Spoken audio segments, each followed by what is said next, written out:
Here we are again. In the wonderful world of Talos Principle. We just arrived at the third area in the north. The Lost Marshes. Who knows what we're gonna find here? Other than great puzzles. Party power activated. See you, Lord John.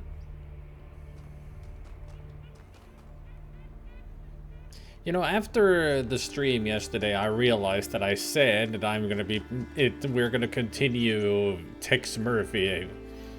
And I realized, wait, tomorrow's not Wednesday, it's Tuesday, it's Talos Princple II. I don't know, my brain was fried or something that I didn't even think straight that today is Talos Principle and Tex Murphy. Substitution. Ah! Now we get to the tougher puzzles. These are gonna get nasty, these puzzles, because substitution is that we need to put an item here to get that item.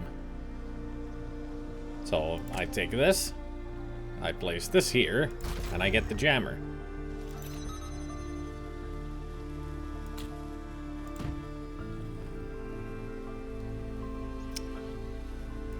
And then I put this there.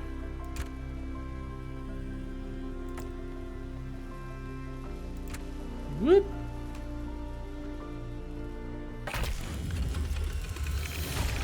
So we'll be doing a lot of that. Substituting items. I've had a closer look at the Somnodrome. You know, the one that 1K fried. It's based on the original prototype with some modifications. As usual, the data is a mess, but I strongly suspect there might be a functional version somewhere. I know some of you have heard stories about the answers this device might reveal, but please remember, that is not our main priority here. Keep an eye open for it, but focus on finding Athena.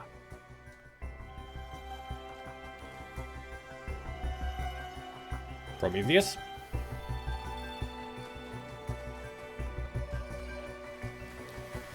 Focus on finding Athena. I'm gonna focus on solving puzzles. And Easter eggs. They come first. Athena comes third.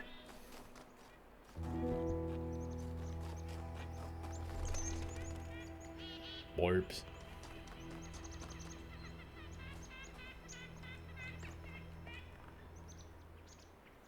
Is there a squeaky toy somewhere out there, or...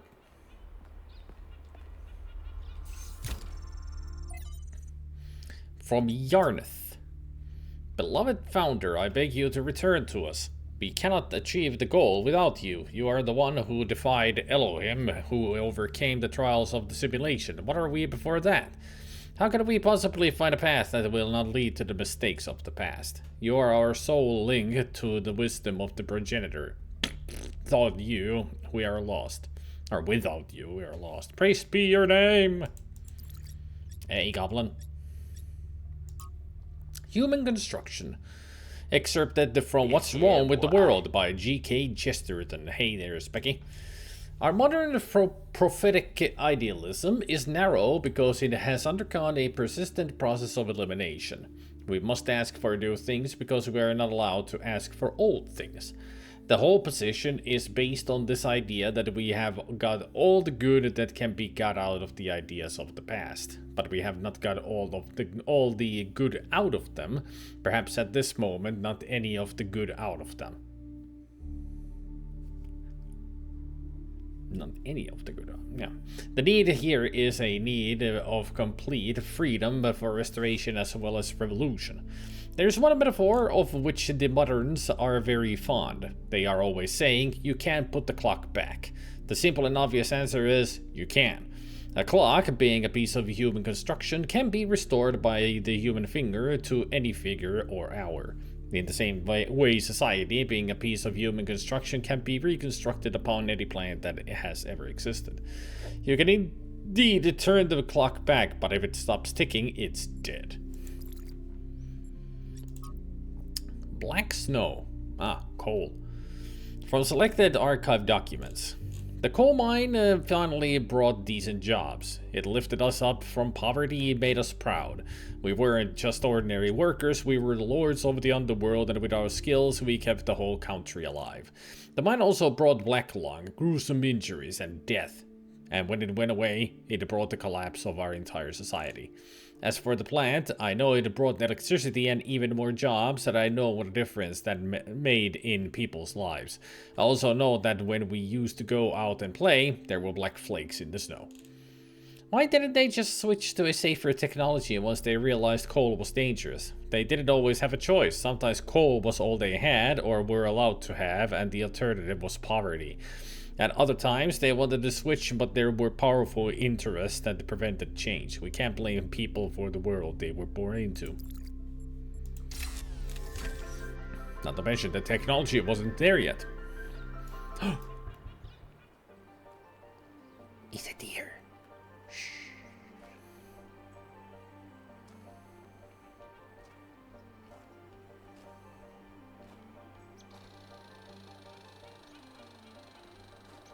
It's very rare to find the deer just standing there. It's a female deer, so it's a doe. Doe! Don't mind me. I'm just going to the puzzle here. I'll leave you alone. Leave you in peace. Never mind. Hey! That's my puzzle. You go on, get out of here. Silly goof. There she goes.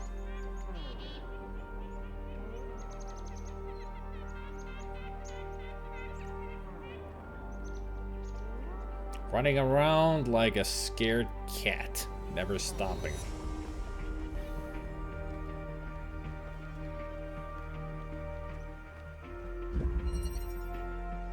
Possibilities. Yeah, the possibilities of how are these fern growing from concrete? And why are they so wobbly?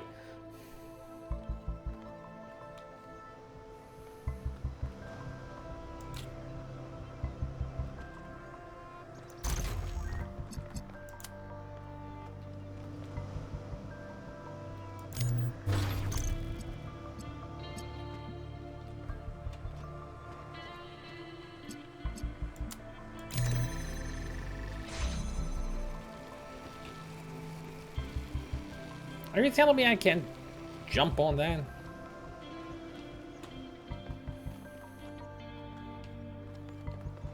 I can't use this as a platform and won't let me jump further.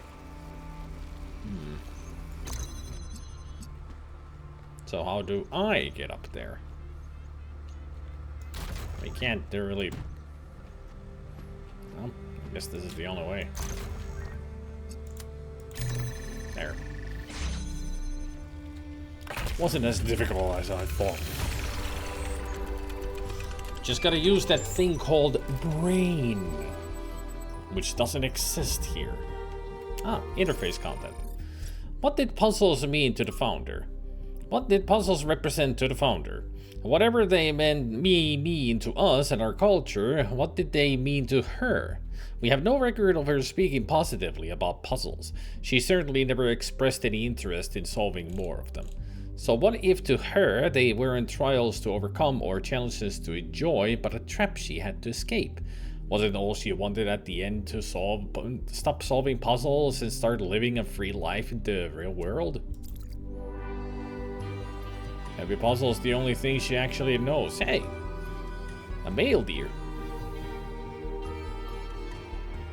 Are you the same deer you just suddenly grew antlers?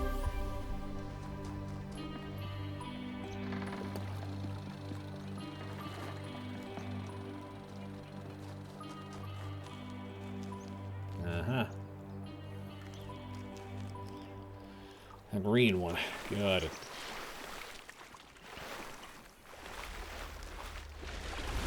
Oh shit. Yep. Don't run through water. I won't survive. Didn't expect it to be that deep anyway. But then again, these are marshes. Up 3. Anybody walking around? I don't see any of the others yet. The wall.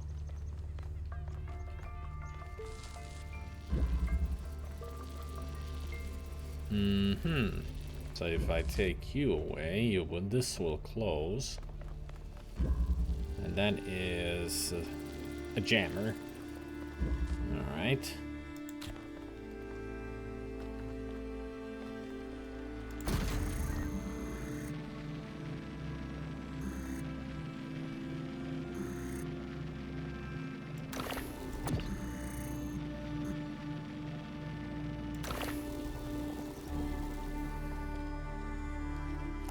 So I need the jammer on this side.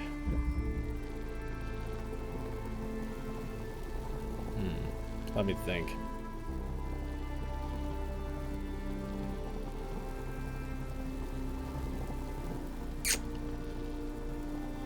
So I take that. I take this. Put it on there. I think I got it. So like this, like that, like this, like that. Put those back. Then blam, blam, and jam. Easy peasy. Just gotta switch around until you all those get. overloads haven't damaged your logic circuits. You know, at some point, these puzzles may do that. It's just usually just the interfaces that do that. One of the messages might overload. But you never know. At least the guy behind the controls, whose brain overloads. The Devil's Bargain. From Theophilus of Adana to Dr. Faustus, from Marlowe to Goethe, there's a story that the ancients kept telling. A wise man tempted by the devil to sell his soul in exchange for knowledge, with terrible consequences. I've long wondered why they thought this story so important, and I'd be curious to hear what others think. The ancient writers knew the knowledge is dangerous and its pursuit often leads to tragedy. Knowledge is dangerous for those who want to hoard power. These stories are designed to keep ordinary people compliant. Yet, in a lot of stories that I've read, the writer seems fascinated with the devil's side of the argument. Let's see. Tim is right, it's to keep people compliant. Baltic is right that knowledge often leads to tragedy. I think they often conflated political anxieties with technological or intellectual progress because talking about the real problems was taboo. Knowledge can be extremely disruptive to a society. They were grappling with that. The pursuit of knowledge comes at a cost, but without it, the world is boring, and deep down those writers knew that. It's a pseudo-profound story that writers reused because it made their work look deeper than it was.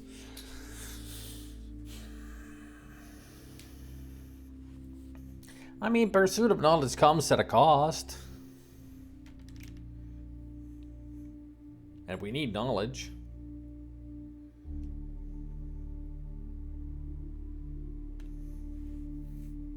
And sometimes people sell their souls for knowledge. And that's where the cost is. I mean, just imagine. One of these tales is not about selling their soul to the devil or anything, just discovering something that eventually killed them. Marie Curie. She discovered radioactivity, and it killed her. Knowledge is power, but also comes with a cost at some points.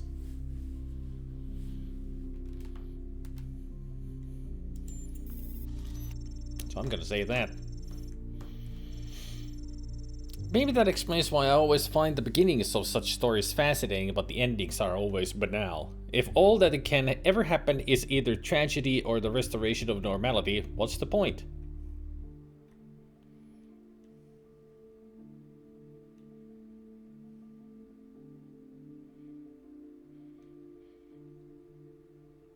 Well, the point is that you still pursue that knowledge. Something great can come out of it eventually, in the end. Or something devastating. Just, you never know until you've found the knowledge and used it.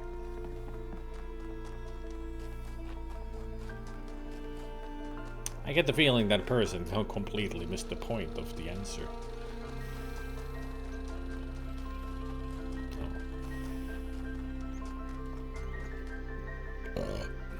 Besides, we're not here to make a point, we're here to solve puzzles. Then find Easter eggs. Maybe find Athena.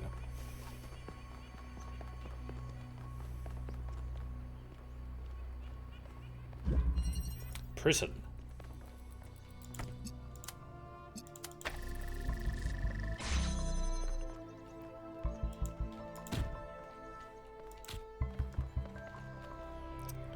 Okay. So where's the blue? What's out there? Okay.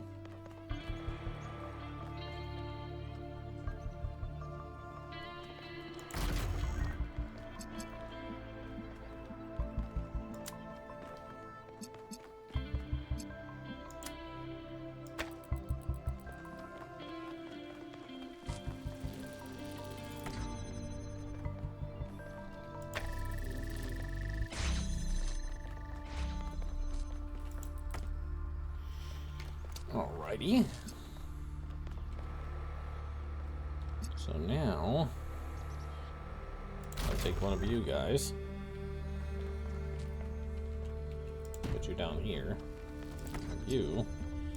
Doobity-dee-dee-dee-dee-doo. There, they'll stay open. And then, doobity-dee-dee-doo. I need to connect you to the red. Ah, for fuck's sake. Should have known that there would be a blue. Alright, alright. Okay. I see your game. So, I need to figure out.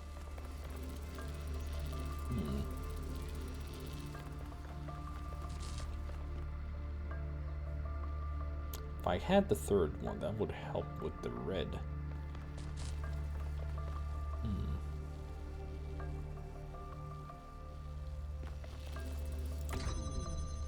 Oops. Well, that went wrong immediately. Any ladder here? No? Okay.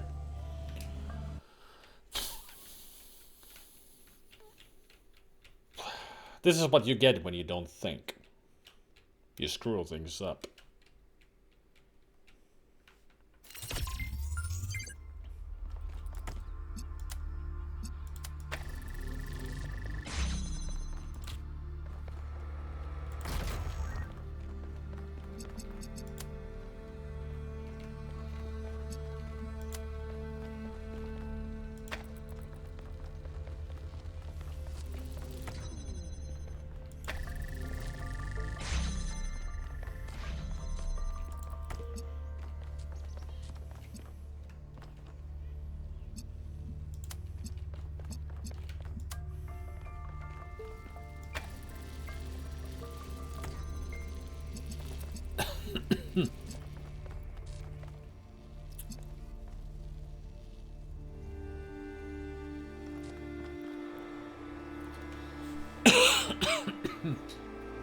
Hey, there sure are a lot of skeletons in here. Quick, pull the head off one and stick me on top of the spine. Oh, please. Helposti.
How has the new Outcast been?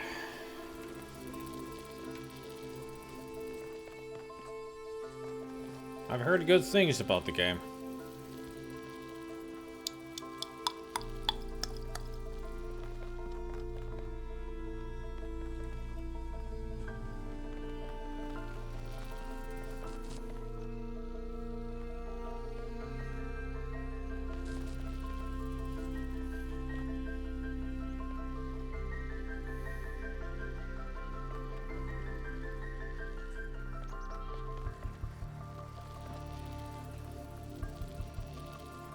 Oh, I played the original Outcast so many times.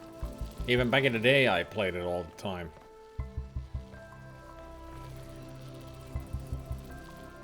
I've streamed it like twice. And I will stream it again. Yeah, the voxel version, the really original on CD. Without the update. All broken. I mean, the original version was very buggy. The 1.1 version that is available fixes a lot of the bugs and glitches. Yeah, barely ran on any system, yeah. It was a very heavy game for its time. Pretty much revolutionized some, you know, would say. On how engines worked and all. Okay, so I need to keep this open. It's like I need all three, otherwise I won't get there.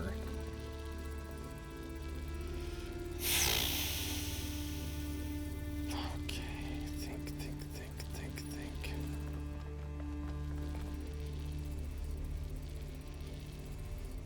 I can't put that down.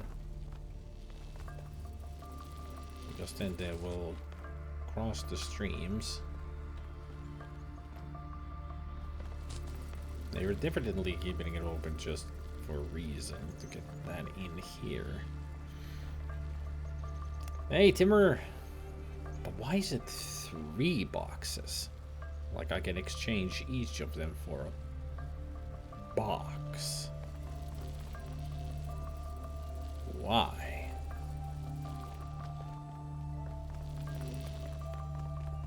I mean, it doesn't make any sense. No platforms to put them on. No switches. And I can't stack... Well, technically I can stack 3 of them. But just not on top of each other. But I can make them into a stairwell, but that won't help me anywhere, in any capacity. And towering them for having 2 on top of each other will just leave me 1 connector anyway, so that doesn't help.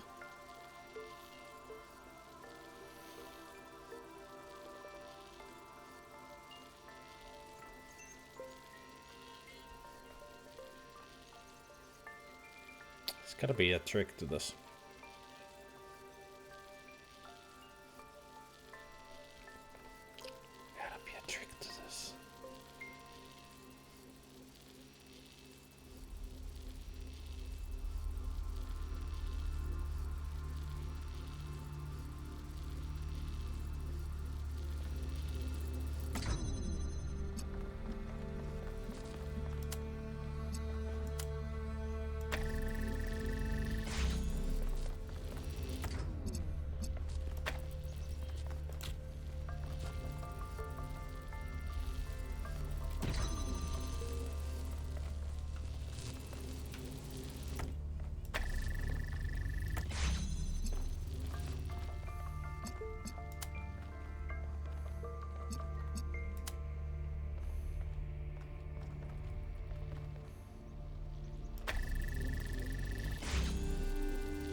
That's it.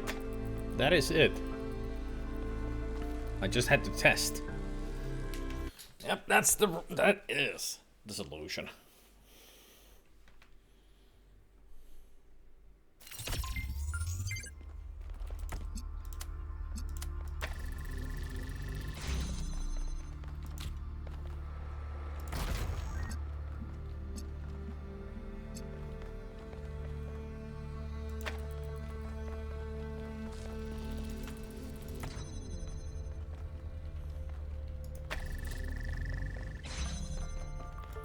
Pizza. Pizza is always good.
Oh man, I thought I had it, but I was wrong.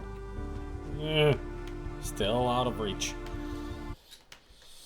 I mean, of course it doesn't work because it closes the red frigging shield and it won't reach the blue. This is a tough one. I really don't like these substitution things. I really don't. If there's one mechanic that they added to the game that I don't like, it's this. Substitution here. Ugh. Because I feel like I do need to use all of these three somehow. But I can't crisscross them. Unless I get some elevation.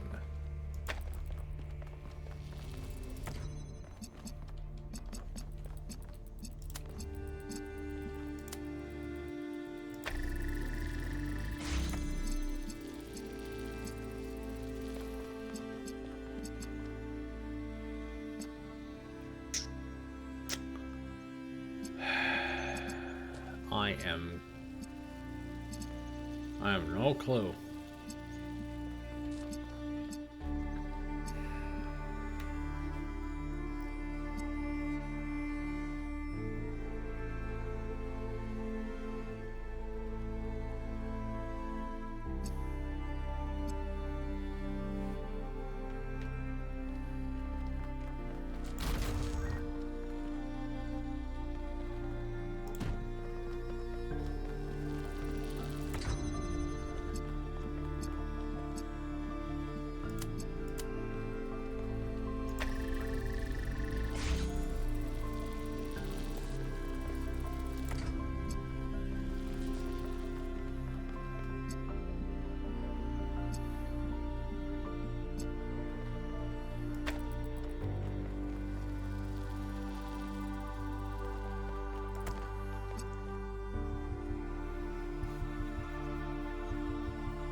Let's see.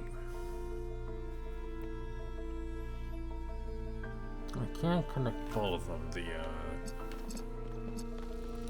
I cannot connect both of these, because they will clash. So that won't work on a switcheroo. I need to put a blue down here, so I can put another one there, but then I'm missing out on the red.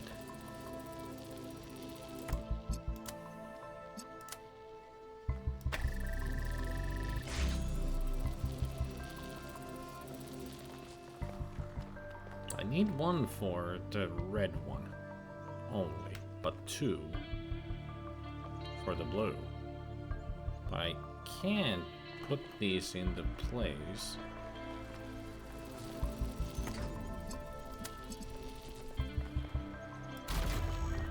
Yeah, the connection doesn't work when you put it on the pedestal. Get out of my way, you stupid. I need to lean on the desk here. Stupid microphone.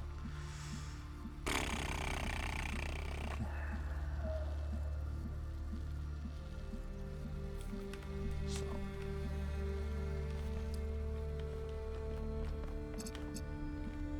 Three connectors, 3 boxes. Boxes are useless except for one that I need, but I can only have 2 connectors. If I have all 3 connectors, then the streams will clash because there's no way getting past them like around with so many puzzles because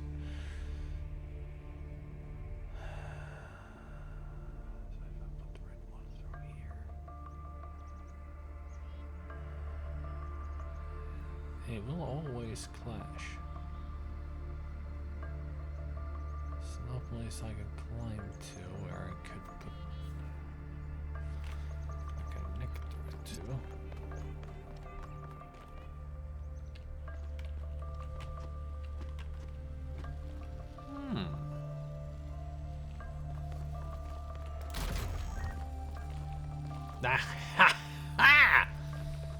Yes, there is another. I just need to get up there.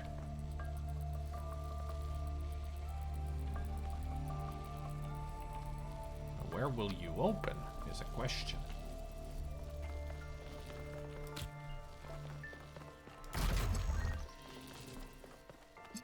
I completely missed out on you. And I'm not sure which of these gates will open when I pull that. So that's a backup. No, but I need all 3. So maybe that will open also this side. I gotta risk it. Because I need all 3. That's why there's 3 freaking boxes. Because I need to jump in there.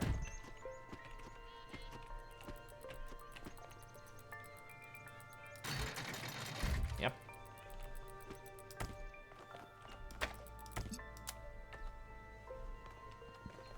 I mean, now I can just use this.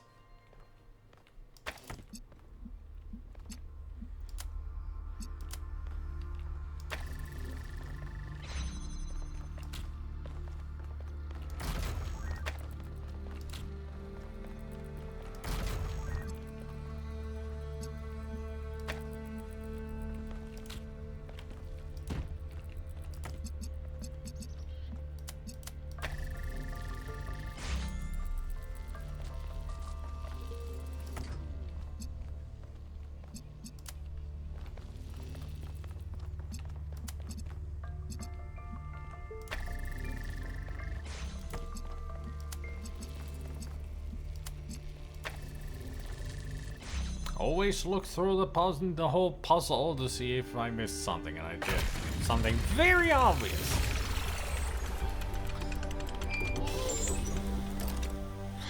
Wandering around these landscapes, solving puzzles.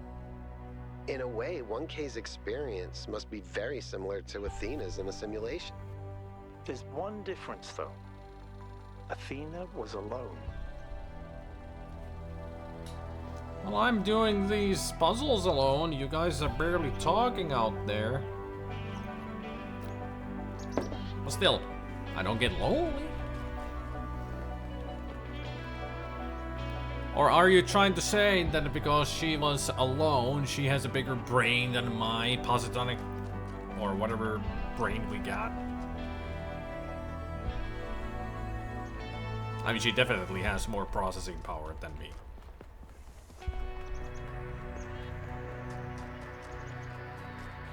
Looks like a Miranda memory.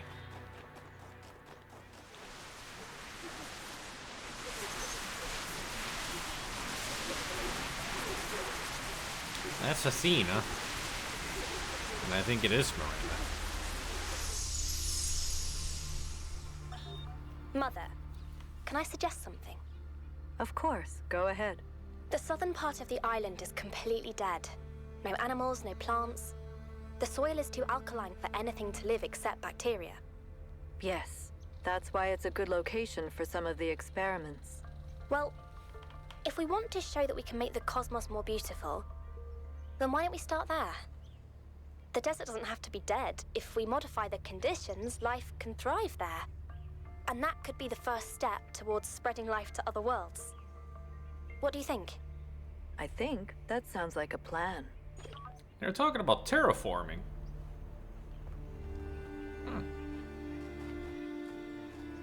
Bringing life to dead places.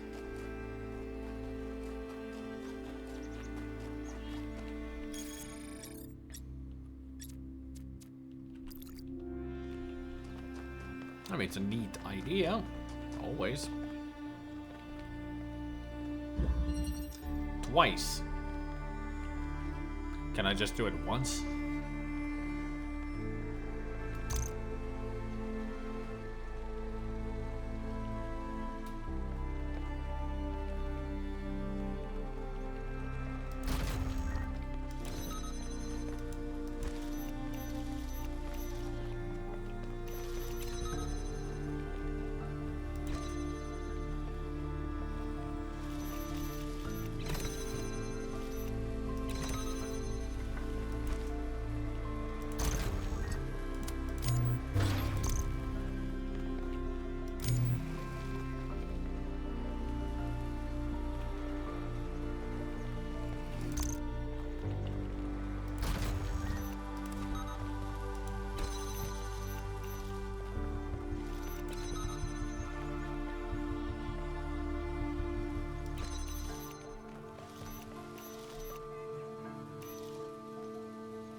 I'm thinking that I need to get this charge with the blue. That would work better. But how do I charge it with blue when I cannot even use 2 jammers?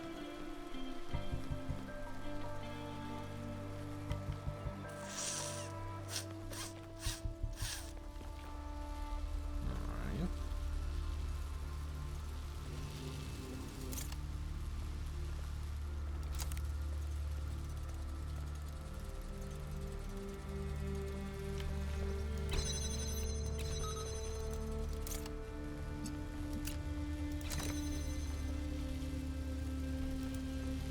Oh, that powers both of them.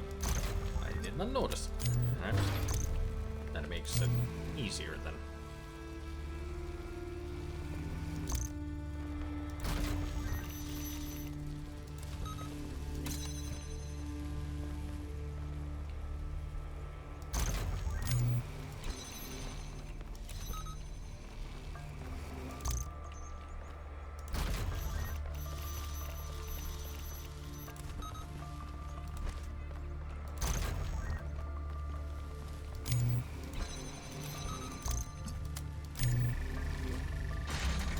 There we go. Enjoy your nap, Timur.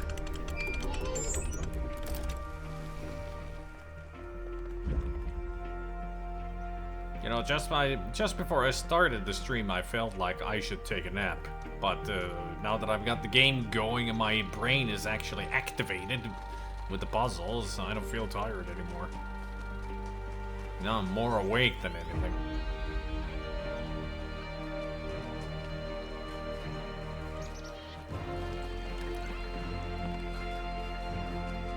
Still, I haven't seen any of the others.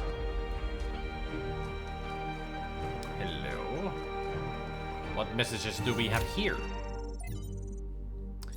Poisonous humility. Ah, we got the some hexadecimals here.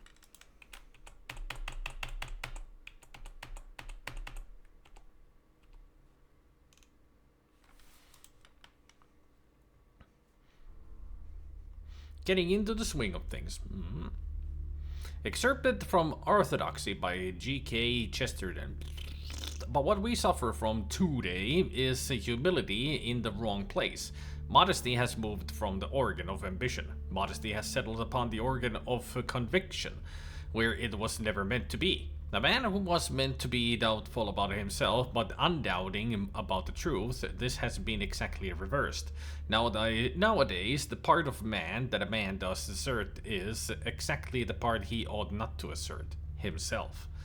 The part he doubts is exactly the part he ought not to doubt, the divine reason. Huxley preached a humility content to learn from nature, but the new skeptic is so humble that he doubts if he can even learn. Thus we should be wrong if we had said hastily that there is no humility typical of our time.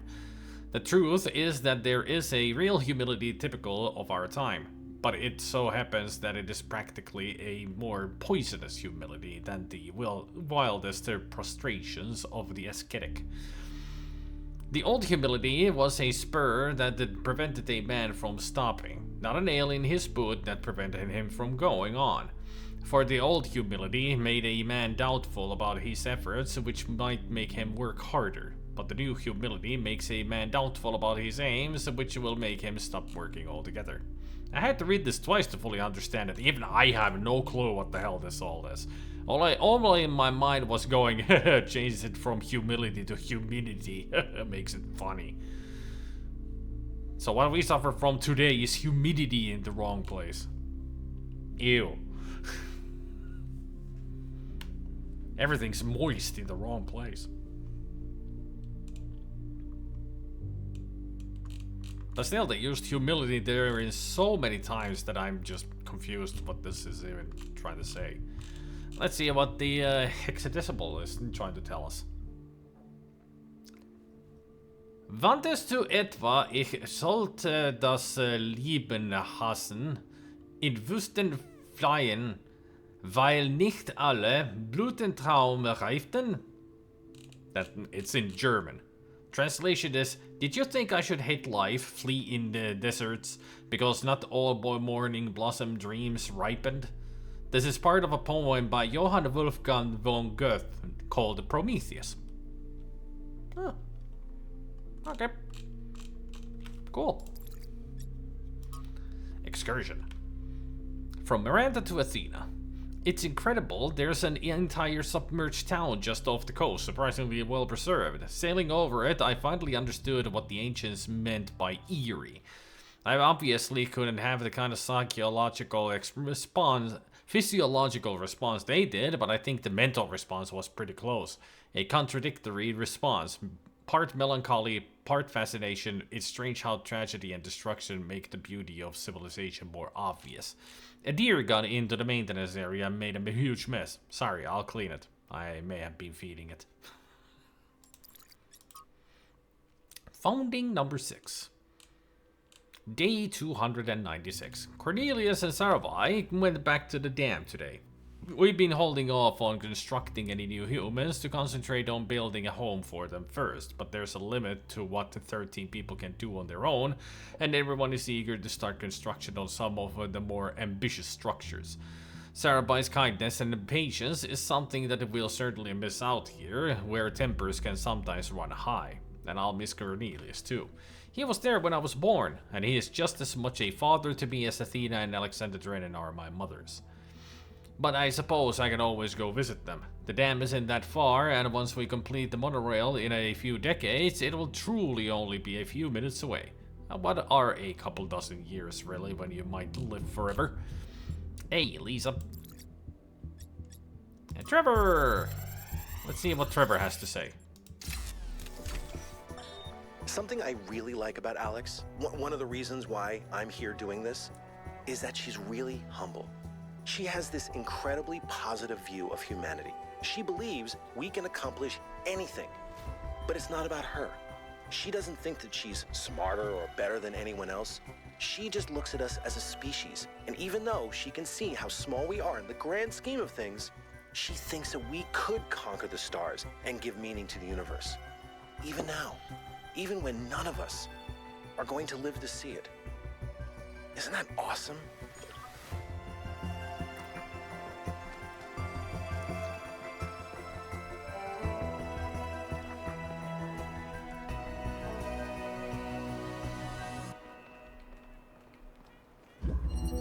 Up and down. Where not a car? Oh. Great. Ah. Green. I wonder what I need to do with this.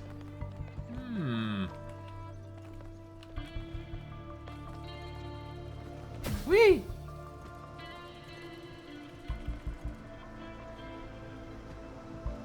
Woo! No, you gotta be kidding me. So if there's this, where's another? All I see is green. And that's blue.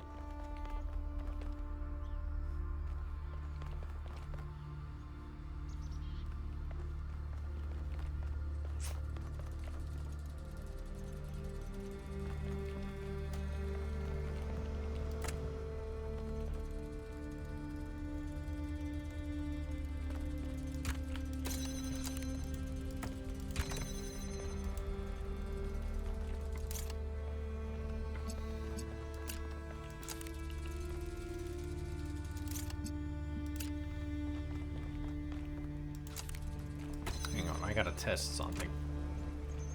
Oh, there's the blue. But you're green. You're blue. You're red. Ah, I see. So you will turn. This will turn the blue there to red. So I need to put it up there. And then I'll need to connect the red with that and the green there to make blue. Hey, Assalta. What's with the box, though?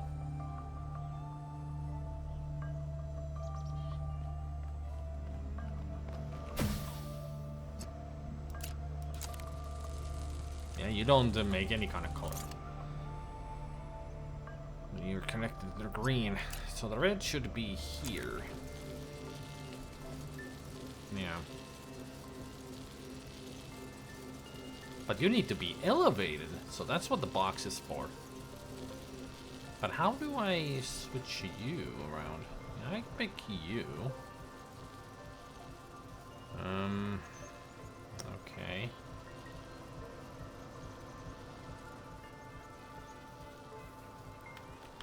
Jet did it again. To give you a more context on what Lisa just said, she told me this morning that she got a delivery earlier in the morning from Amazon, and Jet attacked the package delivery guy. And he was flabbergasted because it was the first time he got attacked by a cat. Usually it's dogs that come after them, but Jet apparently is very territorial and decided to tell the guy that, hey, there's only room for one man in Lisa's life, and it's the Black Panther. So apparently now Jet has done it again. Protecting the territory. It seems.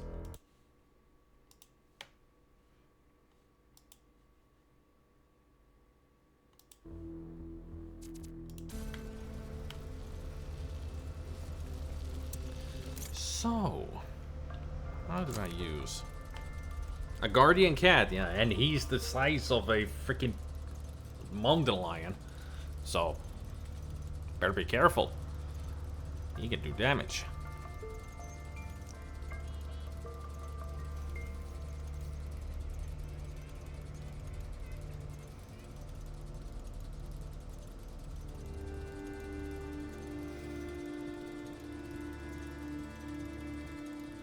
I switch this to the box. I take the box up there to switch that. Then I can take this and switch that back out. Let's see. Let's take the first steps.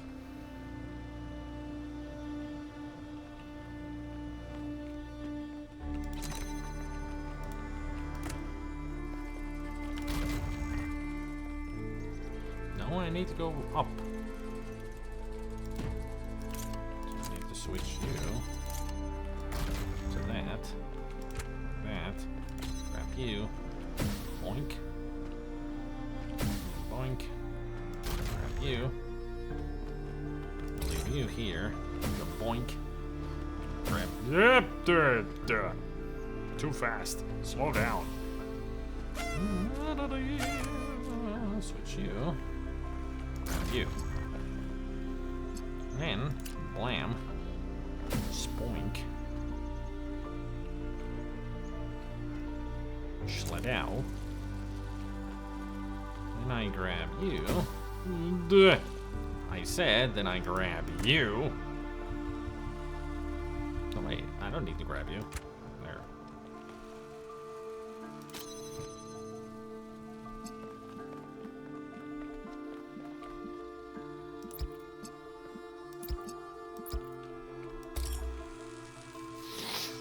Houston, we have a problem. Hey, Mogats.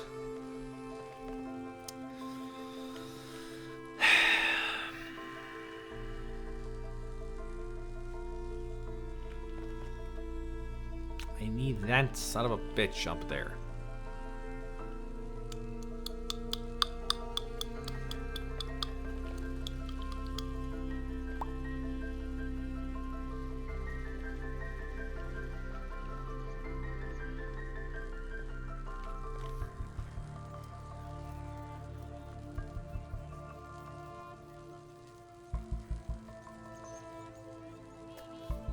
Can't get up there without the propellers.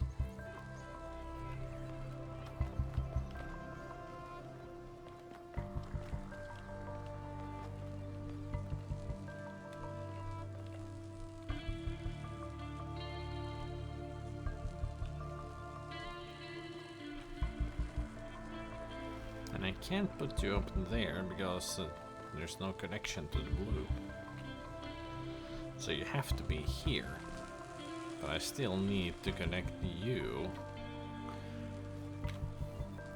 with an elevation. How do I get the box down and have everything else here? That is the conundrum. I don't need to put that up there. But how can I get the box while exchanging it with a fan?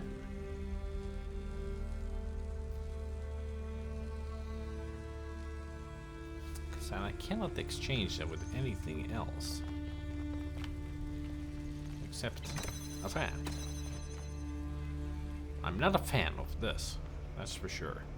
These puzzles can go somewhere else, away from my hair. Okay, let's see.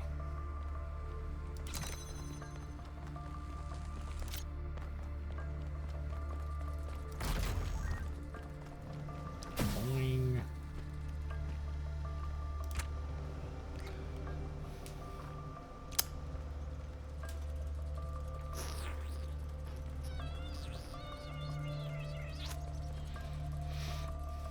It would be enough just to have you here.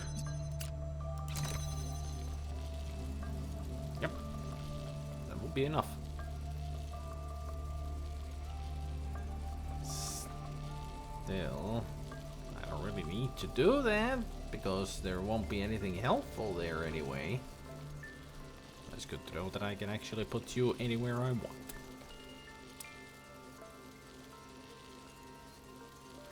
Which means that I don't need the box. No, I do need the box. Do I?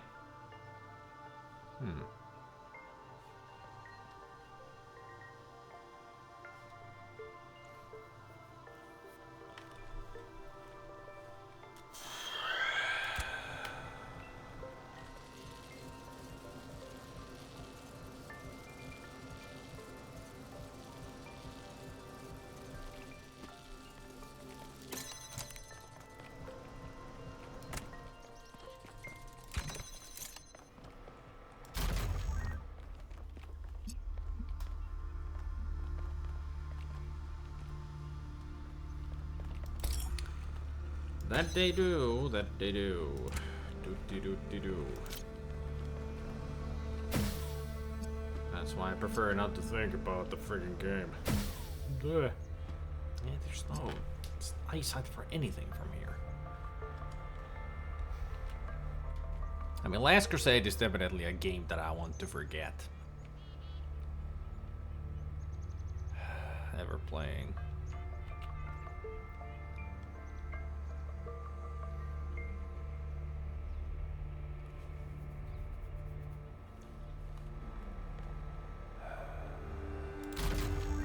Back to square one, pretty much.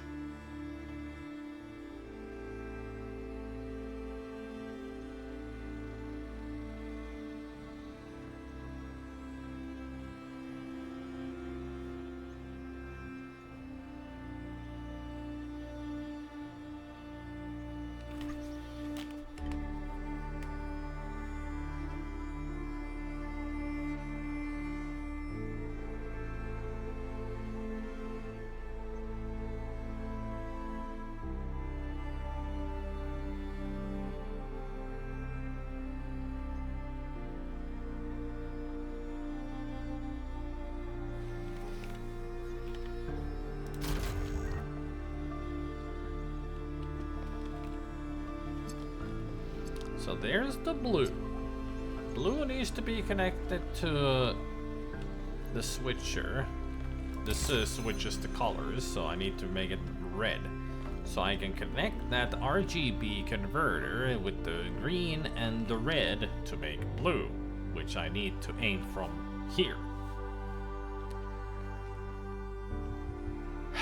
Problem is, even though I have the tools to connect all of them, I don't have the tool to elevate the RGB because it cannot connect to the green because of this fence.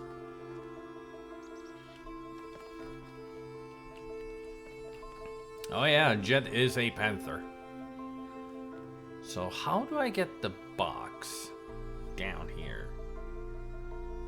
How do I get anything down here? While substituting something up there that I don't need. I can't take a fan because I need the fans to get up there. I mean, if I take this fan, there's no way I can get up there.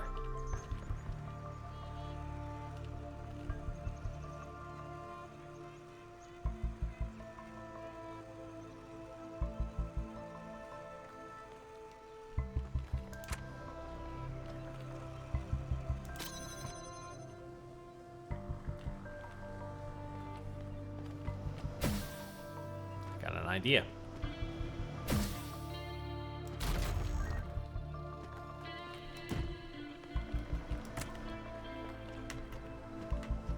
And it's not enough. Yep. Just as I thought, that's too high. I was thinking that I can jump onto the box and from there up here, but no, it's not high enough.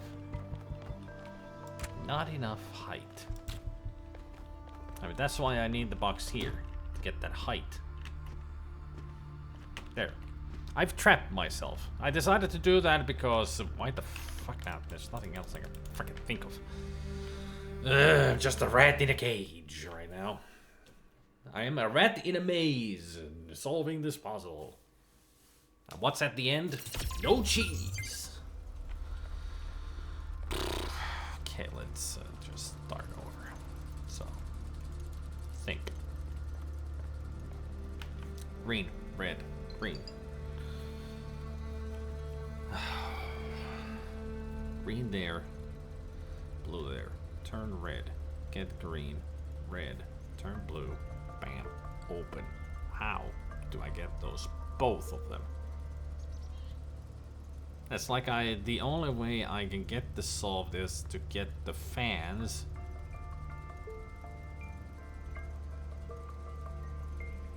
substituting those two. Because I need all those 3 items and I can use the fans to help me out, but if I take the fans away, I cannot fly up anywhere.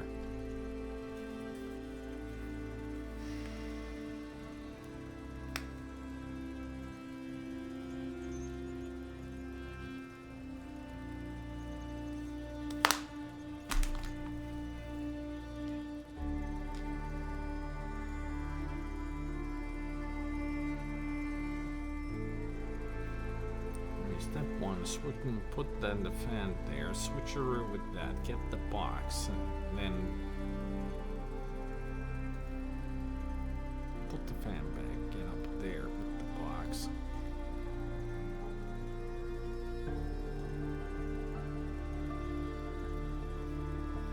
Switcheroo to that, come back down with it, then the fan again.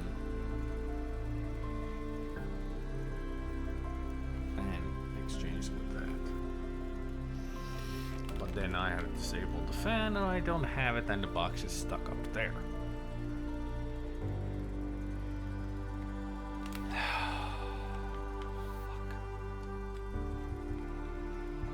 And I am not missing anything. There's no hidden item, no hidden wall.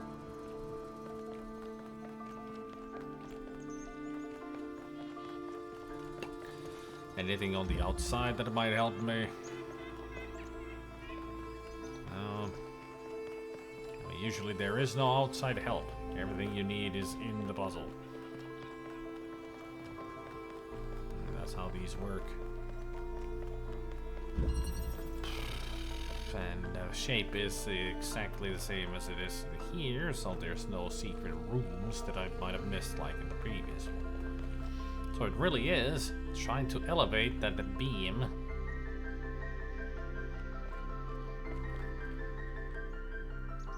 the box and somehow get the red. Fuck.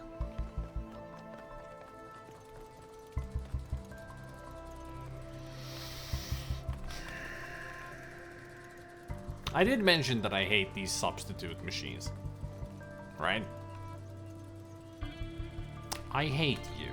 I really hate these things. These are the toughest puzzles for my brain. I can solve everything else pretty quickly, but these goddamn substitute sons of bitches.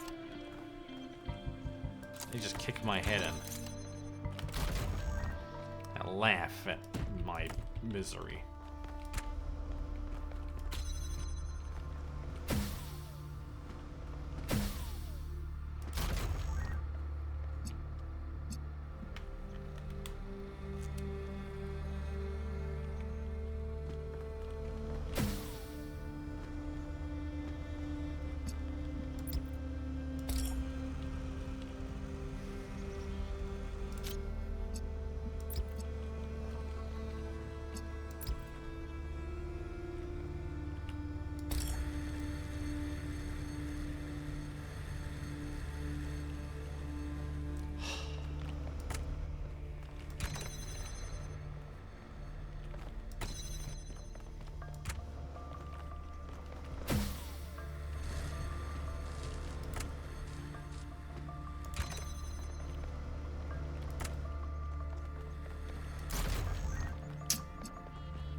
Like I said, idiot brain. I was doing it the wrong way around. Green and blue make red. Red turns to blue. I often think about how many cities there are out there under the ocean. Cities where people lived for thousands of years. Cities with their own history, their own culture. All of it lost under the waves. If they'd been less greedy, they could have kept all that. I don't think we can pass moral judgment on an entire species based on the decisions of a handful of leaders. But I do think they made a mistake. They stopped caring about what they built. They stopped seeing the romance of civilization.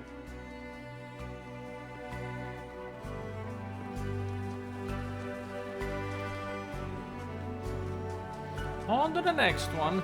Hopefully my brain works better there.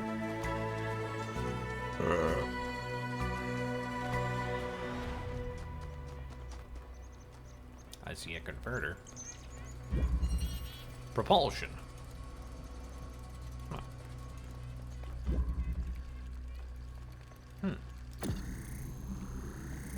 Huh.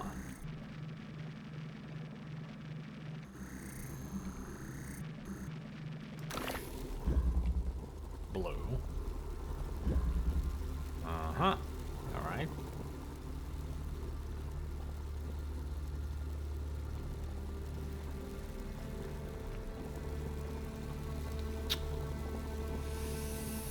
I see.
See, here my brain worked a lot better.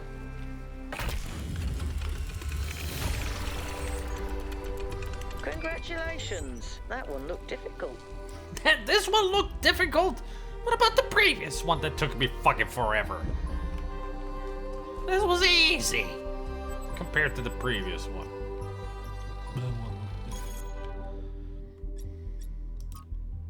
Places of longing. New York. New York was a place that roused great passions. Some loved it and called it the greatest city in the world. Others hated it and called it an ugly cesspit full of rude snobs. I don't know where the truth lies, but I know it was a place full of life. There was always something new going on, people rushing about, excitement in the air. It must have been an overwhelming sensation to stand in the canyons formed by those great skyscrapers in a crowd of people feeling history happening all around you. I can see the Empire State Building right there. I think that's the Empire State Building. And then it must be the new New York. The futuristic New York right there.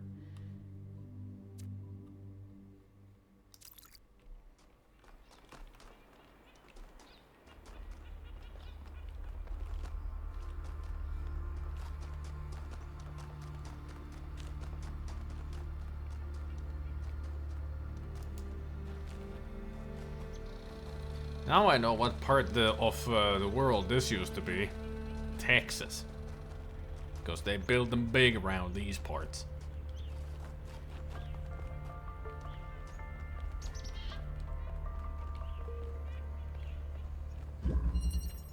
Transmission. Oh, hello, me.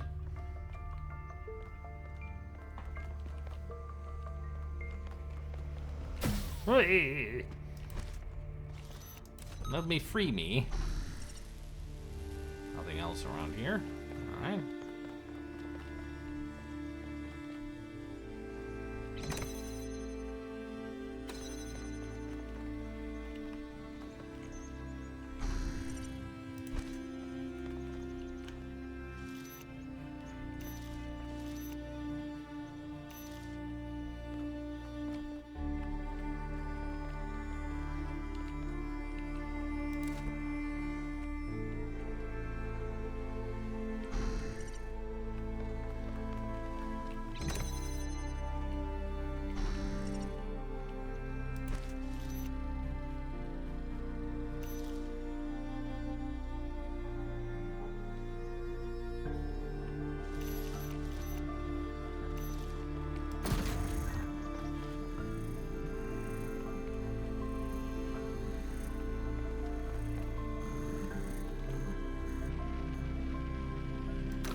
Oh.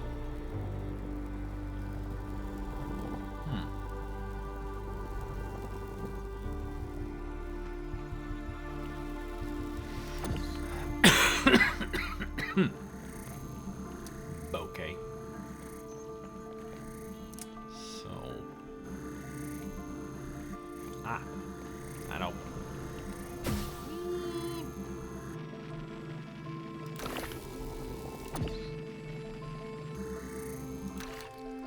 Or I don't know. I thought I knew, but I didn't. So.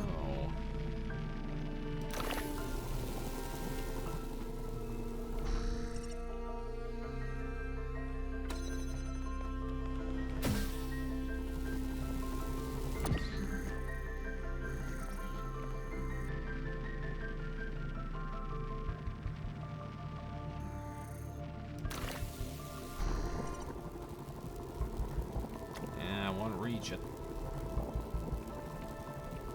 So I need to activate that to get up here. Or at least get up there from there.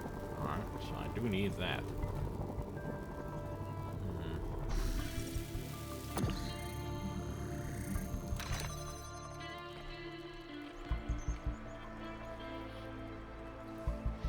You're only useful for this and that.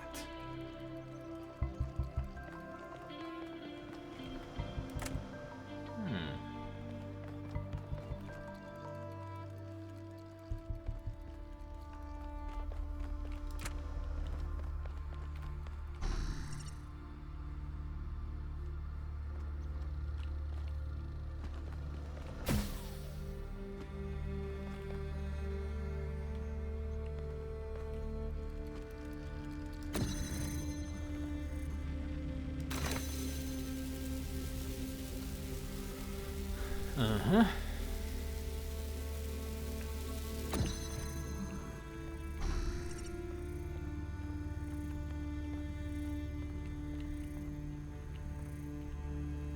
That is an interesting looking thingamajig.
Okay, then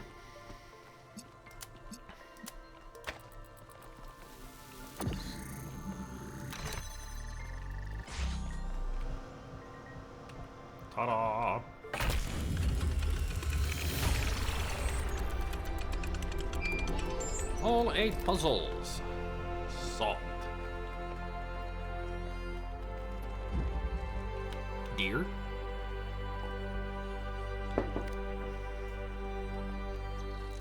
There he goes! And vanished. So I gotta find pretty much everything else.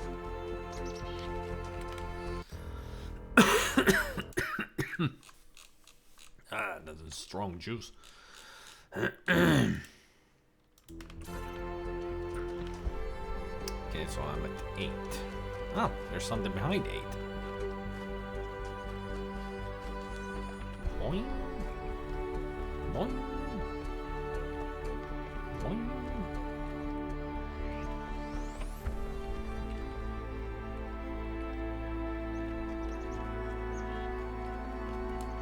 Boing.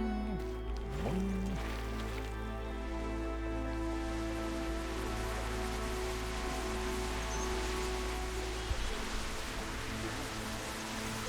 Yeah, that's Athena. You can tell from the old model.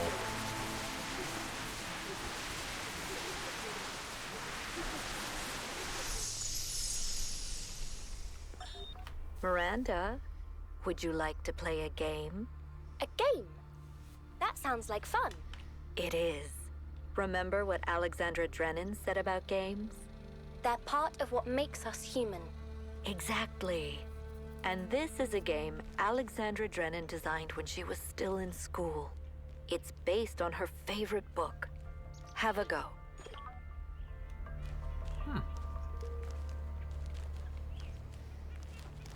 Oh, hello. See ya.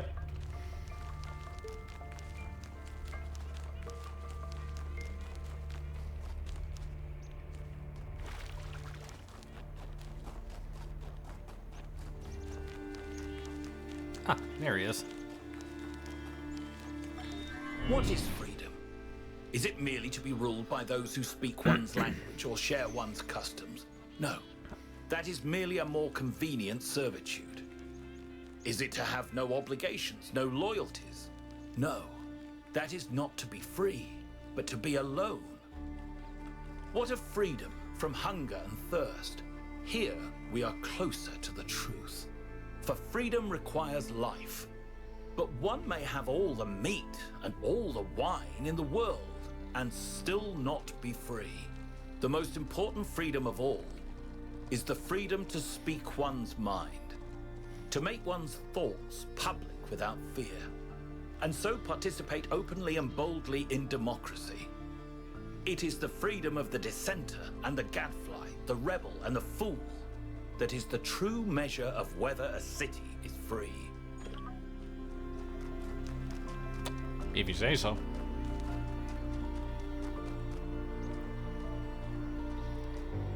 I see a flame.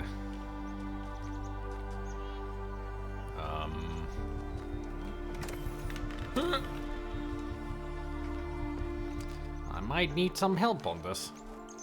Where was that? There you are.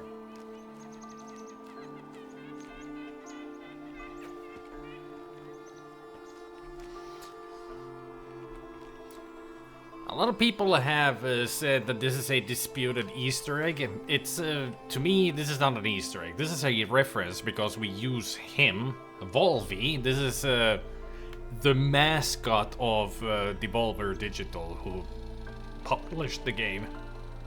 And it's a big publisher of today's, like, a lot of indie games and such.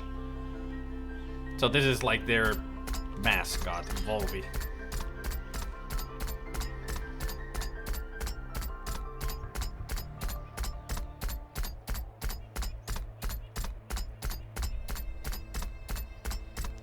But to me, he's not an Easter egg, because you use him here, exactly what I was doing there.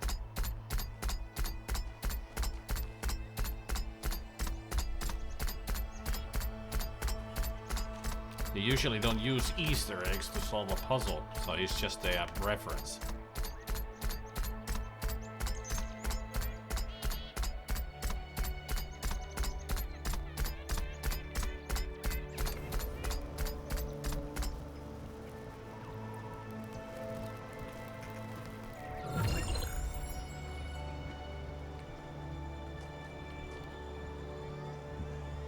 What a weird looking robot.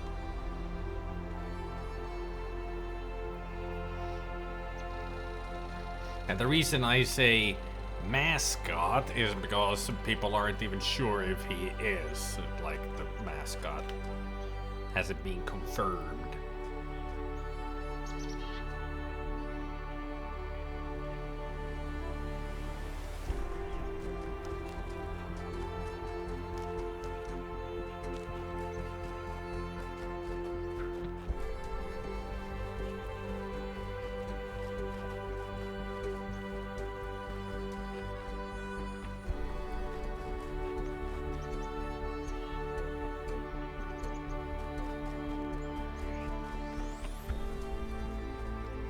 There's that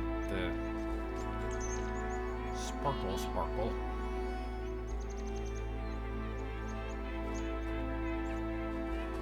Somewhere around here should be a human artifact.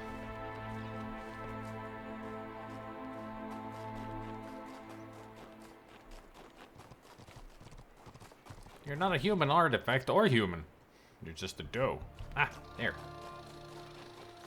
A van.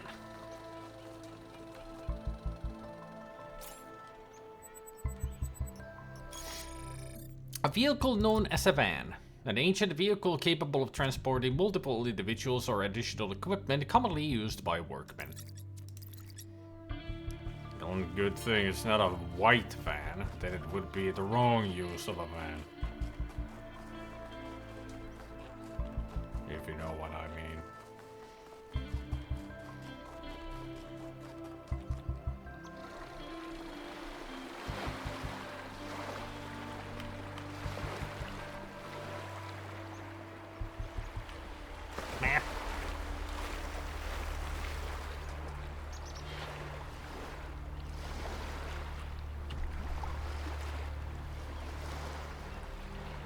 What a lovely haze on top of the water. Like clouds. I mean, there's beautiful colors in the sky now.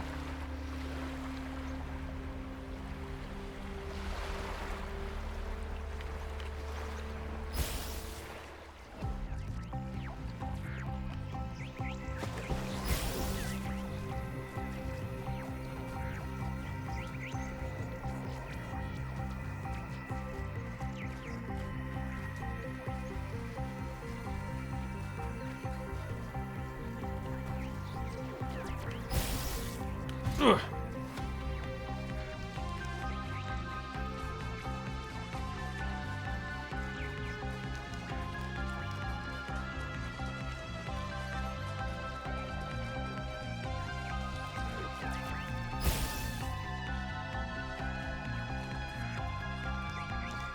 This thing is going all over the place.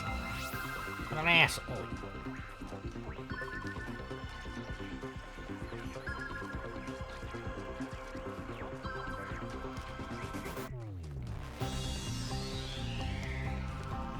Mother... Puss bucket.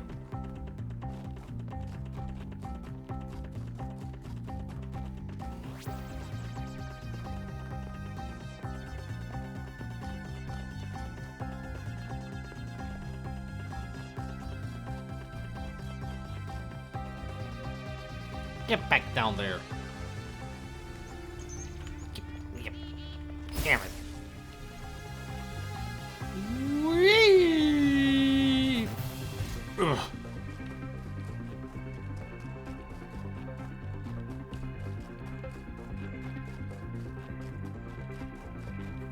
Oi!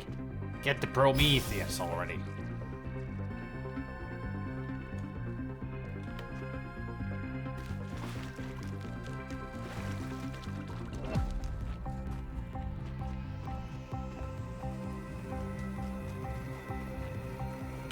There we go.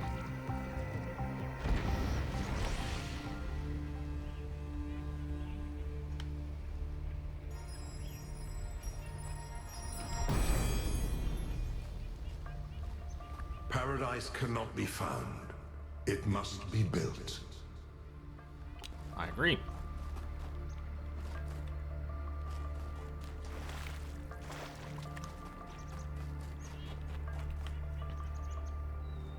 Froggy. As far as I can tell, Devolver Digital has published all of Crow Team's games, including 2 Talos Principle games. For anyone interested, they have also published Oli Oli, Hotline Miami, Shadow Warrior, Absolver, Runer, Gris, Pikuniku, and My Friend Pedro. Ah. I know many of those games. Now, where am I? Was this number 6? Or something? Like that? Is it 6?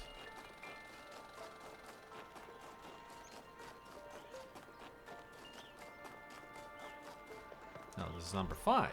Alright. I need to go north.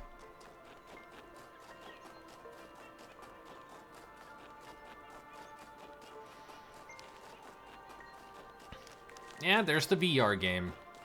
Just the VR version of the first game. Which I played on my own.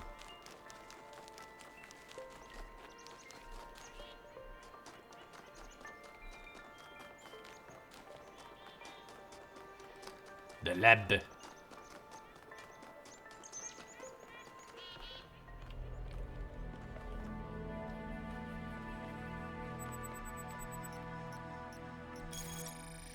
Not everything the founder built lasted. One of the founder's labs seems to have collapsed. I guess that shows that even the founder has limits. There's no human building that can survive without maintenance. Roofs are stronger than concrete. Unless she destroyed it on purpose, of course, but it seems like the ceiling just came down. I'm not 100% sure, but I think the puzzle clusters on the island correspond to the presence of labs. Except the lab near our base camp, which doesn't have any puzzles attached to it, although it does have other strange structures surrounding it. Are the puzzles guiding us to the labs? Or are we just finding the labs by accident?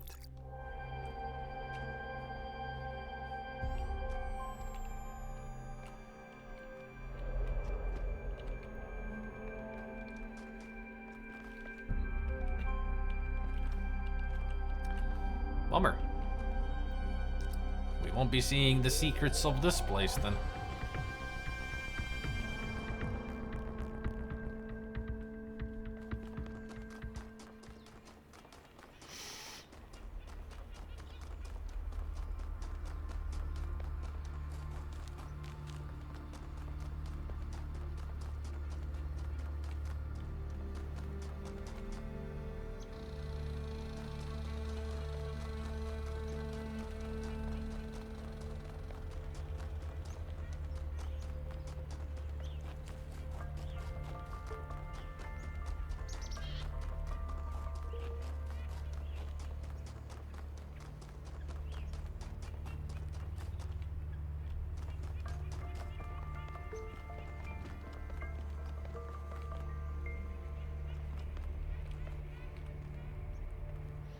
Yeah, this is where we saw one of those memories.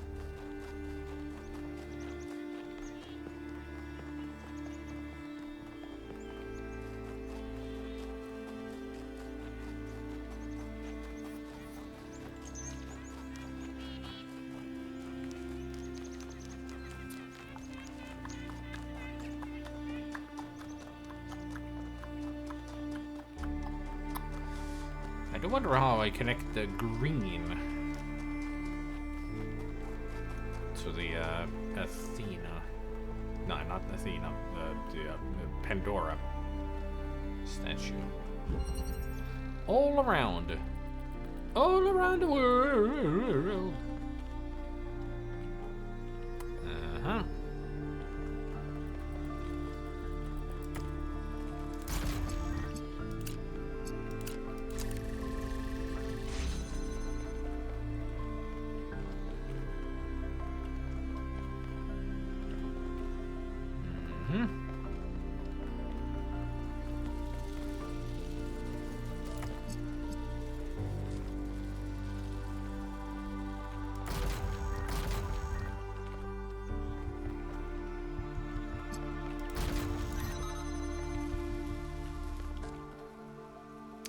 Ah, I see.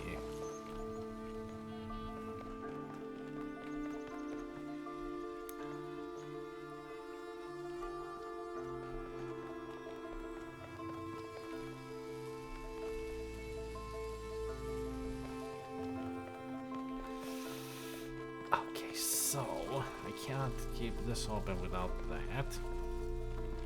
But I can keep it open with this. So now I can do this, that. Take you with me.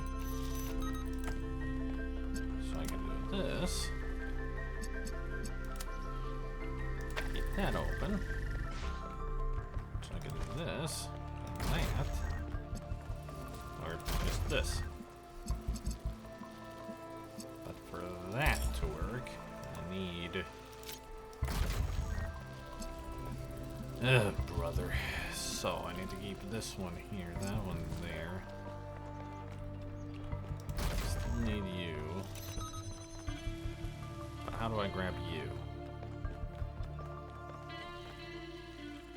Fuck's sake. I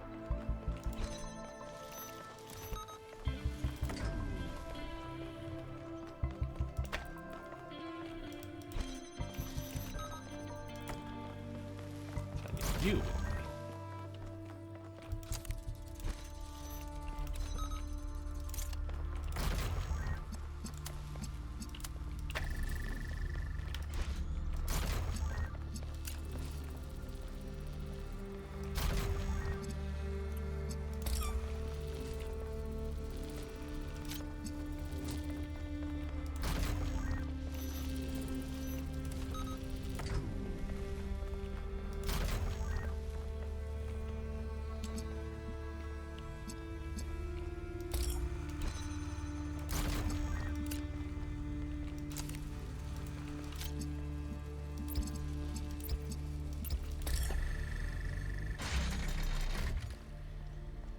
Hey, Swede.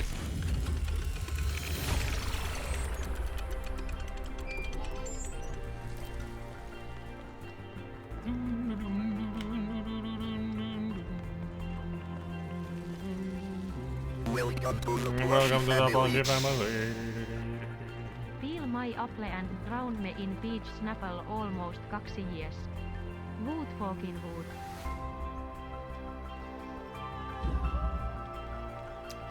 Woot fucking woot.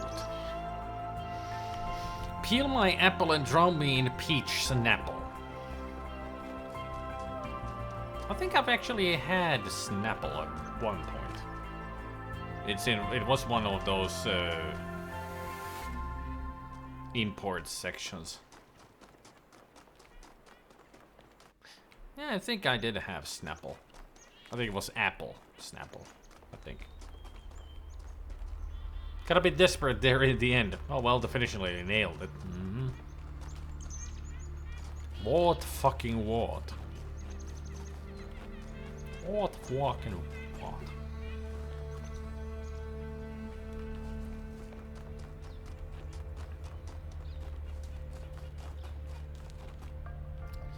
Anyway, all in all, that Snapple that I tried, wasn't good. I didn't like it.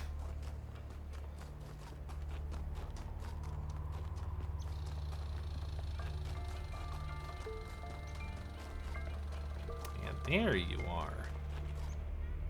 So it's definitely not the one that I just used, the green. So what connects to you? There's no green here. I can't even see you from here.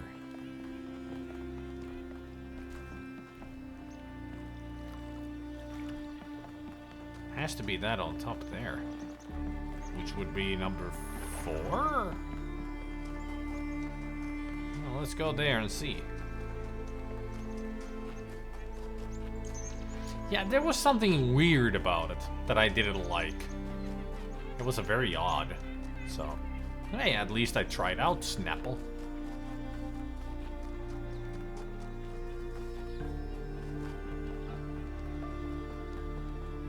Always gotta try out new things when you can. Yeah, it must have been that it's watery, but also the flavor of it was... just didn't like it, in general. Alright, so somehow... was there a... No, there isn't. So I gotta use something gotta use these from here. Put them like here.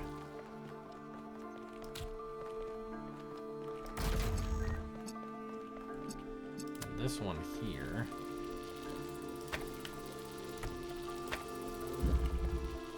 So there's the red and blue. Now I gotta get something that turns them green.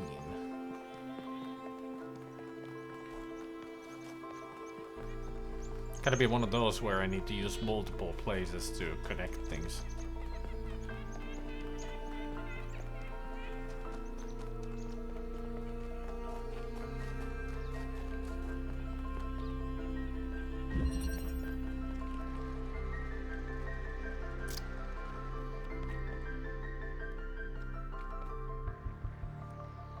Yeah, we can see it from here, but there's no RGB here.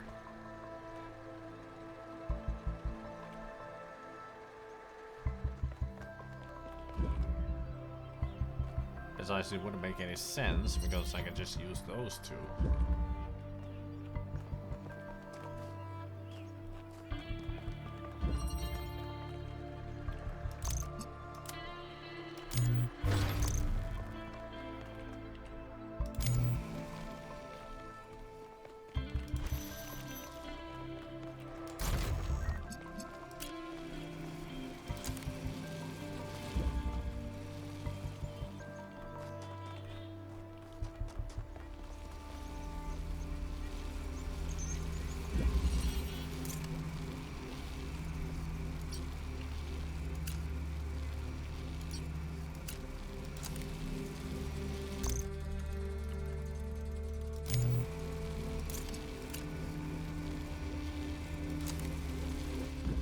Hey, did you?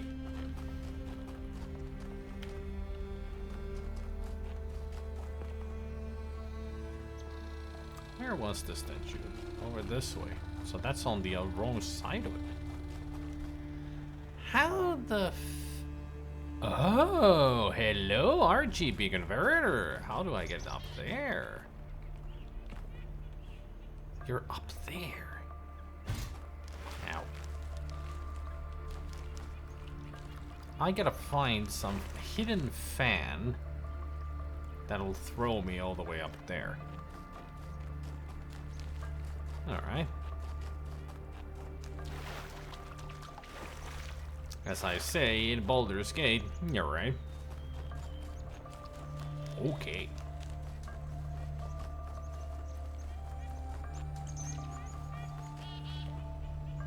Question is, where the fuck is it? What kind of a freaking duck or ever bird makes that kind of noise? I really want to see their sound library where they got these noises.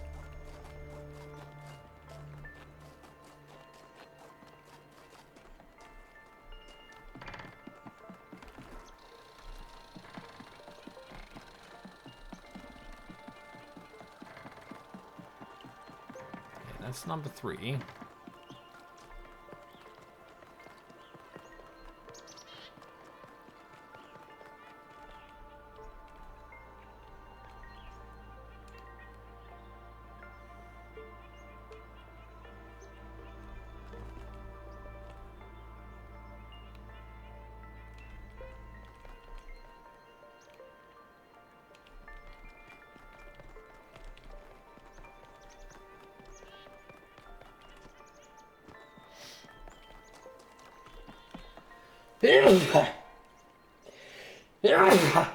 Excuse me.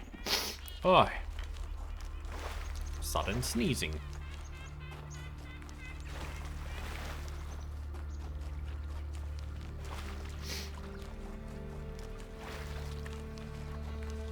Give me that flame. Tervedeksi. Got the S and K the wrong way around. Otherwise, thank you.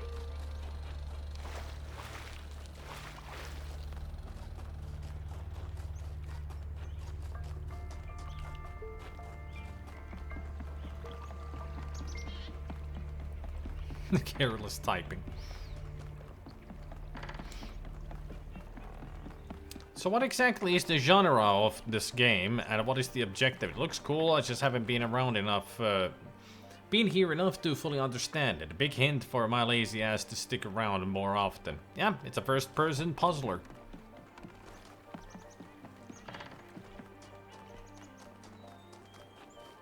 And the objective is to solve puzzles.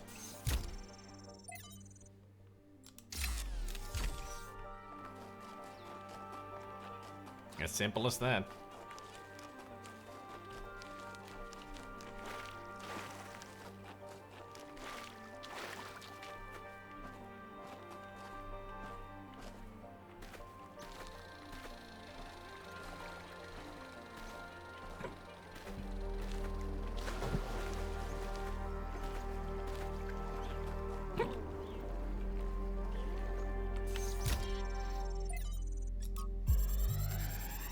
Our fellow German.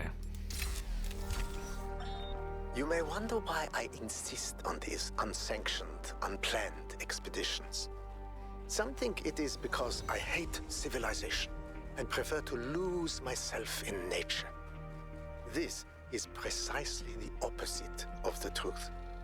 It is because I love New Jerusalem that I have to leave. Because it is only when I am here that I fully appreciate what the city means. And also because I believe that if I stayed at home, I would one day be ethically compelled to commit acts of violence against those who, in their arrogance, imagine that humans should live in harmony with the chaos that surrounds us. Okay.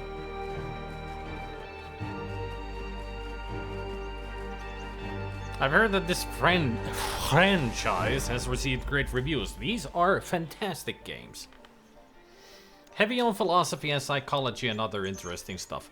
Well, the first game is definitely heavy on the philosophy, religion, psychology. This game is a little more lenient, but it's still there. All the elements are. But it's just much lighter on it. While the first game is definitely just pounding your head in with all the philosophy and everything. Kinda gets annoying after a while. Does it still make it a bad game? The puzzles are excellent, the story is excellent.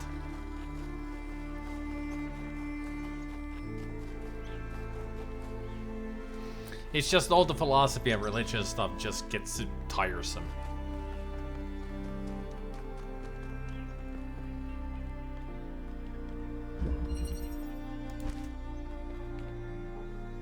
Elegance.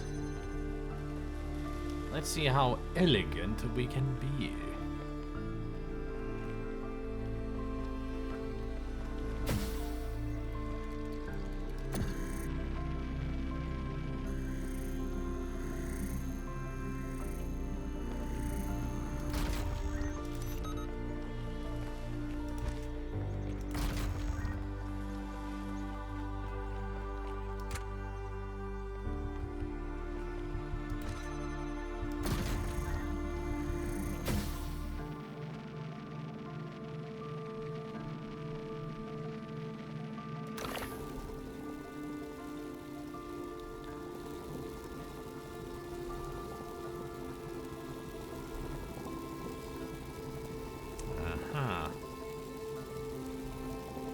So I need to get that.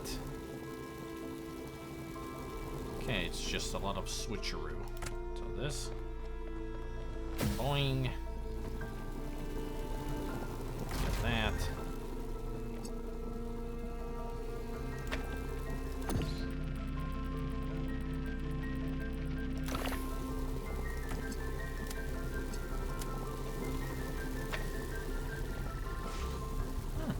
It worked. Now the problem is, what am I going to do with that?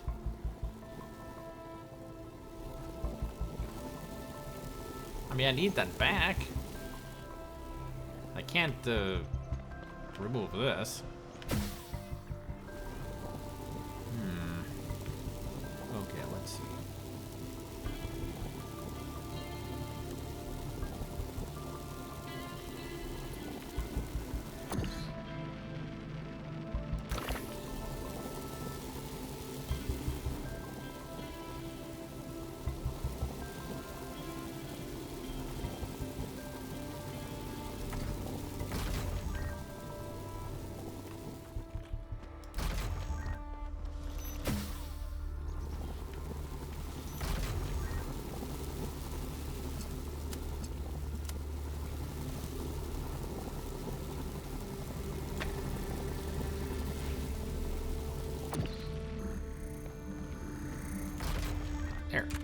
that did it.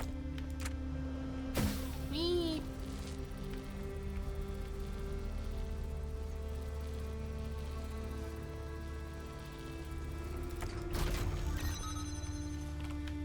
That did it. I was confused there for a second, like, this isn't open? Oh, right, the jammer. So that's all of the lost puzzles in here.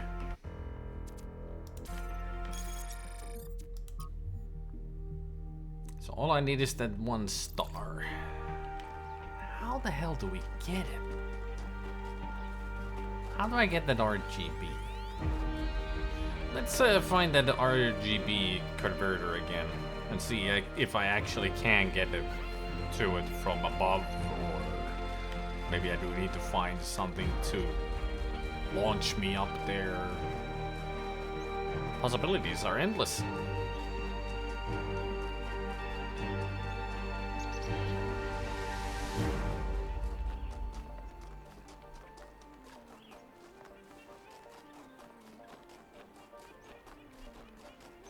Yeah, it's way up there. There's nothing here to get to climb up there.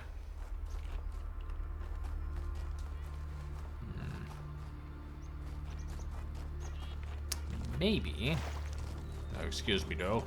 Sorry to have scared you off.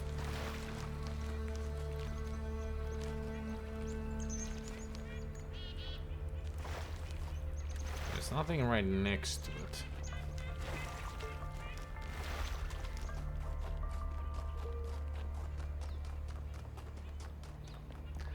Lakkaraijuusto. No mä en tykkää lakasta ollenkaan, niin ei. Mulle se olisi heti.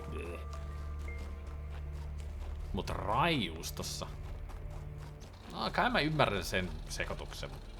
Ei varmaan hyvä.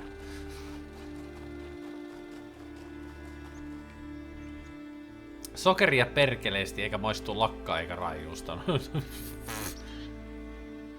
Sokeria raijuustossa. Just näin. Taas joku siellä keksinyt.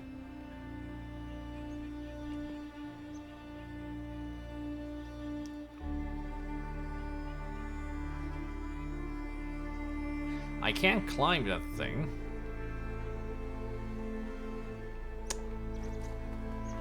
So there's gotta be something somewhere to help me out.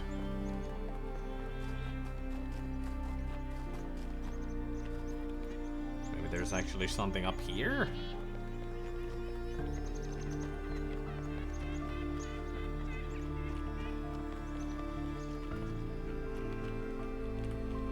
That's as high as I can go! Ugh. Ugh. Alright.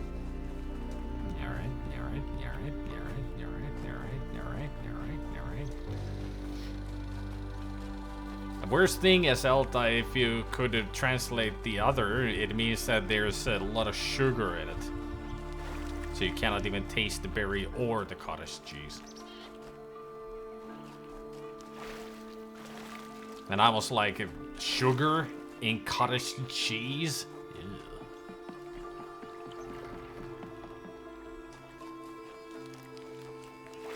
Varmaan jollekin sokerihiiripodareille, kun ei saa normiraijuustoa enää alas. Yeah, I can imagine that it tastes nasty. And I think lakka is cloudberry, I think. So it's two very, like, not bitter, but very salty thing. Kind of, well, cloudberry is kind of bitter, and cottage cheese is salty, and they just jam it with sugar. It's like, what the fuck?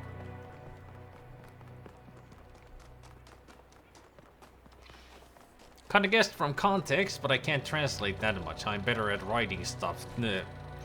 Think of than reacting.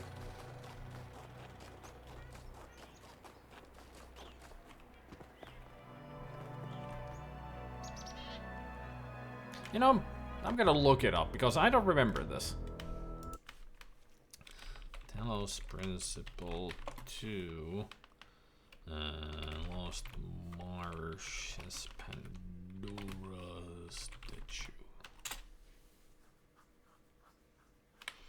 I'm better at writing stuff I think of than reacting. Star statue guide. Just what I needed.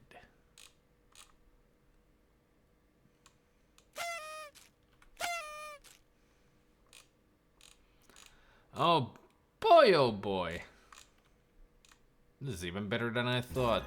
So we don't get that from there. We need to use all the other puzzles to our advantage.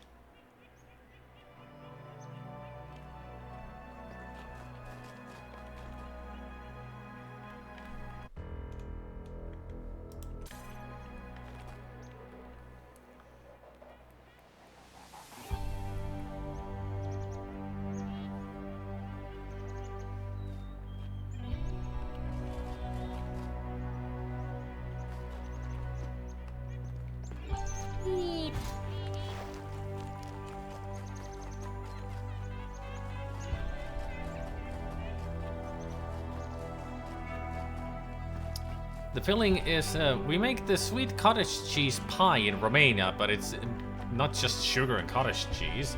The filling is sugar, cottage cheese, sour cream, raisins, lemon, and vanilla flavorings.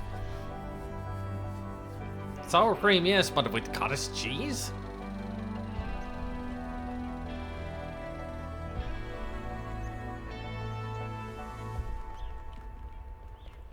Well, we have actually raijuusto is a different kind of a cottage cheese that that we Finnish people make. So it's not the regular kind of cottage cheese.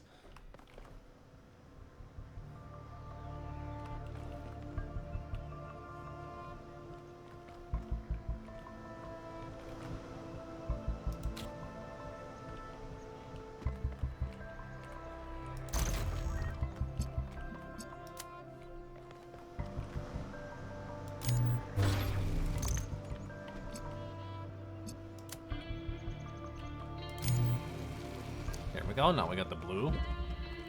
Ooh.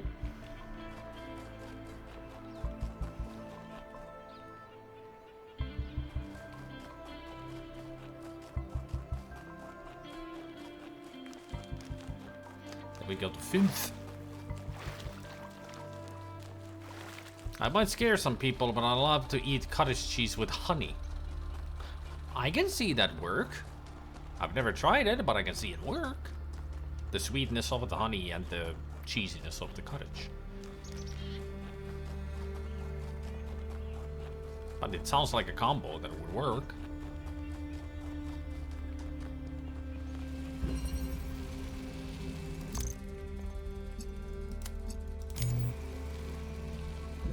So there, now we got the green going.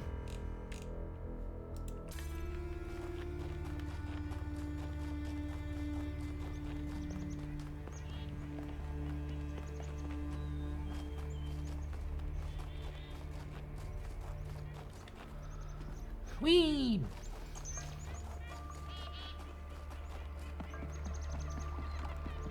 Difference being that honey is flavorful, sugar is not. True. So maybe that's where that thing that Flanagan bought went wrong. That they should have had just honey instead of sugar. Damn.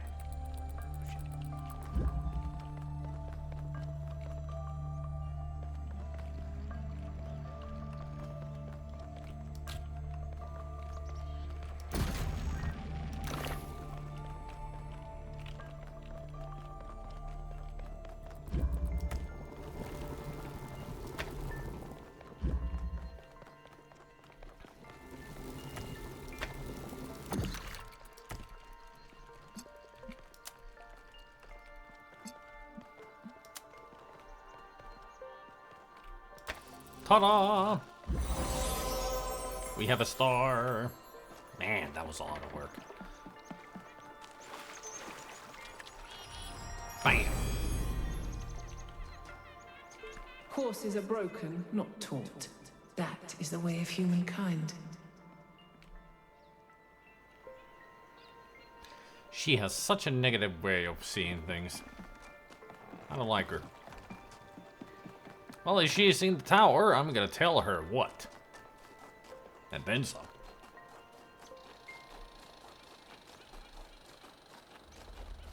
And if you get something like heather honey, it might be even more flavor than over sweetness. Apparently my fingers have developed a stutter.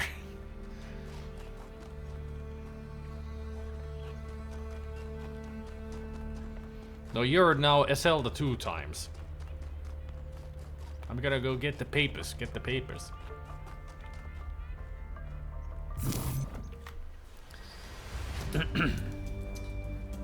Honey roasted nuts is a thing. Mm-hmm.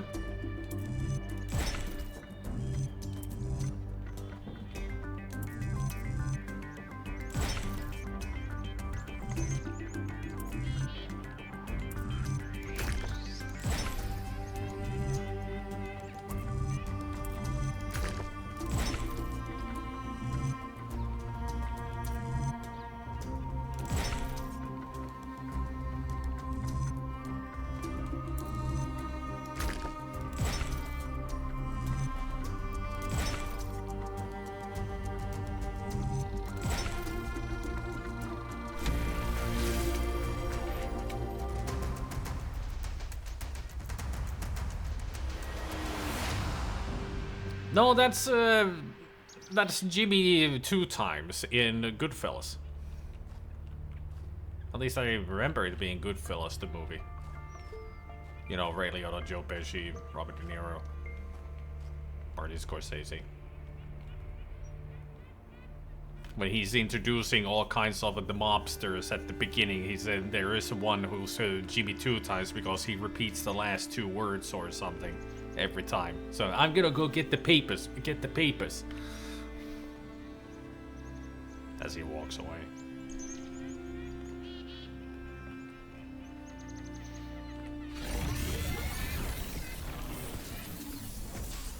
Trippy. Always.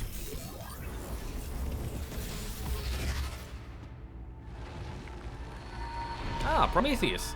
Hear me, friend, and heed my words.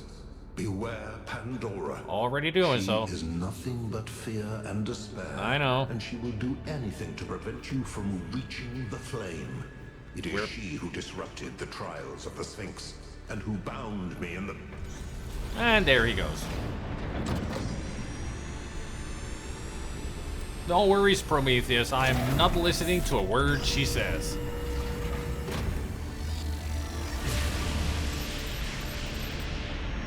Well done, 1K. Looks like our hypothesis was correct. The megastructure is opening again.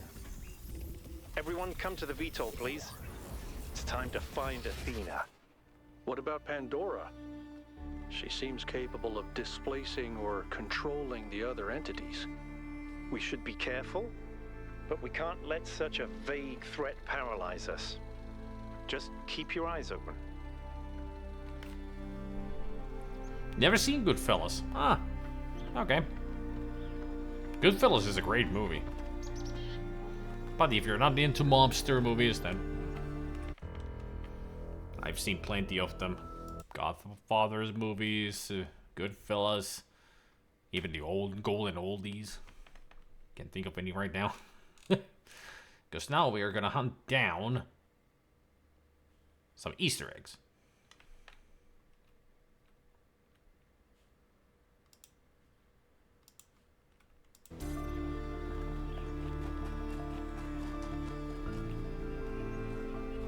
So from here I need to go this way.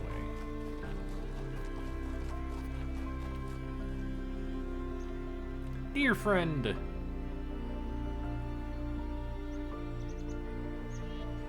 Come on. I'll feed you some grass. I'm a robot, what do you expect? Run with me.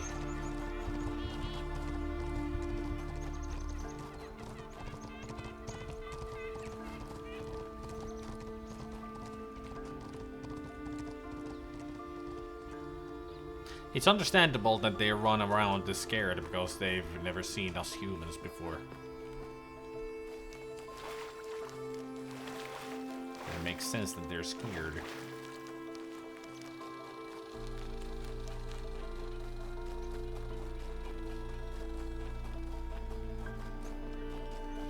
I like good movies. Mafia movies have just not been on the top of my list, but they are there somewhere. I highly recommend Goodfellas. It's a great movie.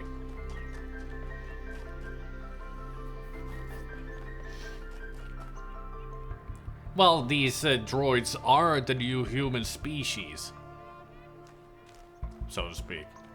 So, calling them humans, it's not that far off, you know, being right.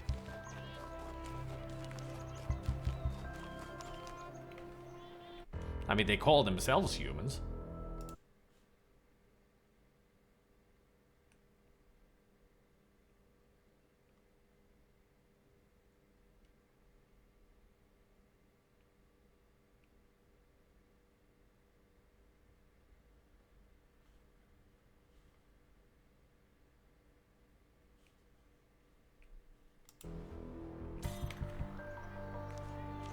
Not the evolved, it's just the new humans.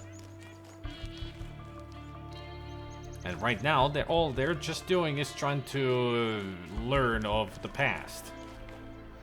To see if they can do better, or will they repeat the same mistakes, or stuff like that.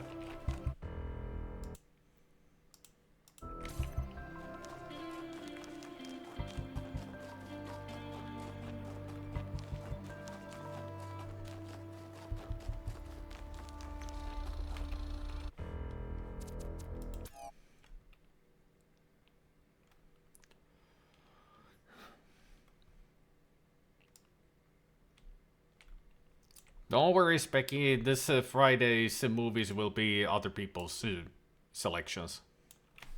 I think we've had enough of Specky Spidey combinations for a while. Would you look at that? Snowmen! What a big surprise.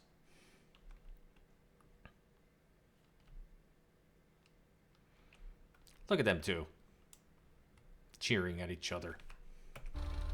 Pro Team really has something with snowmen. I mean, snowmen are all over their games, apparently.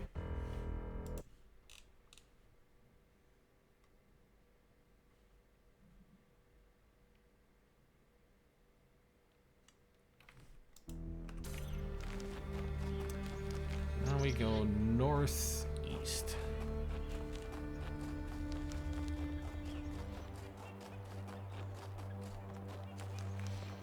I've got only got 3 big emoji projects left to do. After that, it'll just be a few here and there. Which one should I do next? Lego, SpongeBob, or Tomba? I would vote for either Lego or Tomba. Go with Tomba.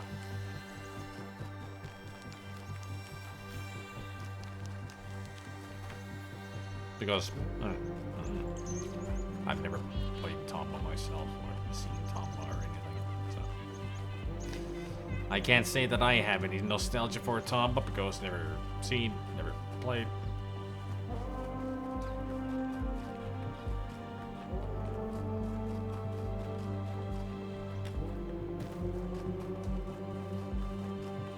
I mean, sometimes it's better to start with big and go for smaller, you know. Get the toughest out of the way first.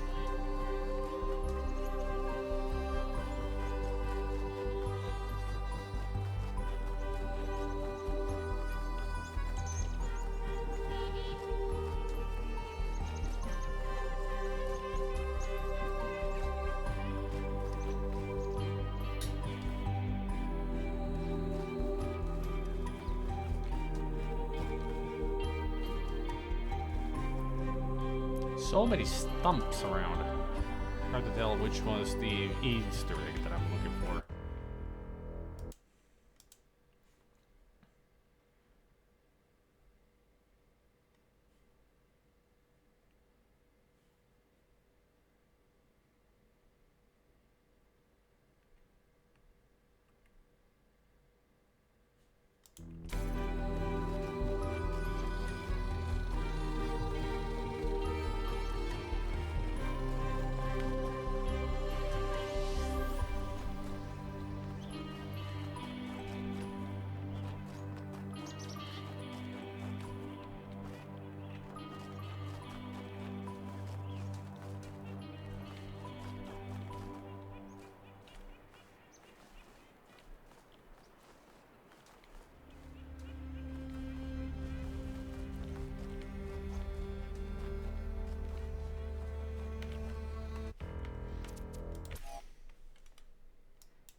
Ah, I'm in the wrong place. That's why. I haven't found what I'm looking for. I need to go more north.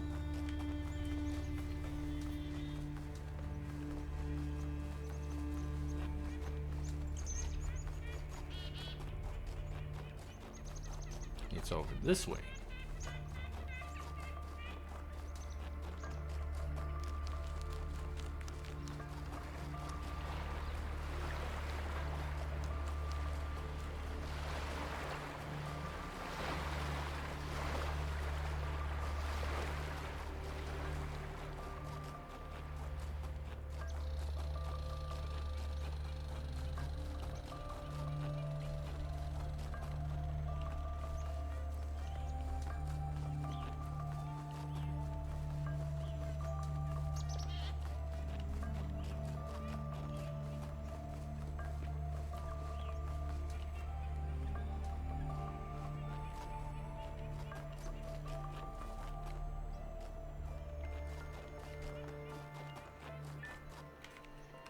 Am I in the right area now? I don't even know.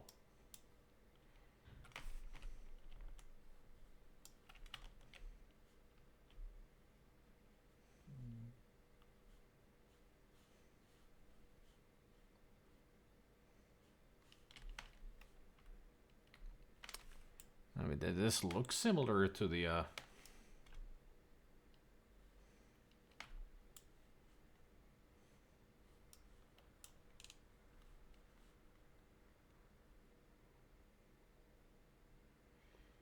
it should be around here.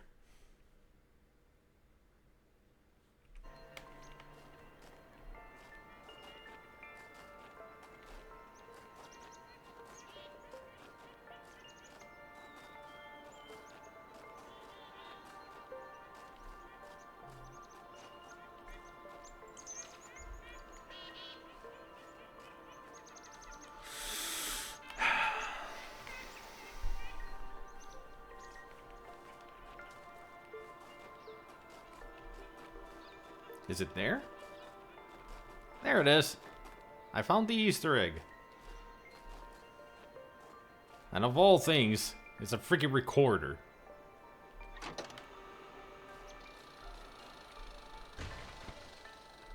No! It overheated. I wanted to see a recording of myself. Darn it. Question is, how is a recorder here? I mean, this was in the simulation. Why would she build one? Those were the worst ones. Everybody hated those recorders. I mean, in the first game, the recorders were the worst. In this game, for me, it's these switcheroos that are the worst.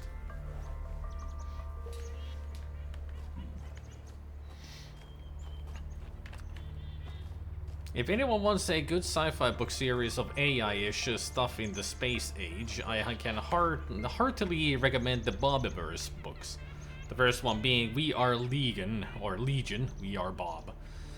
Or Fire from the Deep, Nebula winner by Vernon Winge. Bob is a human consciousness driving an AI, a complete brain scan with memories and all, of a real human then uploaded to a computer. As he tests the complete backup of his consciousness, he starts making clones of himself, and each of them actually differ from both each other and the original. It's really interesting, and there are a lot of fun with the fact that Bob is populating the universe with space probes driven by versions of himself. I was talking about just puzzle elements, Gabriel, not the everything about the game. Just the puzzle elements.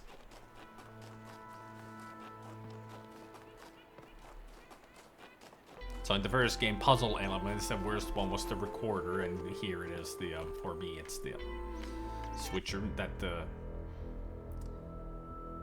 switchy thingy that we've done here all the time.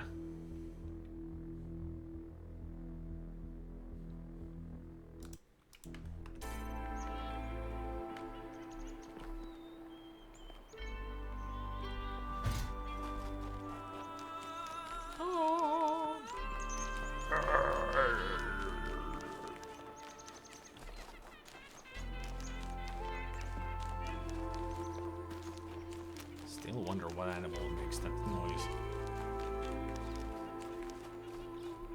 I misunderstood recorder as a recording. Ah. I was talking about the device that made a copy of yourself.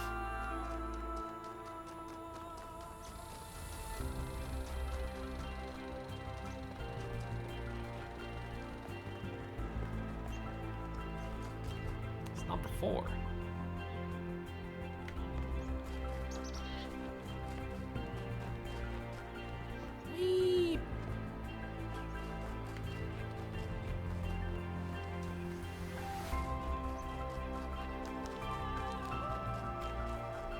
Look at that view.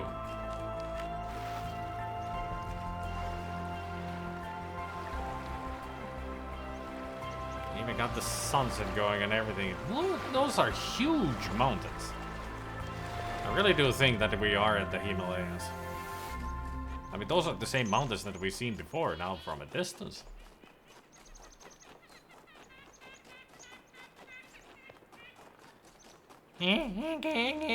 To you too. Whatever the hell you are.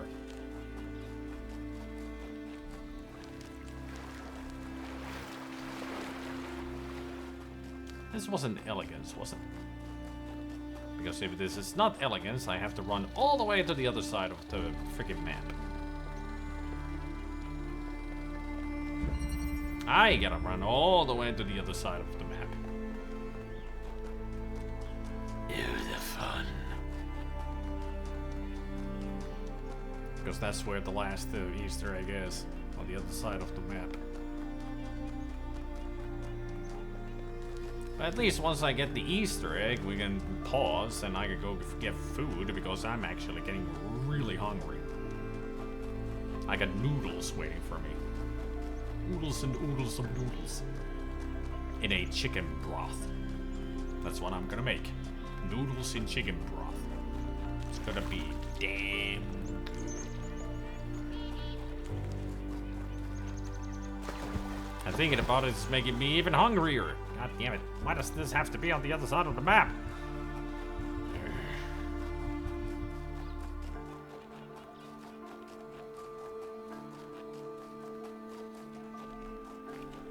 Now, where exactly was it again?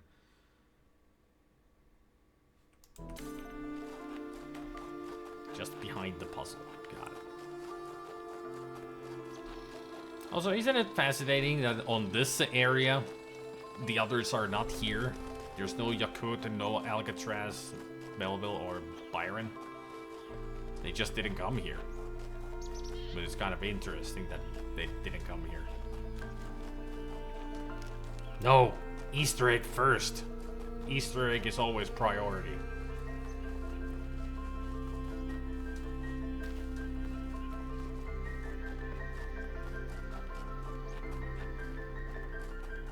Yeah, my choice is the Easter egg, which is right here.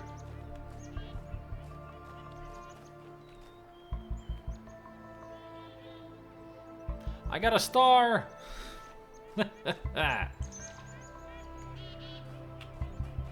Now that's a fun hologram. All the Tetromino pieces and the star. Looks like Athena didn't forget her past.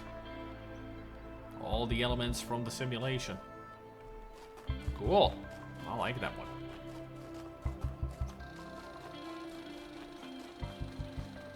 Chicken Alfredo pasta.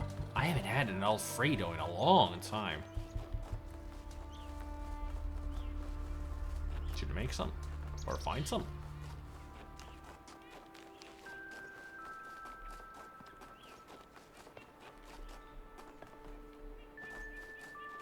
Oops. Alfredo is so damn good. It's like one of the best sauces for pasta. Even better than, I can dare say, even better than bolognese. Or tomato sauce. Alfredo is better.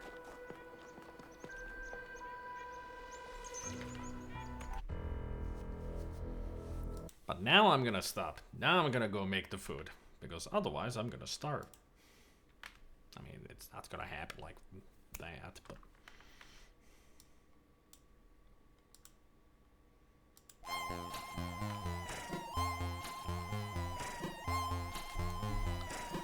And also we get to look at kitty cats. There's always that bonus during Soy Munch.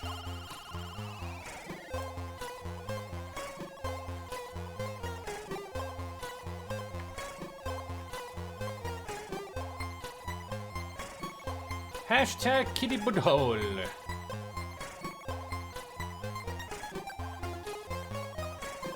I mean, bolognese, I could say that bolognese is just the most basic of pasta sauces. Anybody can make it, and it's very basic, you know. Fred! Here's Fred.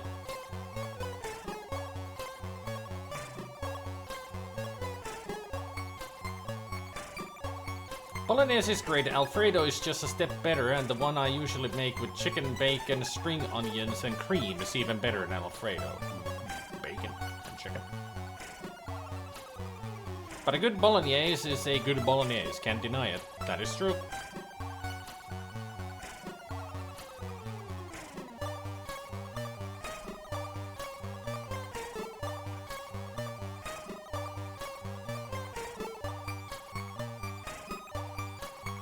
Another hashtag kitty butthole.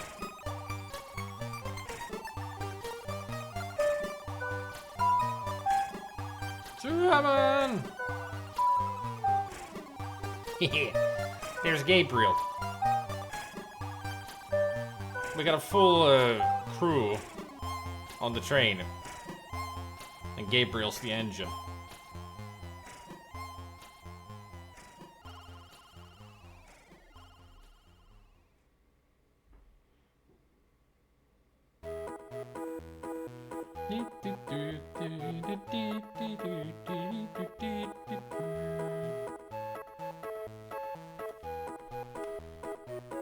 If you've never heard this tune before during Soy Munch or anywhere else, that's because I just added this.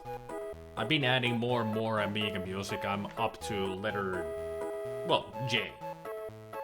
So next would be K. So I'm halfway through the alphabet almost.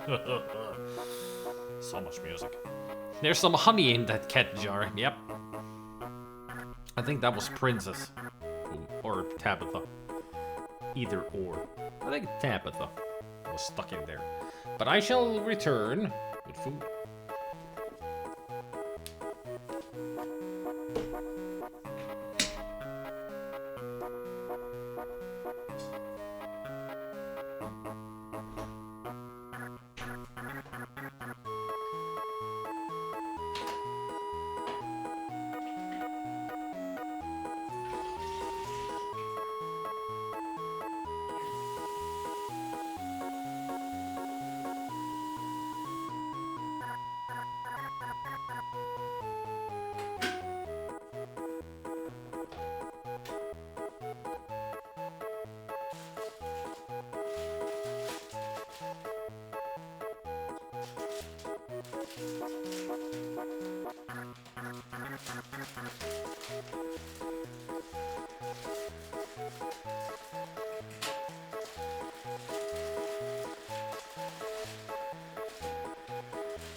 castle for a few minutes, and I will visit the Bennett throne. Also, welcome back, Lord John.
At some point, but I don't know when. And also, see you, Iselda. Don't know if he's here anymore, but yeah, don't know when I'm gonna play the dig. At some point.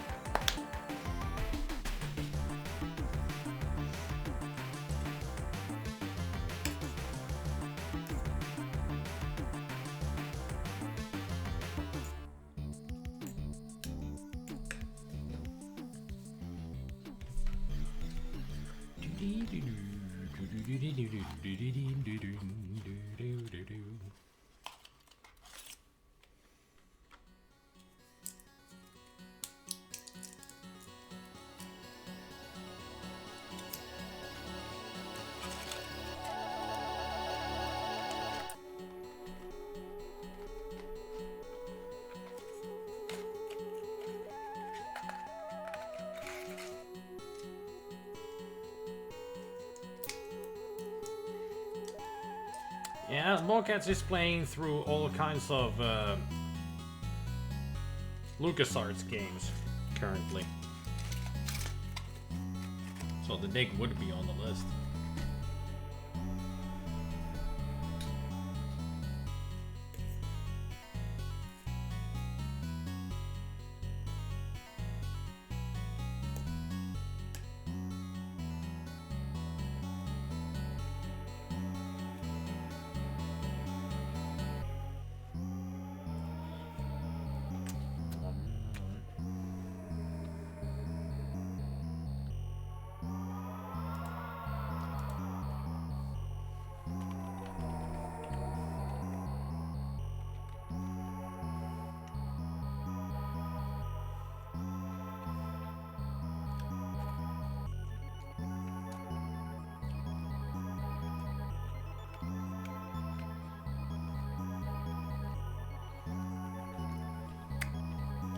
Clyde, please? There's no Clyde, please. There's only Clyde, thanks.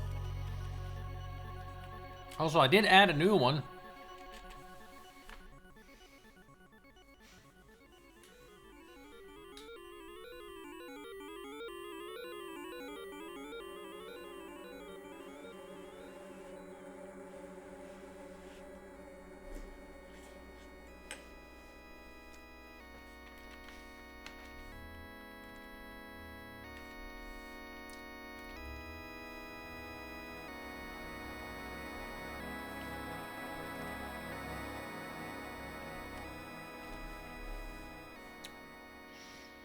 I mean, pretty much all about the Clyde Flame are from Creatures too. Thanks, guys.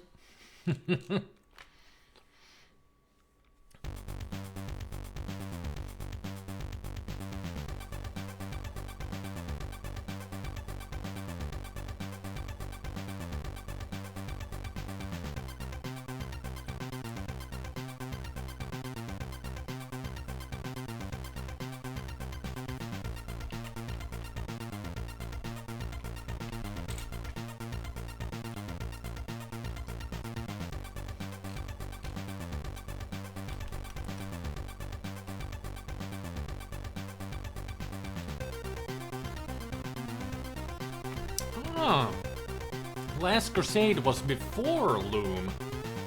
Interesting. Then after Loom was Secret of Monkey Island, because you asked about Loom in Monkey Island. Then Monkey Island 2. Let's see, Atlantis and the Dig.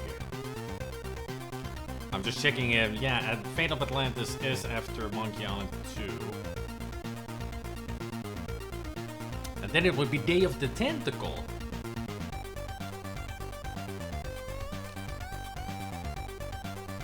The Dig is much later.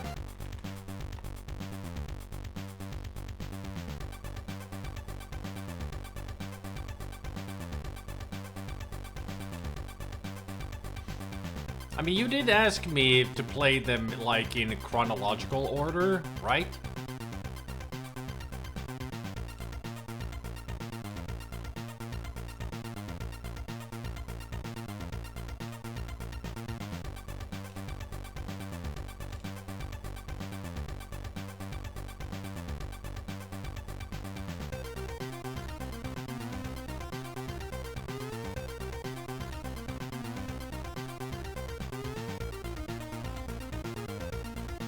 Well, you need to fix it.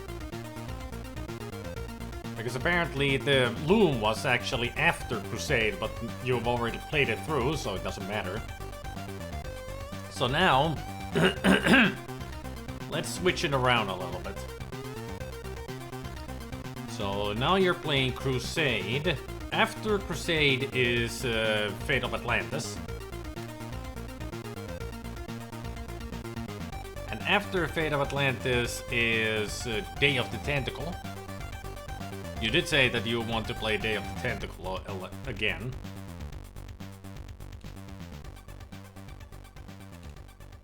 And then after Dot is Sam Max.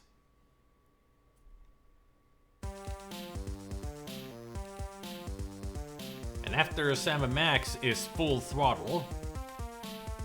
And then is The Dig.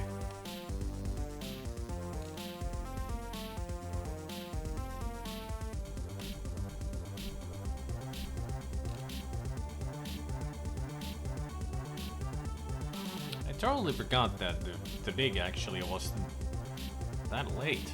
Same year as Full Throttle, but Full Throttle came out first.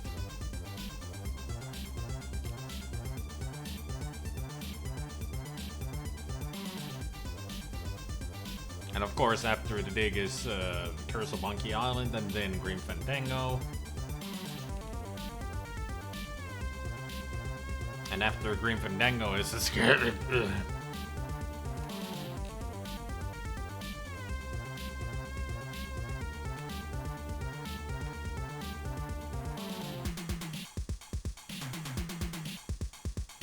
Yeah, because they made the action game first, and then they made the graphic adventure. While with the Fate of Atlantis, first came the adventure game and then the action. But the action game came out '89, and later that year came out the graphic adventure, so they were developed at the same time. Well, those are not LucasArts, they're Telltales. And I don't know about Runaway. I've never played Runaway, so I don't even know if Runaway is a... Let me see if they actually have it here. Ah, Tales of Monkey Island is, even though it's Telltales, that is after Escape.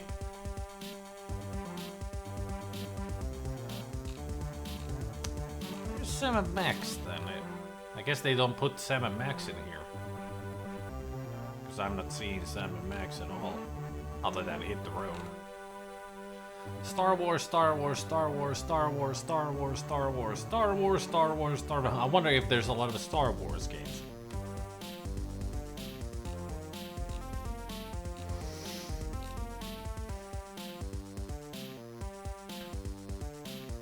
No Star Wars?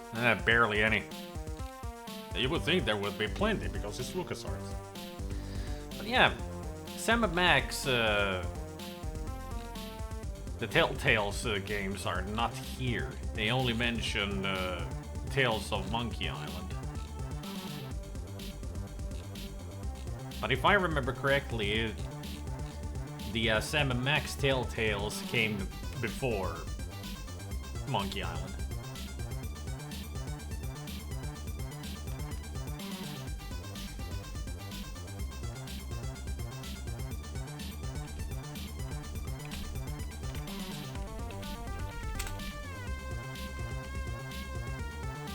Runaway, a road adventure. Oh, it's Pendulo Studios. I don't know them. Yeah, I don't know Pendulo Studios that well, so It says release is 2001, which means it would be before...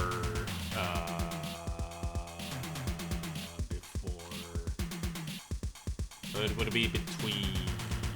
or after... It would be after Escape.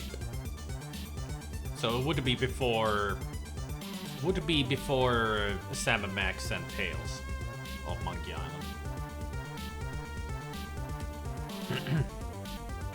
So just switch around Runaway and Escape and then you're good.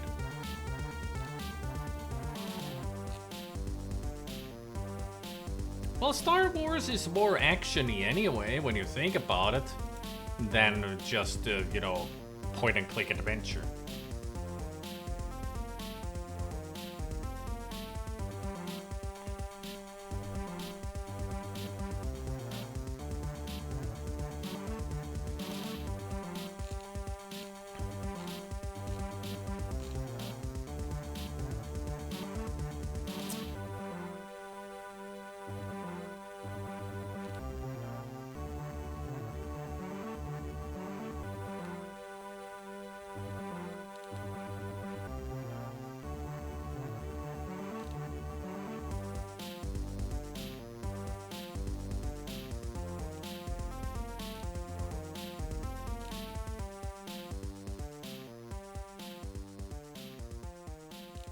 Yeah, that's about right.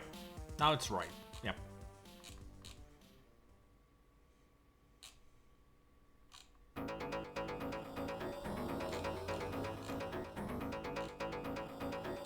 Since you wanted to play them in chronological order, now they're in order.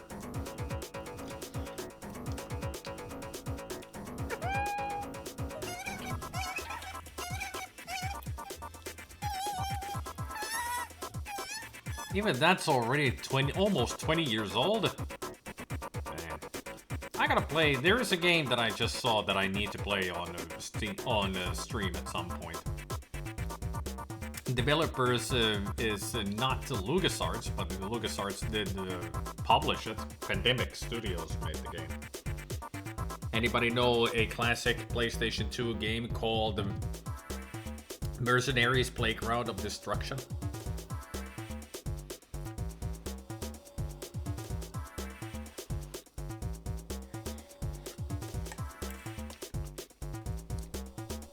Never heard of it. Yeah, because it wasn't a classic, but I played the shit out of it. Not a classic game, but it was such a good game. I loved playing it. Has a great soundtrack too. I think it was made by Michael Giacchino. Or is it Giacchino? Cannot remember how to pronounce his last name.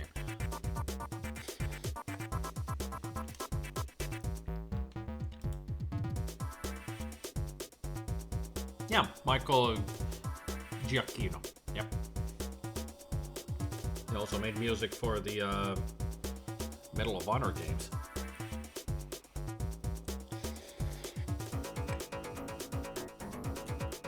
What else did Pandemic Studios make? They made a lot of games too. Dark Reign 2, RBMN RTS, Star Wars The Clone Wars, Battlefront, Destroy All Humans, Battlefront 2, Destroy All Humans 2.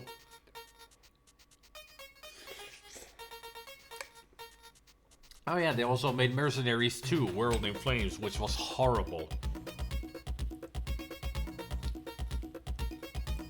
Because with Mercenaries 2, they made the mistake that they first made it for PlayStation 3 and Xbox 360 and also PC. And I think then they ported it to PlayStation 2. So it suffered a lot from the resolution, you know, getting smaller. So the game works and looks horrible.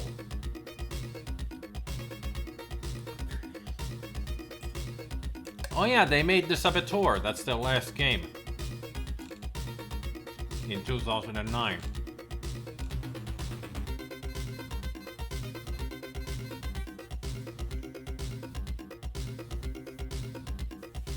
Yeah, they got closed in 2009. They only existed for 10 years.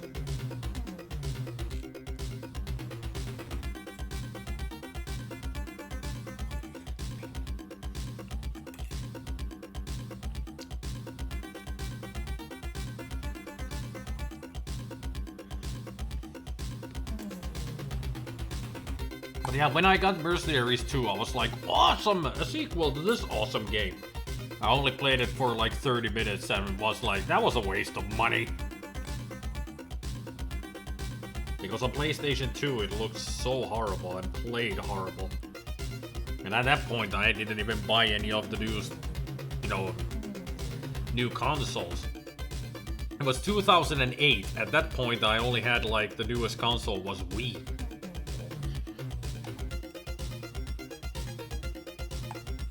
You were immortalized on the Saboteur remake? Really?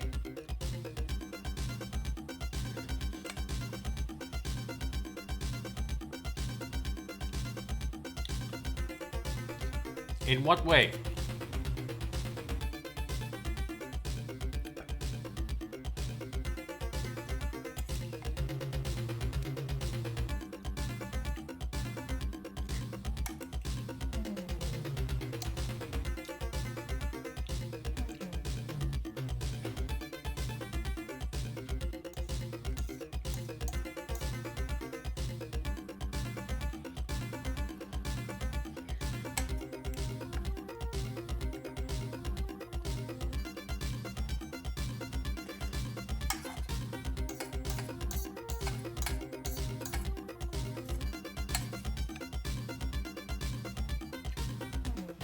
Ah, I see.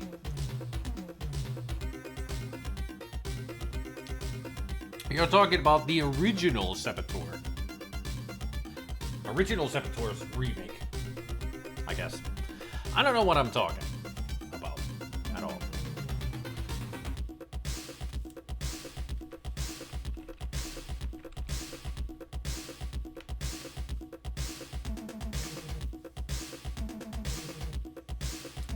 Yeah, Clive Townsend made the original 1985 Saboteur.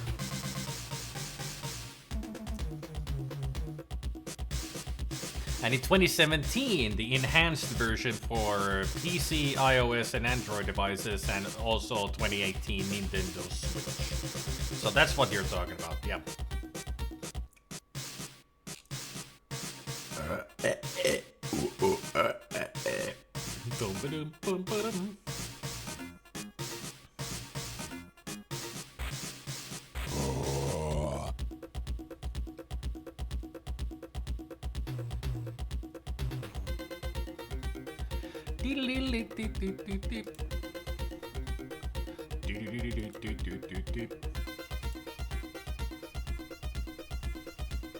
Well, it's like I'm immortalized in Dark Side Detective Season 2.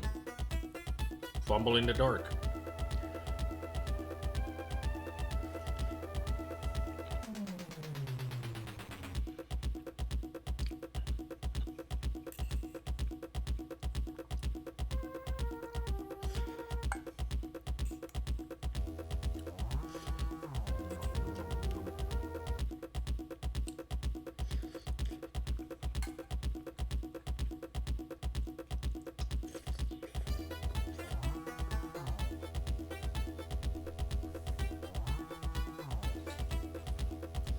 Ooh.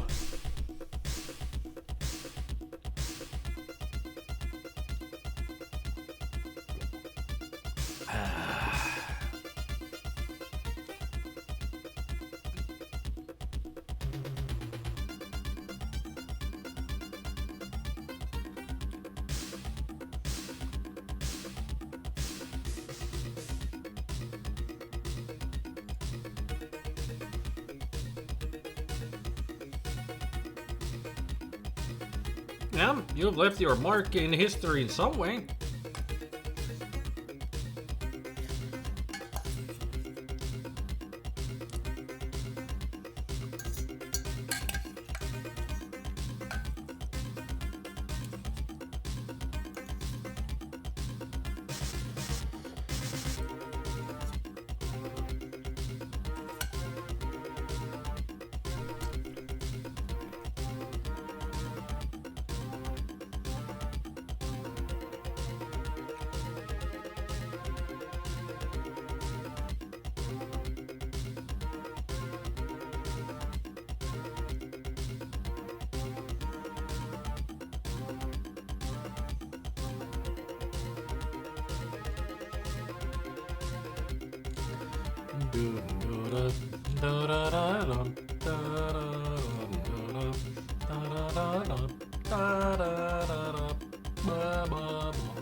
You done yet, music? 20 seconds. I just want to go back to the game. And also, Sweet, did I thank you for the resub? I don't think I did. Thank you for the resub. Better late than never, right?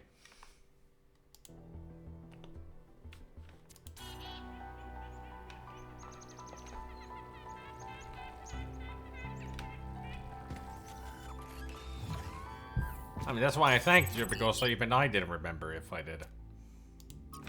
We're halfway through the game. There's something I've been thinking about. I know Almost. the New Alexandria disaster was traumatic. I know accidents like that make us think that it's best to stick to what we have. But what about all the accidents that have happened in New Jerusalem that nobody talks about? The collapse of the Rakovsky building. The Calvin Street explosion. The derailment that almost killed Benaroya and Kaneda. All of those happened because we stopped investing enough resources in our civilization. And if Melville hadn't been put in charge of city maintenance, this would still be happening. It will happen again either way. With how little we have to work with, it's only a matter of time. You see, there may be a price for pursuing progress, but there's also a price for not pursuing it.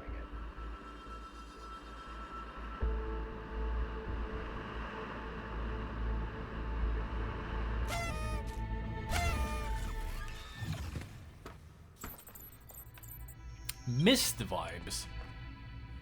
It's not that puzzling of a game. I remember when I streamed Myst.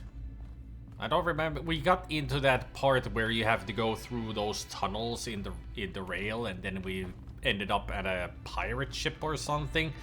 And that's when I decided to give up on the game. Just couldn't get into the game anymore.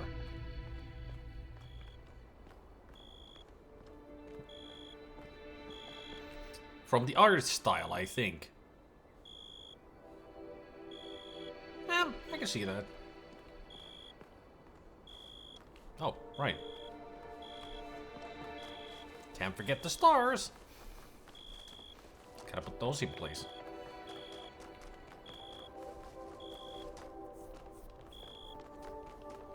It's just something about the game reminds you of Myst. That's all there is.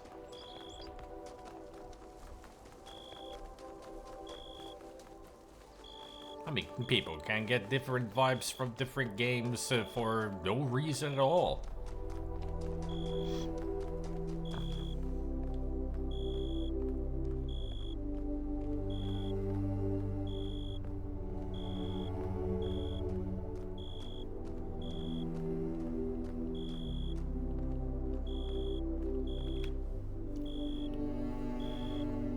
You mean the sequel to The Longest Journey?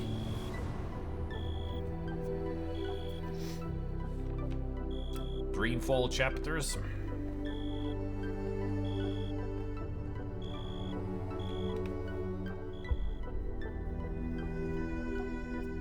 Because the first game that they made is Their Longest Journey. And Dreamfall is the sequel. I played The Longest Journey on stream a long while ago. And I played it back in the day a lot.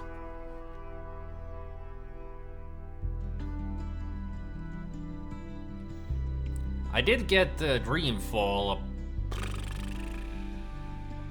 not right away, but a little after it was released. I played it for a couple of hours, but then I got bored with it because it was not a good game. At least it didn't have the same vibe as the original, the first game had. All of the mystical stuff was gone, and at least it felt like it. It wasn't as mystical and fantastical, and it was too linear. It wasn't a proper adventure game. It was so linear. The Longest Journey.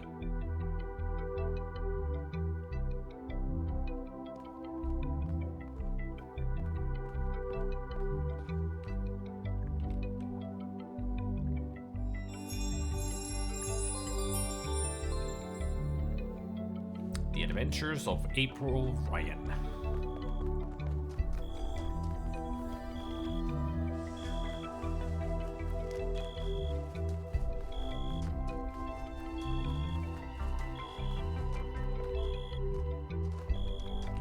I don't know what Dreamfall the longest journey is then. I know that there's the longest journey, which is the first game. Dreamfall chapters, which is the second game that is in 5 chapters. But Dreamfall the longest journey? I gotta look this up myself.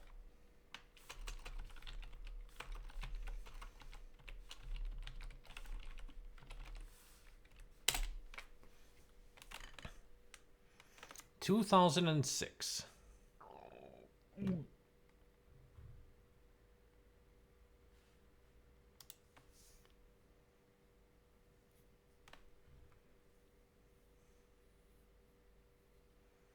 Yeah, it's a sequel. No, wait a minute. Dreamfall the Longest Journey is the sequel, and chapters came after Dreamfall the Longest Journey. Yeah, the chapters is the one that I haven't played. Dreamfall the Longest Journey is what I have played. But the chapters I haven't even seen or touched, because I didn't care about Dreamfall. So I got confused, yeah. Dreamfall the Longest Journey is the sequel. And Dreamfall Chapters is the third in the series.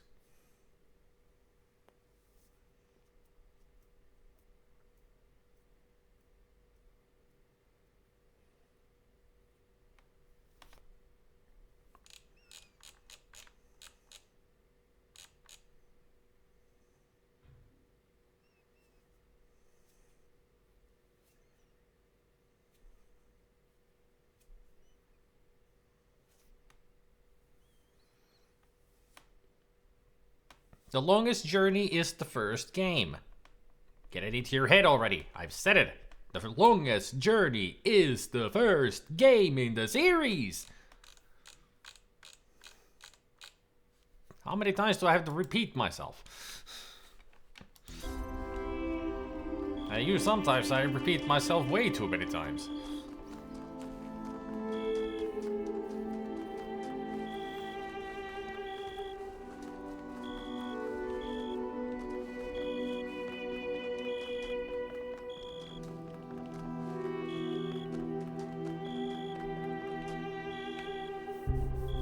Yes, that's what I said already, Morgaz.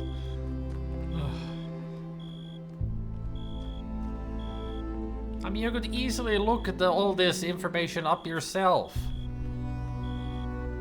It's called Wikipedia. That's where I go. That's where I found this information.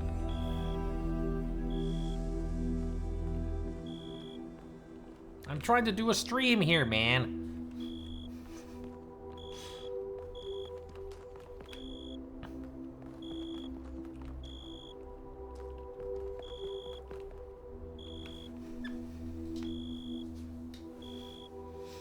Get around, kids. It's time for another episode of Flip Spidey's Lid. Yeah.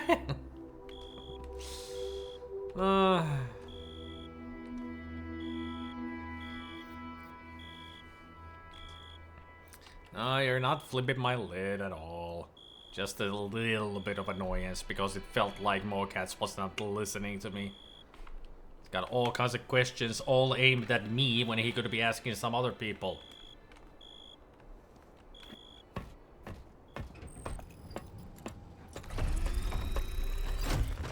All right, here we go again. No, it's all shit. Here we go again. Our main objective is to determine the relationship between the megastructure and Athena. Did she find it? Did she build it? Why was she here in the first place? Explore, dig up anything you can.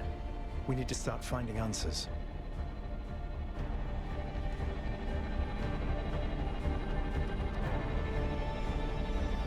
I can't imagine one person building all this. Don't forget about Miranda. There were at least 2 of them. I can't imagine 100 people building this.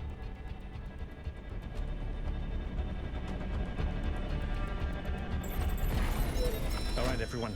Have a look around, but stay in touch and be careful. 1K, can you stay a moment? I'd like to talk to you. Okay, Alcatraz. What's up? I know you can't wait to start exploring, but just hear me out, okay? Okay. Sure. I'm concerned. Byron is brilliant, but all he can think about is the possibility of finding Athena. She was his mentor, and her disappearance shattered him. I've noticed. I'm afraid he's not seeing the dangers of the megastructure. To me, this place seems chaotic, dysfunctional. Yes, it's all very impressive, but I think it's broken. And what we're seeing is, it's nonsense, frankly. You've interacted with it more than anyone. What do you think? I think all of it is intentional. We're meant to do something here. It is somewhat broken, but underneath there seems to be some kind of pattern. You're right, it seems pretty broken. I don't have enough data to judge.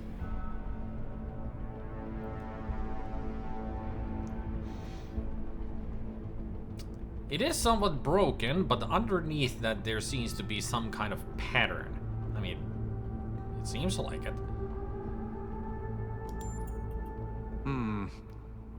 I don't see it. Or at least I'm not convinced that the pattern is meaningful. Maybe I'm wrong, but please, be careful. I mean, definitely something is leading us here. That we... Maybe not, we're not meant to be here, but everything's done deliberately.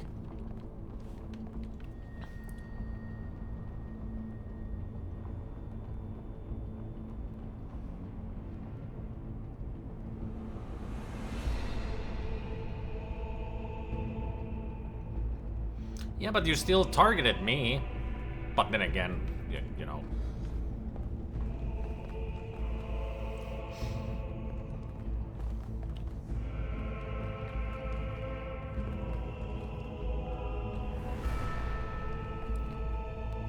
But the thing is, small cats, there's a wiki for everything these days.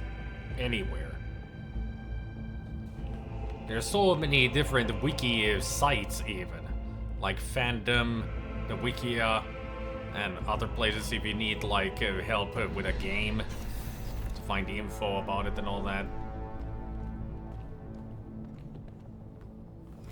I mean, all this information that we're talking about today, like the Pandemic Studios, LucasArts, and now the Longest Journey, all of those I found in Wikipedia. I'm headed deeper into the megastructure. Not quite sure where I am. Seem to be right in the middle of the machinery. Please, watch yourself, Byron. This is incredible. I don't even know how to describe what I'm seeing. I don't think this is a building. I think this is a machine. One of the largest machines ever created, then. My point, it's just that...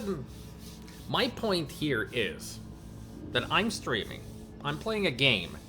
I don't want to constantly pause the game to look up stuff for people on Wikipedia or the internet in general. It feels like it's a waste of time, waste of my time at moments. But the thing is, when somebody asks me of something and it starts to intrigue me, I just go into focus mode on finding the information. That's the problem. If somebody straight up asks me a question, I feel like it is my obligation to find the answer for them.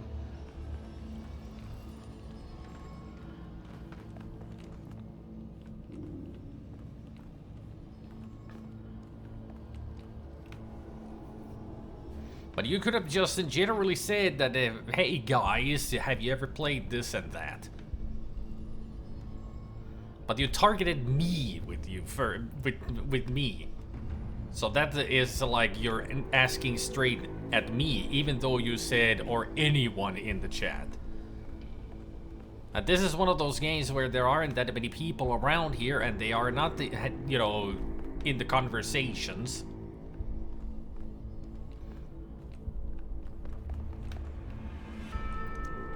So I'm pretty much the only one who can give an answer at that point.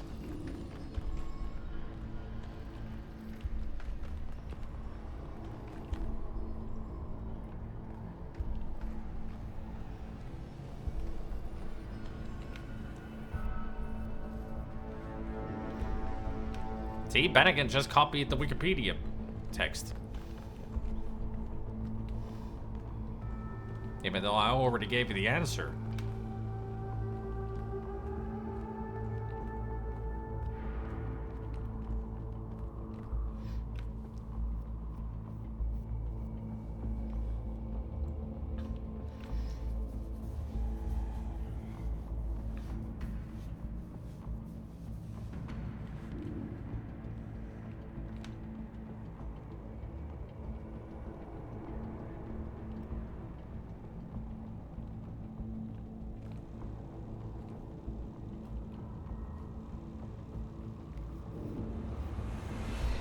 There are many reasons why it may never happen. Yeah, the many reason being that the Dreamfall games didn't do well at all.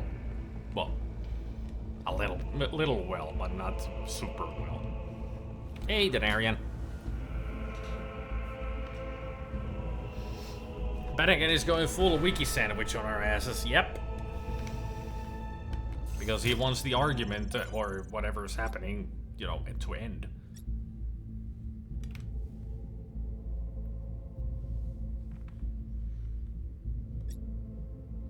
Noema Project 7. Well. Trials 1701 to 2202. False leads, errors, frustration, effects ripple out at enormous distances, waves. We need to move experiments further apart. I'll just get this Noema Project. Which one was it? 7. I'll get the text ready. Trials 2203 to 3509, version 0.2 deployed. Large-scale synthesis successful. Blah, blah, blah, blah, blah, blah, blah. That's a lot of text. I remember I actually translated these on my own when I was playing the game for the first time. This one took forever to write down, to translate. Trials 3510 to 3525, replicating 0.2 to create version 0.21. Can we literally bootstrap this to any scale? Would be nice to know what the heck they're doing. Alright, let's see. What does this all of this hex say? Be not feared, the isle is full of noises, sounds and sweet airs that give delight and hurt not. Sometimes 1,000 twangling instruments will hum about mine ears, and sometimes voices that if I then had waked after long sleep, will make me sleep again, and then, in dreaming, the clouds methought would open and show riches, ready to drop upon me, that when I waked, I cried to dream again. End scene. That is definitely Shakespeare. That's got to be Shakespeare. Yep, The Tempest. Yep. That's Act 3, Scene 2 from The Tempest.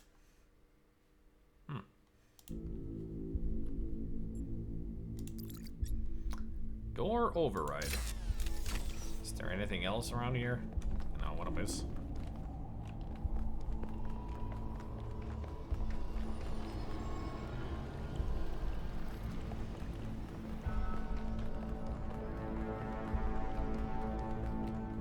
Can't open that. And this is where I came from. Yep. There's nothing else here.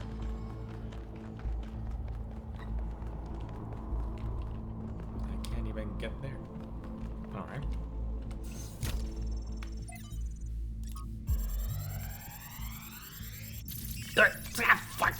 Why an override on the door?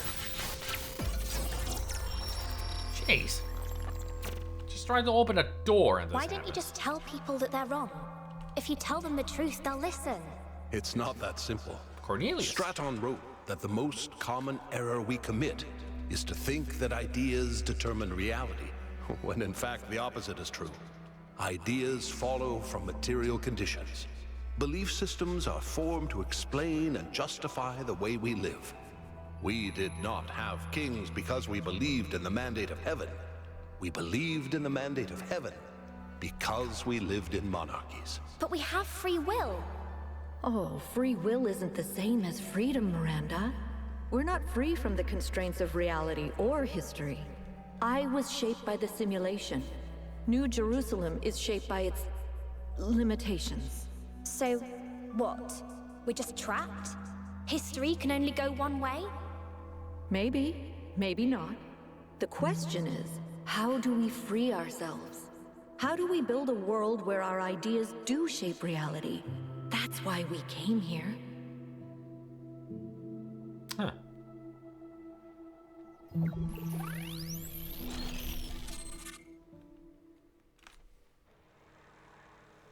I knew it! Athena's here. She built this. That other voice, was that Cornelius? Yep. It definitely sounded like him. There was. Come to think of it, he went on a research expedition around the time Athena vanished. He was gone for years. People thought he'd died. And all this time, he knew where she was? We should talk to him. We will, when we get back. But right now, we have to focus on finding Athena. We are so close. This music always reminds me of Psycho Mantis' moment in Metal Gear Solid. Same kind of chanting.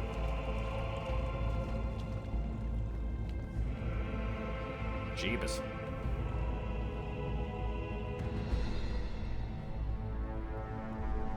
Place is enormous.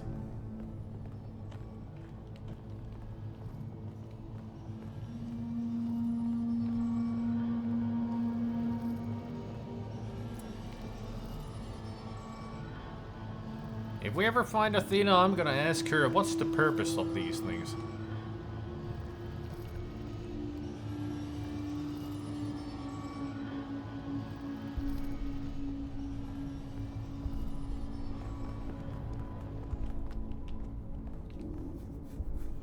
Speaking of a machine, this place reminds me of the Borg cube, but with vegetation. This kind of view either is just before we turn on the machine to give air or oxygen to Mars, or this is Portal. I'm just waiting for GLaDOS to start speaking and moving these to make a new level for us to solve.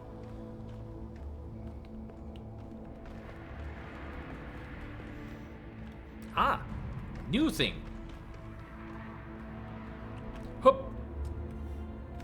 Anti-gravity. Well, not anti-gravity, but you know. Are those surfaces magnetic? Something like that. No, it's anti-gravity. Yep. Your coot was right. I should have known. Anti-gravity surface. So even though I'm going down, it looks like I'm just going left. But we're on the wall, not on the ground. Well, at that point, it was the ground. 1K, I'm over here. Hey, Byron. Hold on. I'll open that door for you.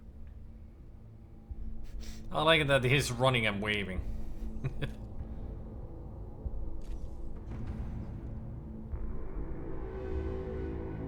Thanks.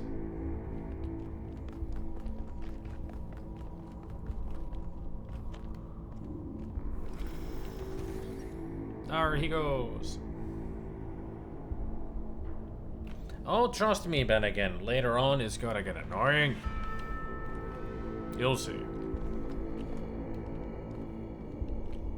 There goes Byron. Apparently, he's going to go solve some puzzles as well.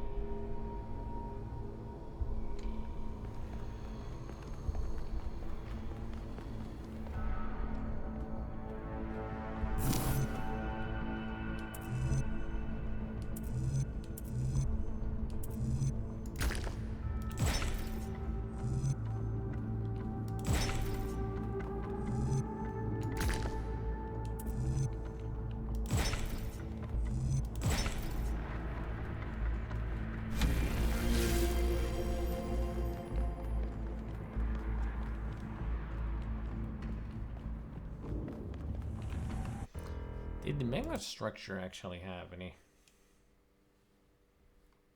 No, mega structure doesn't have any Easter eggs. Same pattern as before.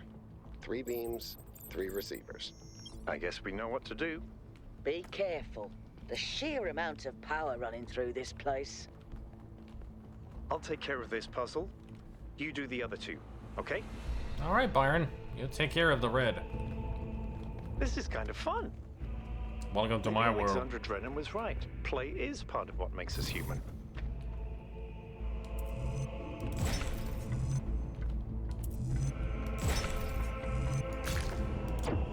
Got it. Melville, is there anything in the system that can tell us where Athena is? He did get it. I don't know. Someone's logged into the system. But when I try to access that information, it all glitches out.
Does this lead?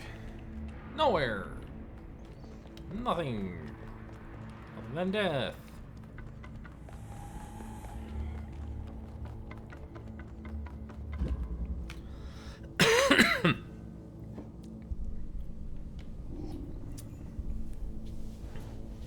Why do I have such an itch in my throat?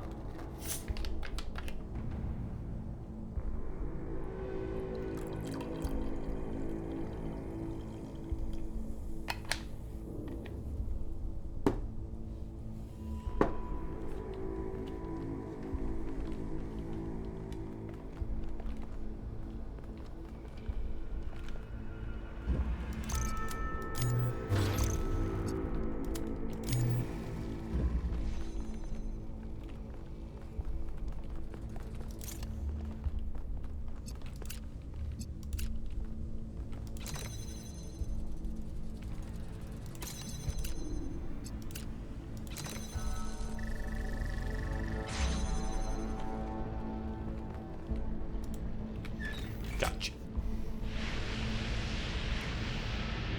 That's the blue turned on, so now it's just the green left.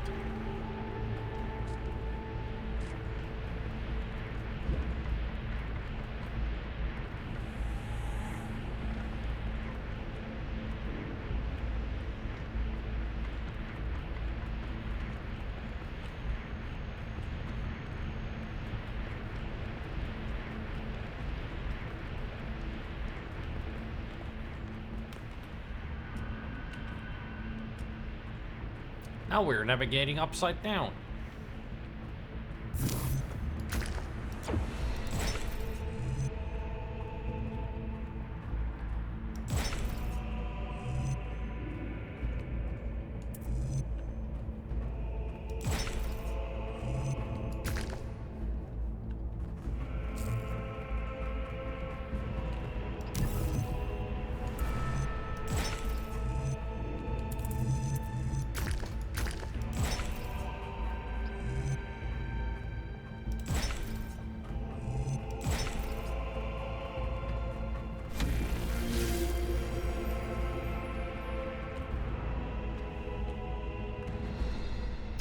glad that they didn't make the traveling around here complicated or anything.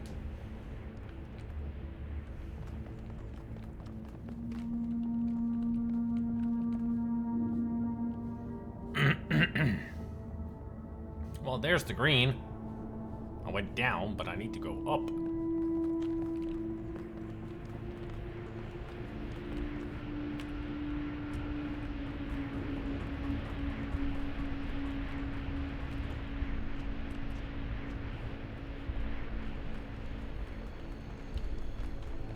Ah, this takes me to the end.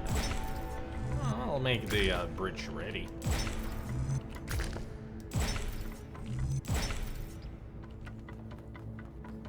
There. Now I just need to open this.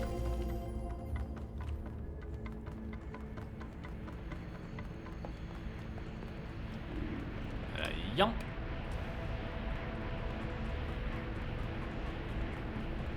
Yump.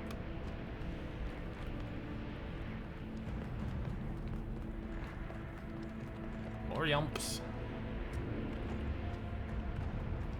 So, well, where does this take me? Towards where I actually need to go. I think. Shit.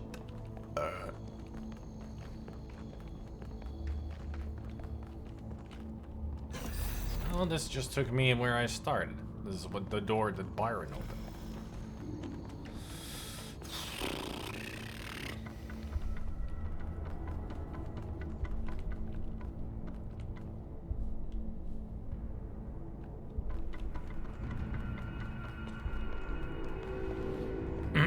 It's quite creepy how much you are being watched based on your browsing history. I bought a new phone yesterday, and due to me searching a bit on what phone to get, every single advertisement I know get on Facebook are sales on those phones I looked at. Interesting and scary.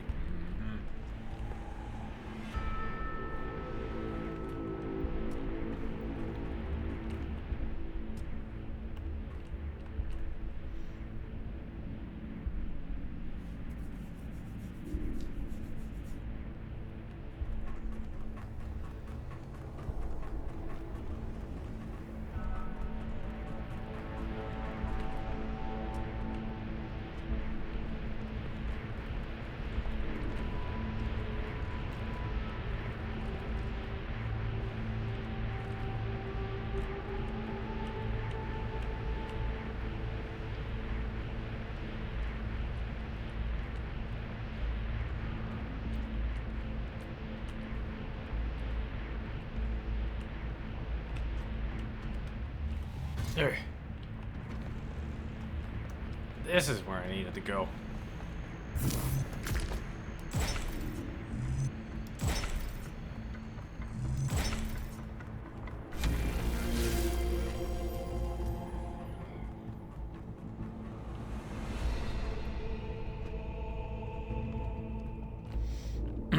Had to get a new phone since Huawei are basically getting rejected by more and more app developers. Yeah, you did say that earlier. Not a big surprise, really.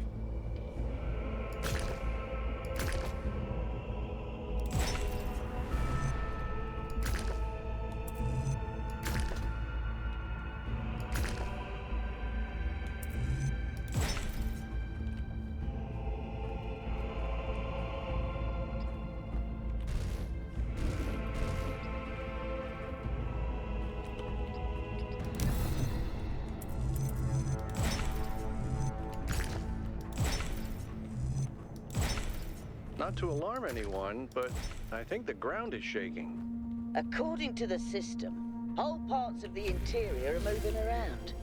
Like it's rearranging itself. I think that's what happened last time. When I took the elevator, the platform where I got out just moved away.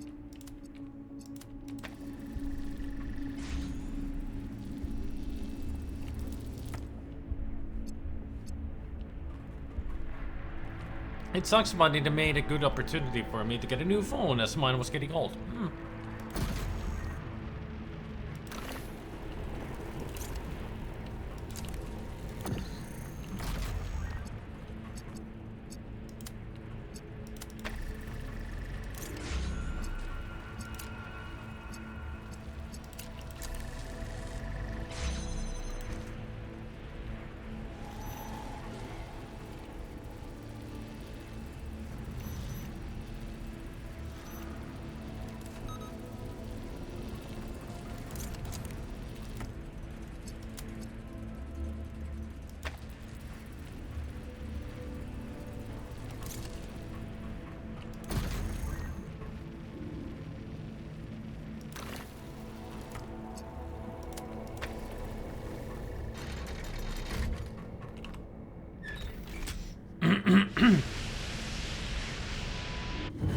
happening. I'm heading in. You should wait for me, Byron. And also, we are looking at things upside down currently. That's down. This is up.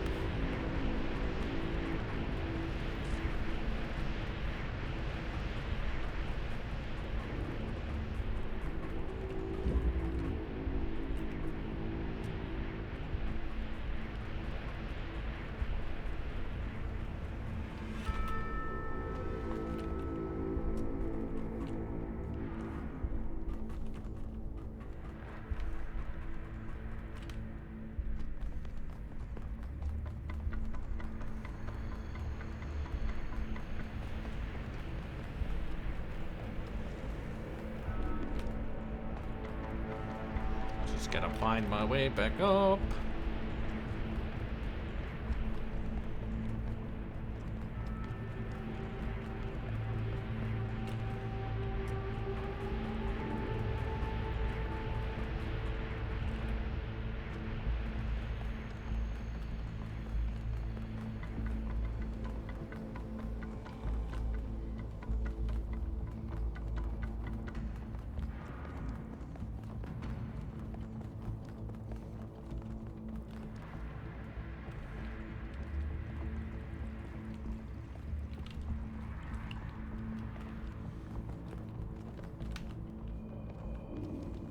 I mean, it really is like the Borg cube, but with a lot of vegetation and other stuff that you would never see in a Borg machine. Like, there's rock for no reason in the walls, trees growing from all over the place, and who even knows how they're growing from all of this. Like, we don't know what material this even is. It looks like steel, but it also seems to break like a stone. Go figure.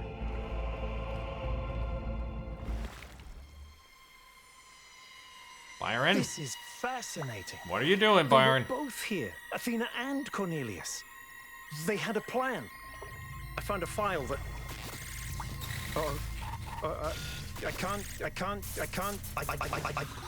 Hey, watch the language there, mister. Byron's trapped in the overload. He's failing to disconnect. The whole system's going haywire. Should have let me do that. I'm the only one who can handle it. Prometheus Bound. Act 3. We have to go. Now, 1K. Get moving. We can't just leave Byron behind. Yakut, we have no idea where he is or what's happening to him. But right now, if we stay here, we could all die. The system's going completely bananas. Energy spikes everywhere. We'll come back for Byron, I promise. Well, we're not going back that way.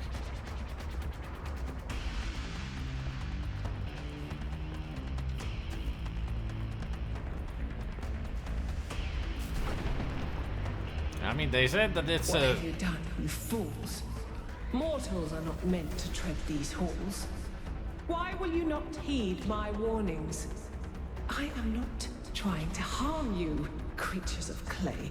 All I wish is to protect you and the rest of your kind. What more must I do to make you understand? Destroy us? If you cannot be reasoned with, I must bar your path.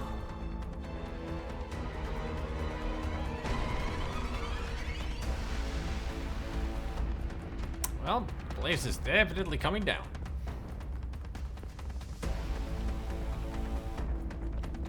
Move, 1K, move! I am! 1 foot at a time. I was just pondering why Byron would do what he did. I mean, he should know that I'm the only one who can handle overloads. You know, being too eager and all that, he wanted to find out the truth, and now he paid the price for it. He's hubris. These energy emissions are messing with the VTOL systems. Okay, I think I've got it working. Get here quickly, 1K. On my way. Moving as fast as possible.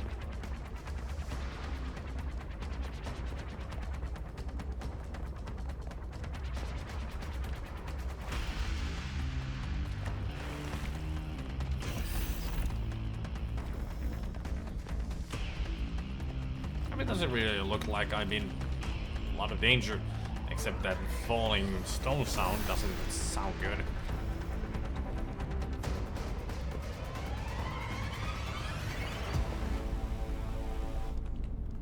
Come on, get in! Alright, hold your horses. It seems like everything stopped Get now. us out of here, Yakut. Jeez, relax sometimes, Alcatraz.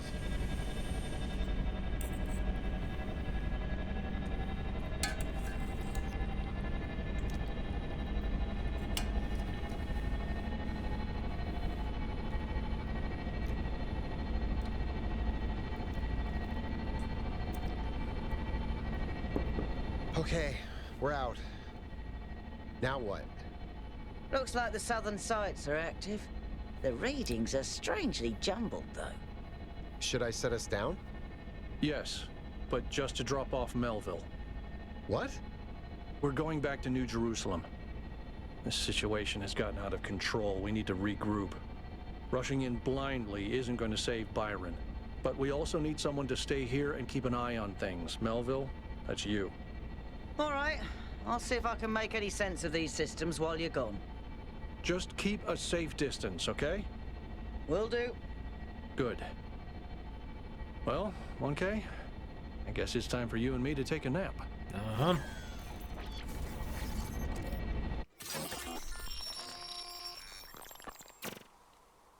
Do not lose hope, my child.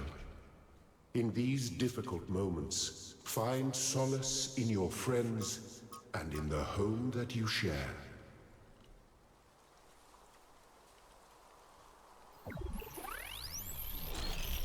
Alright. I'll be trusting my friends and home. Here we are. Got an update from Melville. The power spikes are continuing, but no news from Byron. All right. Thank you, Yakut. You get the VTOL ready for the next trip. I'll talk to the mayor. 1K, please head over to the Museum of the Simulation and talk to Cornelius. Let's see what he has to say for himself. Probably nothing. Got a feeling he won't be saying anything.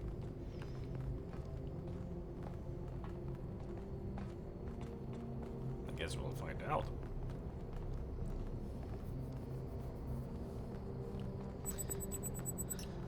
New interface content available. City news. The expedition to the Founders Island has suffered a serious setback as all contact with Byron was lost during a foray into the interior of the mechanism structure. Byron is assumed to be alive, but trapped within a data stream overload and unable to disconnect. Several sources in the government expressed a lack of surprise at this turn of events, citing the first companion's history of rash behavior.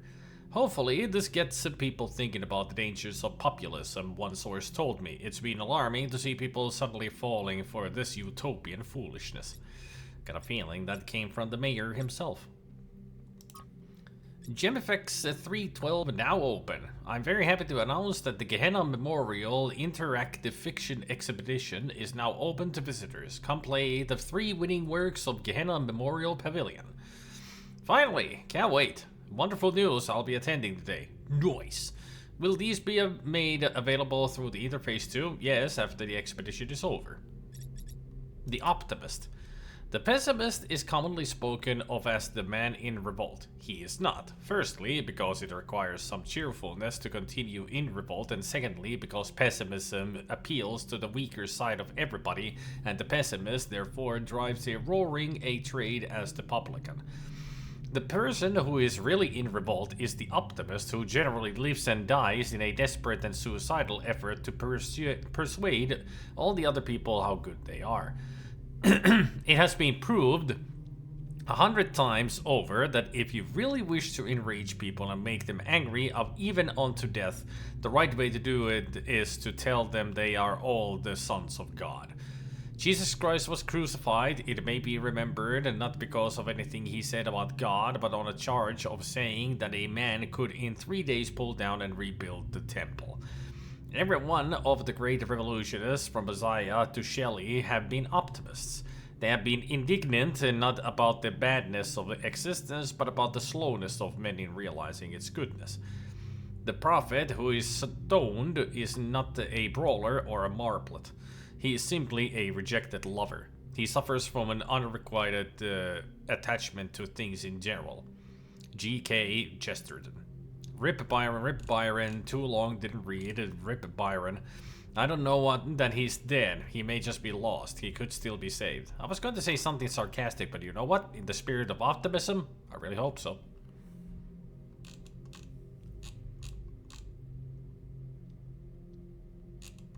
Alright.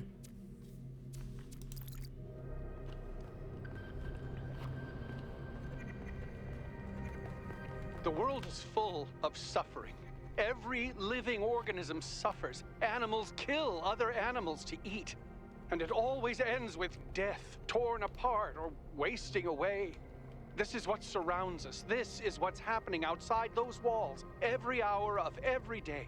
It's our ethical responsibility as sentient beings to lessen suffering. That's what it means to be human. To understand that it is your duty to transform this world into something better. That's what the founder meant when she said that we can turn the world into a work of art. Despite what happened to him, Byron was right. We have to keep going. This is blasphemy. Byron was punished for failing the founder's trials. And you want us to dig deeper? Just because you can't accept that suffering is natural and necessary? Please, everyone, stop using the public frequency. If you want to argue, use your interface or speak in person.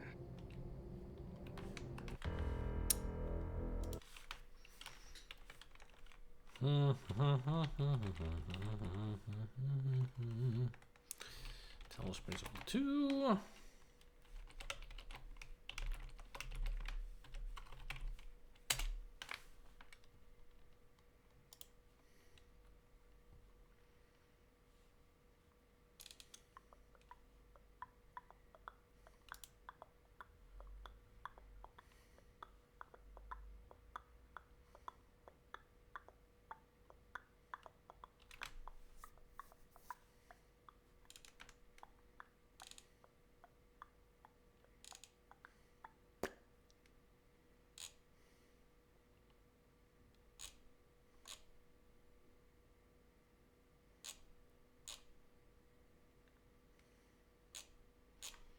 I'm just checking up something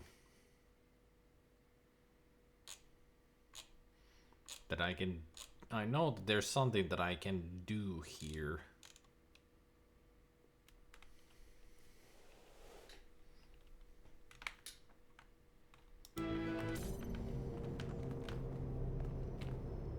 Mayor has something to say.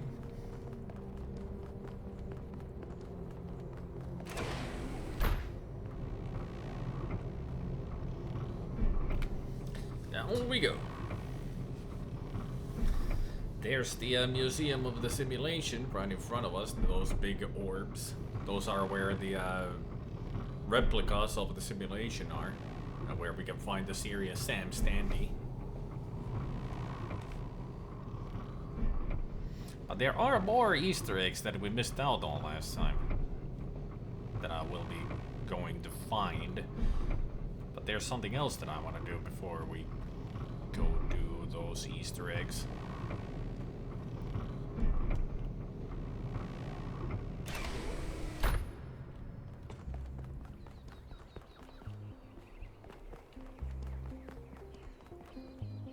Huh. A lot of people came down to listen to you, huh?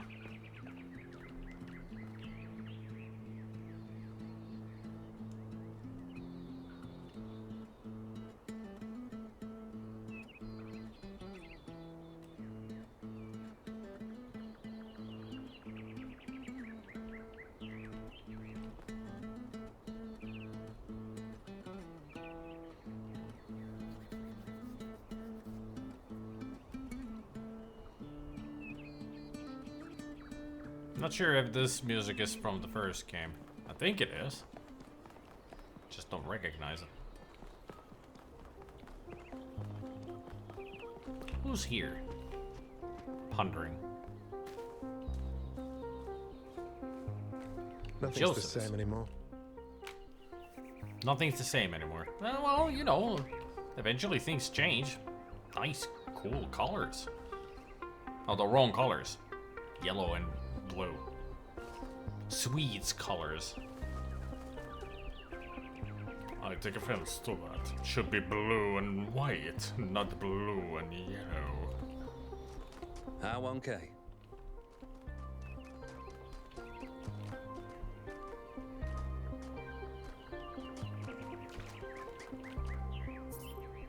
Milton's Rest tablets of the founder. This way. Tablets is the thing that I need to find.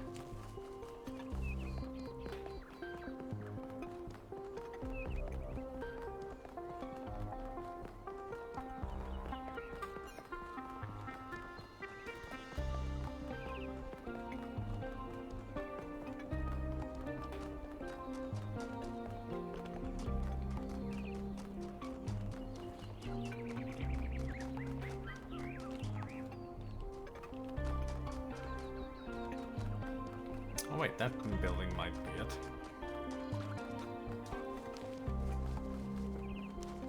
This should be it. Yep. Oh, Thekla! Greetings, you pink bastard. Founder bless you, 1K. Are you sure about now that? Is the time of our great testing. The deceiver Byron has been slain, and we must turn away from the path of sin or suffer the same fate. I don't agree with Byron, but he's not a deceiver and he's not dead. This is idiocy. Have you ever considered that you might be wrong? Why do you hate Byron so much? Have you ever considered that you might be wrong? I don't need to. Do you see any of our ancestors walking around? No? Then the truth is obvious. Mother Nature punished them for their sins. Why would I want to side with those who wish to blacken the skies and kill the oceans? Nobody actually wants to do these things. We believe we can avoid them. Byron believes we can grow without repeating the mistakes of the past. I don't want to waste my time talking to idiots. Shameful. You are the completion of the goal. Try behaving like it. Hey, I'm a sinner. Have a heated argument with Thekla. Repent, sinner, or the founder will destroy you. Bite me. Repent, sinner, or the founder will destroy you. Goodbye, Thekla.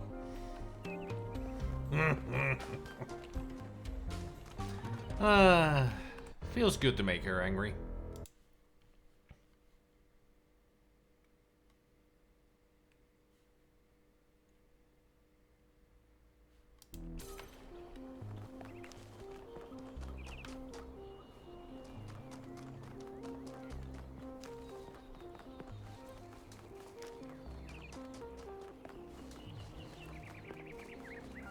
Kitty cat.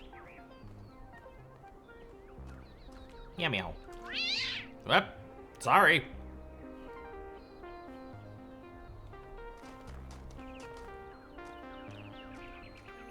Good luck. Meow meow meow meow. Oh. A gardener. Named Chansey. You don't look pink and you don't have an egg.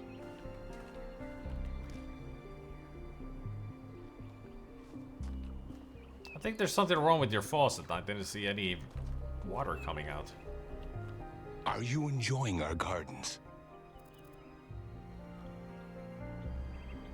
Yes, they're lovely. All the great secrets are right there, you know. You can watch the tiniest of seedlings grow, flourish, and die. But it's the pattern of all things that you're really seeing. You have a flair for the dramatics. Speak for yourself. All I see is biology and dirt. Yes, and just as the entire universe is reflected in a single dewdrop. Ah, so you've green fingers and apophenia too. Those traits are much too rare in the birthing algorithm, in my opinion. Sometimes I imagine myself as an old oak tree. I watch the life which grows around me. I see the ivy, the moss, the fungi, leaching my nutrients as they go. And I don't blame them. I'm delighted by how life seems so different from me can somehow be the same as me. This old oak tree drinks water from the ground.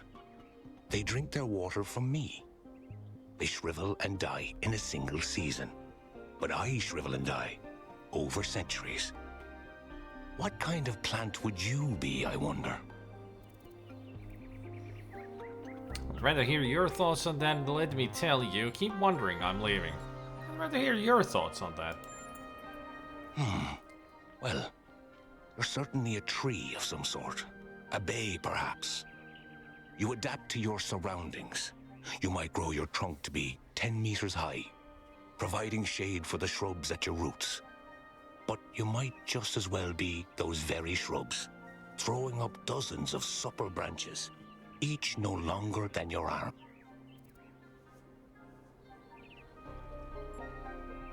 That feels appropriate somehow. Of course. It's the patterns, you see. Why tend these gardens when our ancestors are long dead? Our ancestors grew plants for their colors, their tastes, and their general utility. It is said they could identify a fruit based on the flavor of the air alone.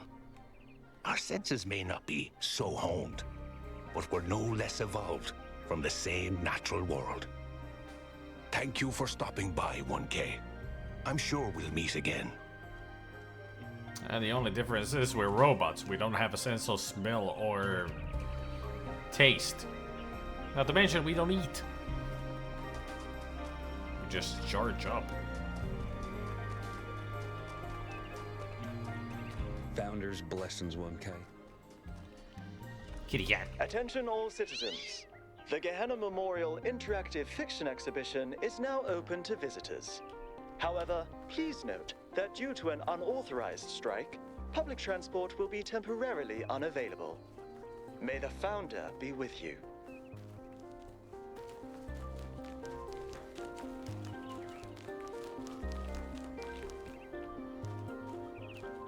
Well, there's an Easter egg. Tal 9000. I'm sorry, 1K. I'm afraid I can't do that.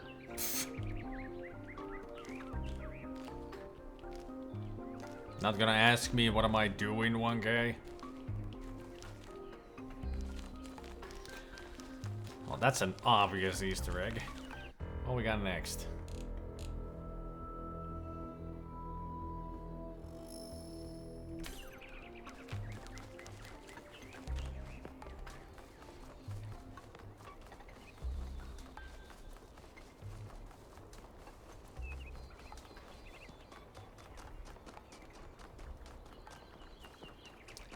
What we got next? Gotta go all the way back to the other side to Drennan Memorial.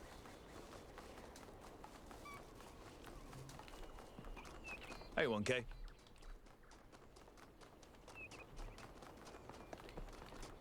Hi, 1K.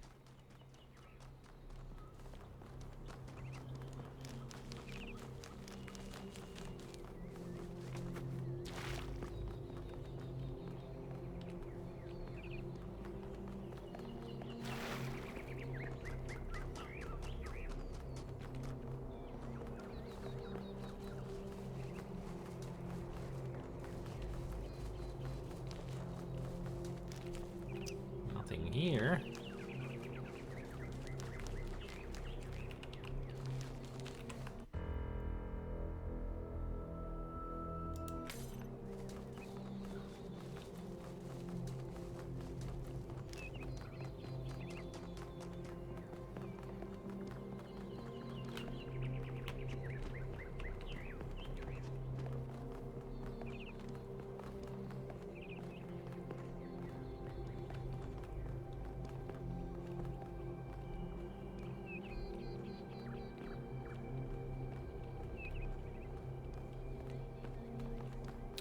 Is it because there's so many freaking trees?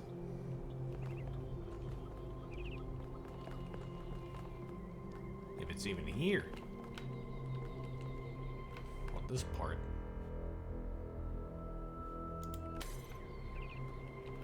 It should be somewhere around here.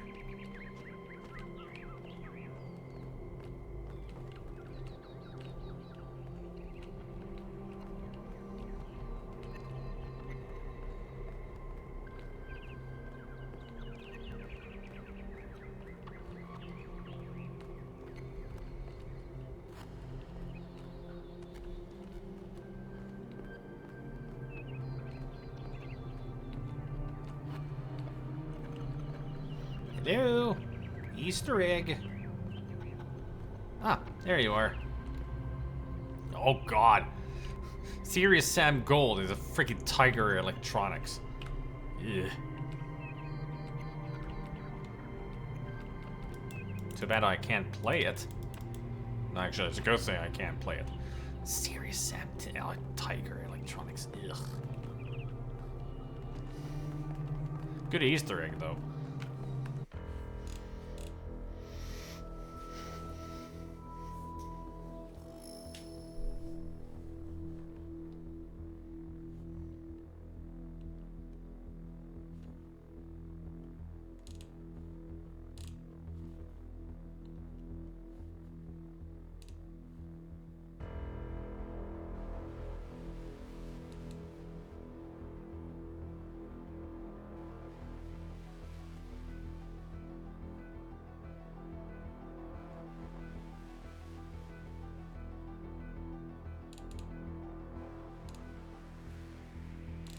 Oh yeah, I found there was a beach ball and a beach chair at one point.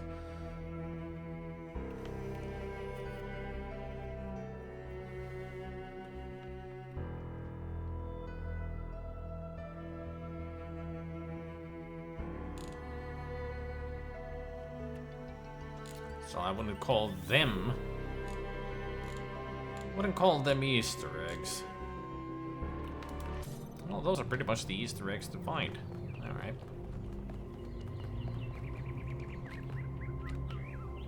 Hello again, 1K. These are strange days we're living through, aren't they? Uh-huh. How do you mean? It seems to me that we're slowly remembering the lessons Alexandra Drennan tried to teach us. Trying to actually live up to the legacy of our ancestors.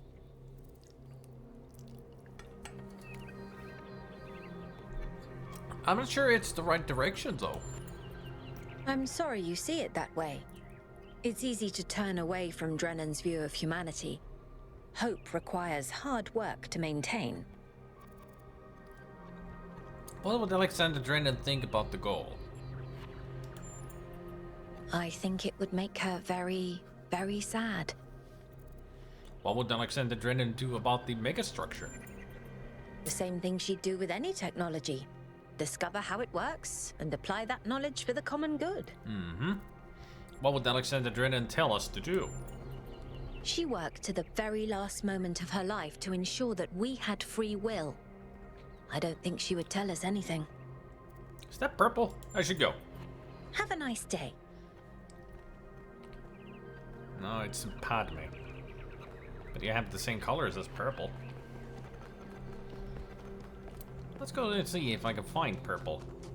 Gotta talk to the dude.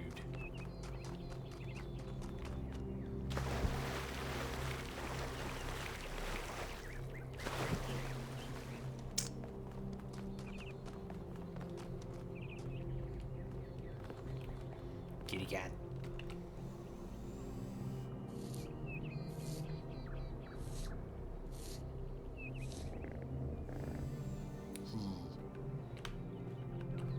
Kitty cat. Kitty cat. Kitty cat.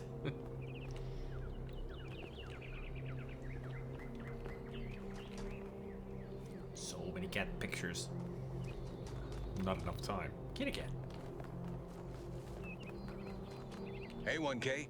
Hello. Actually, I should find those old dudes. The two always talking. with each other. Welcome back, 1K. Thanks. There they are. See, I told you it was Athena who sent Prometheus. How do you know it was Athena? Because she's the one who built the giant pyramid. Sure, but how do you know it wasn't Cornelius who sent Prometheus? Because Cornelius was here?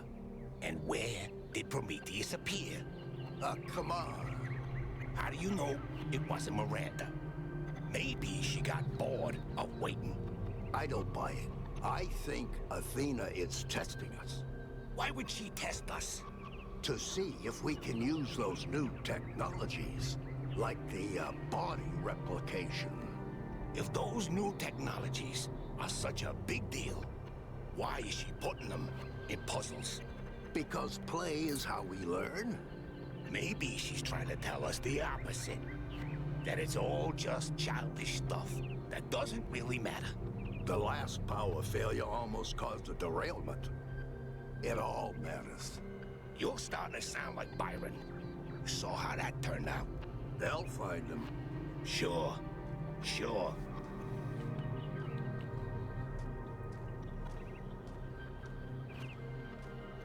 Was this place in perpetual fog when we left? No, it wasn't.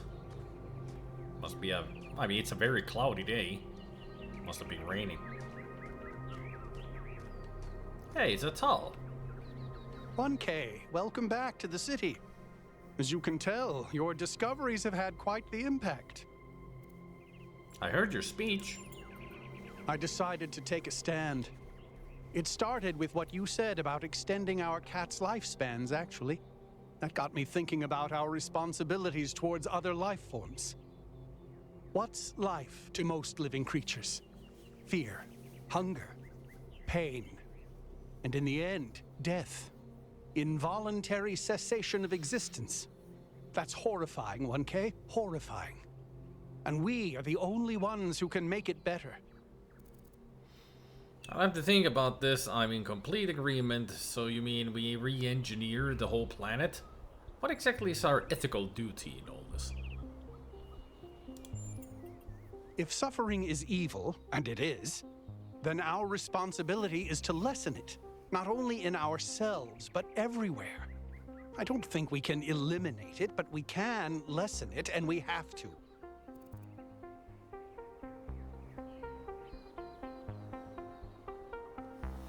You're right. It's our responsibility to lessen the amount of suffering. I'm glad. Please, when you get back to the island, make sure Byron's ideas aren't forgotten. People in New Jerusalem are starting to realize a different future is possible. Founder's blessings. Hey! Hi. Hey there, Helga. 1K, what can I do for you? Thanks, that's all. Please come back if you need anything else. Apparently from you, I don't need nothing. Burbs. Oh. What's happening here?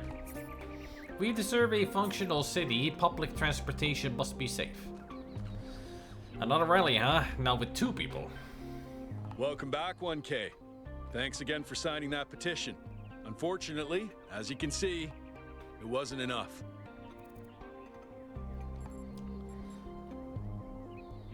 What's going on?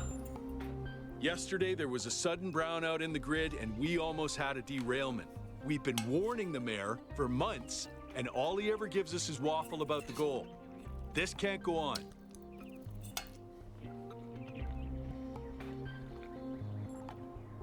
I fully support you. Thank you. Your support means a lot to us. We need to get through to people. Did you hear Atal's speech? I heard it 15 times when he was practicing it. I think Atal, like many of us, feels that the time for change is long overdue. The technology you uncovered on the island is the final catalyst for that change, or it should be. I should go.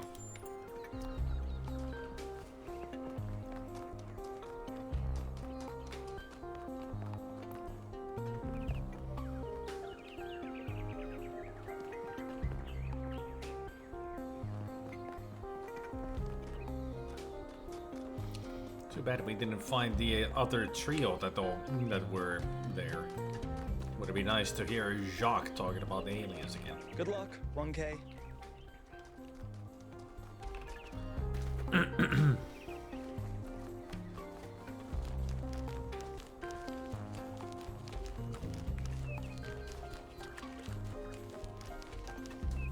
gonna go actually visit Ren. See how his construction has been developing. If at all. Nice sun chairs.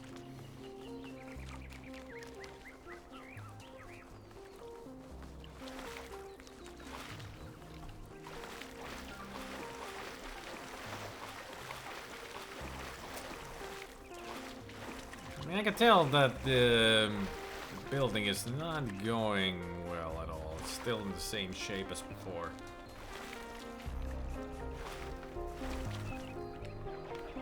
"1K, welcome back. Is it okay if I ask you something?" Go ahead. Lately, I've been feeling kind of insecure, seeing the pictures of the megastructure that your team sent. I've started wondering whether the dome is kind of pointless. What do you mean? The dome was meant to contain us, contain our impact. That's what the founder intended, right? But did she? If she did, why would she build the megastructure? Maybe she never really believed that, maybe she changed her mind, maybe it's a test. It doesn't matter, you should stick to your principles.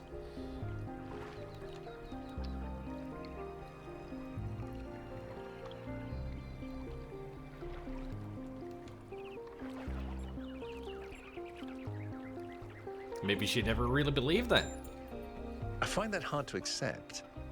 I know that some of the first companions have made similar claims, but there's just so much detail, so much history. It can't all be fake. I should go. Thanks for the chat.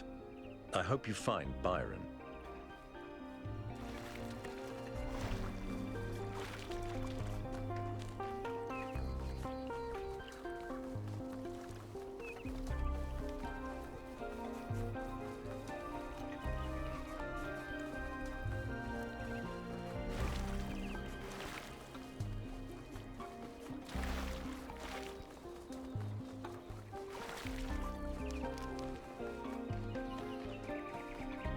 Hey there, Mr. Lovey-Dovey.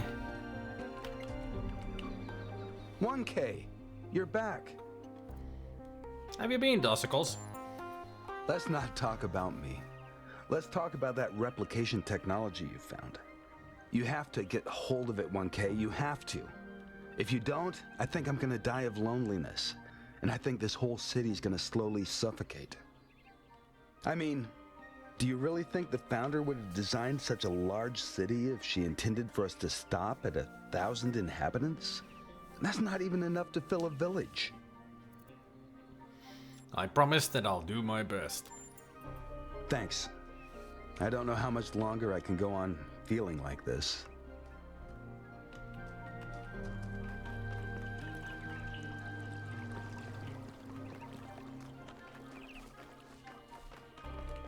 Where's my dude? Purple, where are you at? Dude. Oh, you're a rat. I don't care about you. That's where we saw Purple last time. Oh boy, it's the meditating person. Founder bless you, friend. You're sure? What do you think about everything the expedition has uncovered so far? I wouldn't worry too much about any of it. The founder is an idea, a story we collectively tell ourselves. There is no truth for you to discover, and all these amazing technologies are really just more stories for us to believe or disbelieve. Goodbye.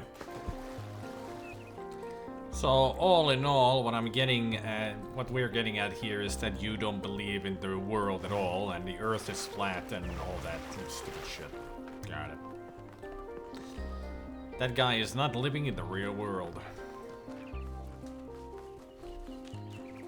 Hey, welcome back, Goblin.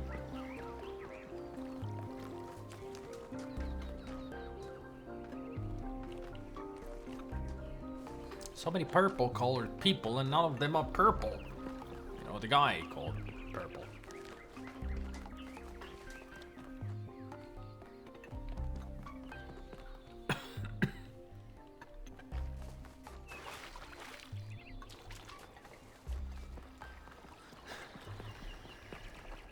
Guess he's not around today.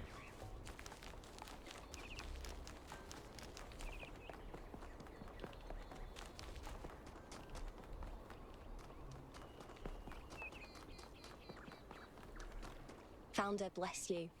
You too.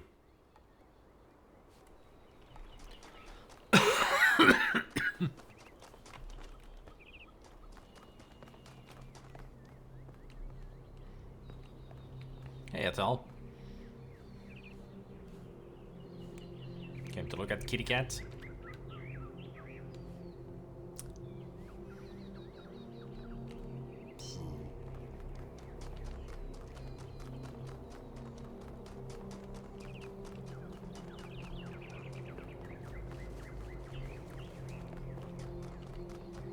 Yeah, let's go to the Gehenna Memorial.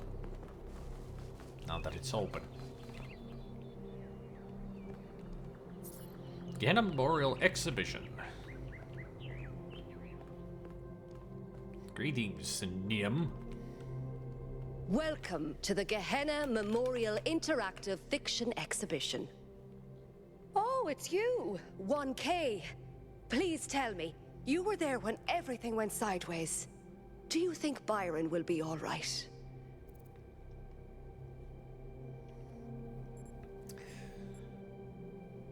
I don't know. His mind was stuck in a data stream overload. That sounds dangerous. Make sure you find him and pull him out. He is a menace, but we need him. But anyway, you've come to take a well-deserved break from your expedition. So let's talk about something else. What's Gehenna? Gehenna was a place in the simulation. A prison where Elohim exiled the minds that didn't fit his plans. In time, the prison became a community with a culture of its own. What happened to the people of Gehenna? In the very last moments of the simulation, Elohim realized what he'd done and sent his messenger Uriel to free the prisoners. They were uploaded to the gold disc, and their legacy is part of all of us. Why text adventures? Text adventures were one of the few art forms available to the people of Gehenna. By continuing to work in that medium, we keep their memory alive. How do you see the role of the artist in society? I don't think the role of the artist should be reduced to any single social function. The artist isn't an educator or a moralist. Art isn't about teaching us lessons or imparting values. Nor do I think it's simply self-expression. The best art reaches out beyond the self, into something ineffable. The creative impulse can't really be quantified or predicted. That's why artistic freedom is so profoundly essential. Without the freedom to shock, to offend, to transgress, art becomes stagnant. Thanks, that's all.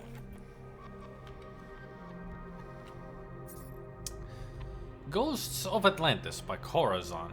A lyrical, atmospheric quasi-sequel to Atlantis, a classic work created by Lilith. The original game told the story of the inundation of the mythical island, no doubt reflecting the impending fate of the citizens of Gehenna. Jefferson Goldblum and the Spectre of Modernity by Rat. Another story in the much celebrated Jefferson Goldblum shared universe originated in Gehenna. It maintains the characteristic writing style of the series, but focuses on a new set of themes. Argument Simulator by Guta, a short, punchy work of games as commentary. Do you agree with the conclusion it suggests? Well, let's find out. Welcome to Argument Simulator. Written and designed by Guta. Choose your character. Gold Boom, Socrates, Library Assistant.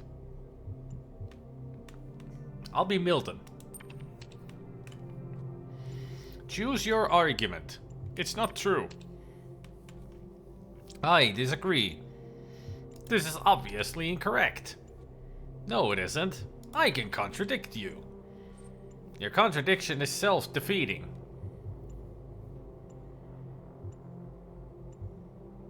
I question your ethics. Your question begs your assertion.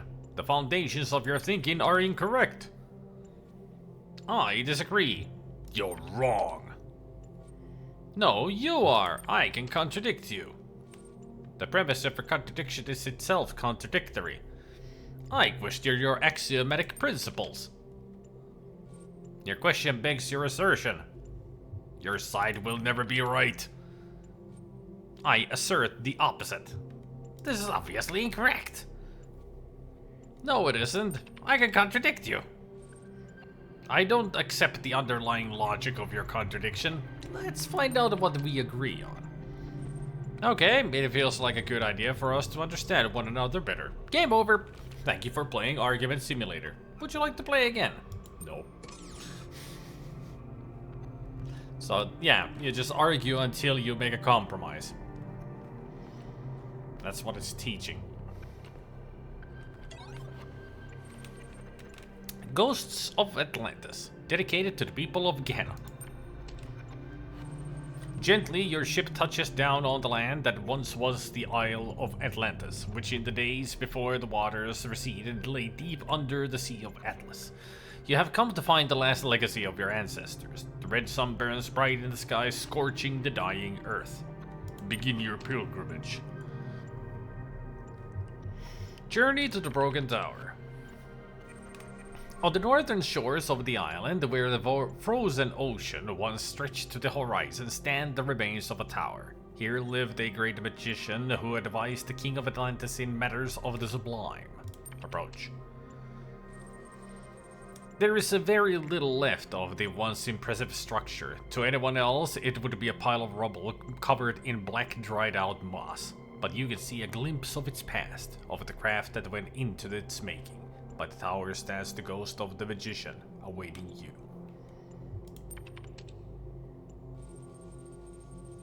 A great marvel was revealed to me in this tower, the magician says. A glimpse of the sublime. And although I am dead and my soul has spent an eon under the sea, that vision is not lost to me. Even now, I could summon it and reveal it fully. He pauses. If I do, I will finally witness the sublime in its all its glory. But I believe that in this moment, my soul will be annihilated. Is that a fate I should embrace or reject? Annihilation of the self is liberty. You speak wisely, the magician says. I have lingered here too long. He turned away from you towards a world beyond your sight. A bright light suffuses him, and suffuses him, and you cannot tell whether the magician is laughing or screaming. Then he's gone. Let's go to the Lost Shore. Your journey takes you to a wasteland that was once a beach where children from the Atlantean capital of Luna came to play. Here stands the ghost of the poet, contemplating the dying sun that fills the sky. I never completed my great work. There were too many priests and censors who interfered, who did not allow me to create what I intended because they feared the free and true expression of poetic genius. And then came the earthquakes and the waves and long ages under the sea, and now this time of burning death. Yet still I long for its completion, and my soul imagines what could have been.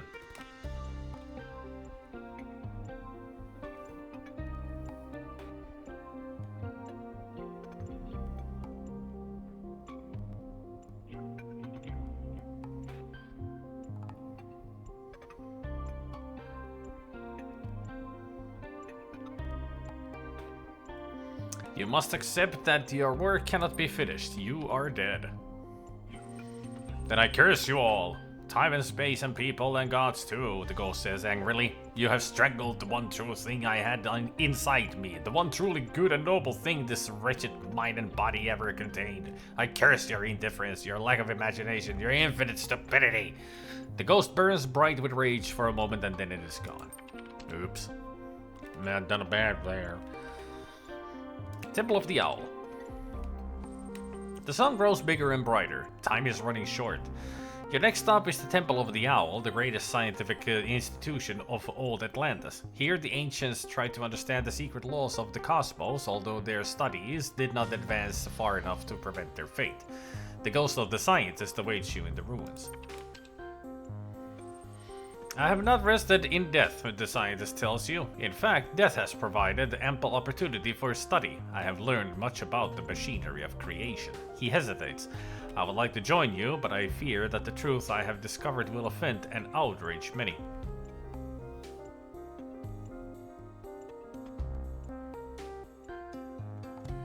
Tell him that the time of such outrage has passed. If that is true, then truly a new eon has begun and I will join you without fear, the ghost says. And perhaps the truth I discovered will not be hurtful at all, but become a source of joy. Temple of Serpents. You make your way to the Temple of Serpents, which once was the greatest hospital in all of Atlantis. The sick and the injured came here from all across the island, hoping that salvation could be found in its halls. All that is left of the temple is a labyrinth of low walls and the ghost of the physician waiting for you. It is faint, barely visible. Explore the labyrinth. In what once was the Great Hall, you discover an inscription. It reads, "Do good for all in the present, for the past cannot be changed, the future cannot be known, and everything that lives is holy." I worked here day and night for many years, and I saved countless lives, the physician says. And yet, of all the lives that I saved, only one survived the death of the island, a young messenger who escaped on one of the ships thanks to another's sacrifice. And I have wondered many times since, was my work in vain? The burden of this question is eroding my soul.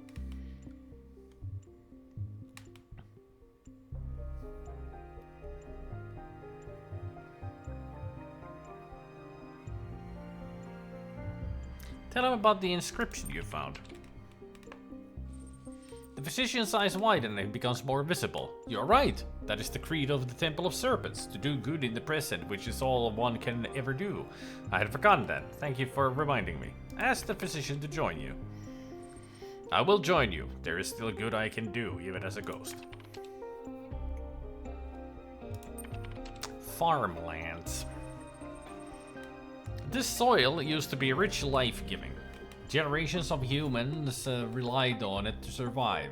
Then the waves came in after the waves, the dying sun. Now that all life is gone, something has been revealed underneath the soil, a city of unimaginable antiquity. The ghost of the farmer awaits in its ruins. The city is older than the capital, the ghost tells you. It is older than Atlantis itself. When our most distant ancestors huddled in terror from before thunder and lightning, this city was already old. And yet this city is not foreign to us. We too are its citizens. He looks directly at you, and there is a light in his eyes that is not of this world. Are you willing to swear fealty to the city across the boundaries of time and space? No! Then the city will not be there for you when you need it, and you will fail. But you are young, so very young. You will find the city elsewhere in time and have another opportunity. The ghost fades into nothingness. Journey to the palace. The palace once stood in the very heart of Luna, the capital of Atlantis. Here the greatest artists and craftsmen of that long-forgotten era built marvels and luxuries that would astound even a traveler from the distant future. But these things, like everything else, are gone now. Only a single remnant of the Atlantean world remains, though it is perhaps the most precious. A great mosaic telling the history of Atlantis, before it waits the ghost of the king. I try to be a good man, the king says, to be kind, to balance justice with mercy, to honor the gods, to support the peasant and the scholar alike. And yet I failed. Why?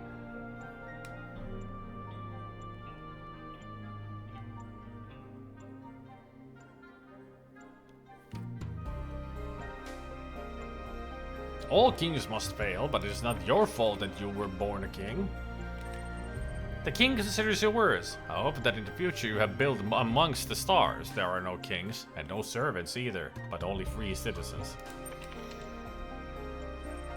The king lays his ghostly crown aside. I will join you, but only as a band. Examine the mosaic. The mosaic is a work of superb beauty, a great work of history and humanity. In it you see reflected all the hardship, tragedy, hope, triumph and heartbreak of your ancestors. This is what you came to find. You cannot retreat the mosaic alone. The forces of time are too powerful and the strength of a single person is not enough. Even with the help of the ghost, you cannot entirely pry the mosaic loose from the morass of history. But you succeed at removing a large part depicting the golden age of the island. It will have to do. A strange bittersweet feeling fills your heart as you return to your ship. You did not fail, yet so much was lost. Could you have done better? Should you have? As the sun engulfs the earth, you wonder what will be remembered of your own time. The end. Well, I didn't get the best ending, but it was still a fascinating adventure. And all of those characters that we talked to were in that one text adventure that we did in Gehenna. Jefferson Goldboom, a specter of modernity. Dedicated to Mac. Oh yeah, Mac was the one who wrote the Jefferson Goldboom in Gehenna. You, Jefferson Goldboom, deftly step out of your charging pod and walk into the main lobby of the Goldboom Institute. It is a humble abode, filled with a small 4-seater sofa, a table, a coffee bar, and an arboretum. Ginny HD, your fiancé and leading member of the Casorati Weierstrasse Jazz Ensemble, greets you from the sofa while Frankie Soy Sauce waves from the coffee bar and the velociraptor John Malcolm drives out of the arboretum on his motorcycle wearing his green armored t-shirt. Okay. Let's speak to Ginny. Oh, Jefferson, cries Ginny HD. Good morning. Good morning, Ginny HD, he replied. Did you sleep well, my darling? Oh, Jefferson, I slept most dreadfully. Why is that? Is your charging pod too hard? No, Jefferson, that's not it at all. My charging pod is very comfortable. I don't know why I slept so poorly, but I woke up on this small 4-seater sofa, which is strange, because I went to sleep in my room. You think about this carefully while stroking your guitar.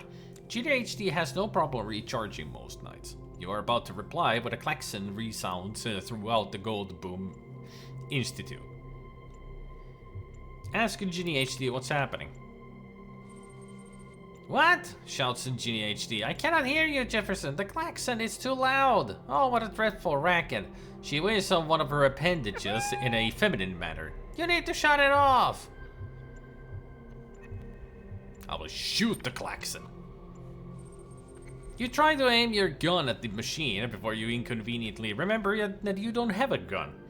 Oh no, Jefferson, don't you remember that you're a pacifist now? You must do something else against this dreadful noise. The klaxon bleats louder, as though to mock your pacifistic ways. I'll just guess the password. Hey, Skim.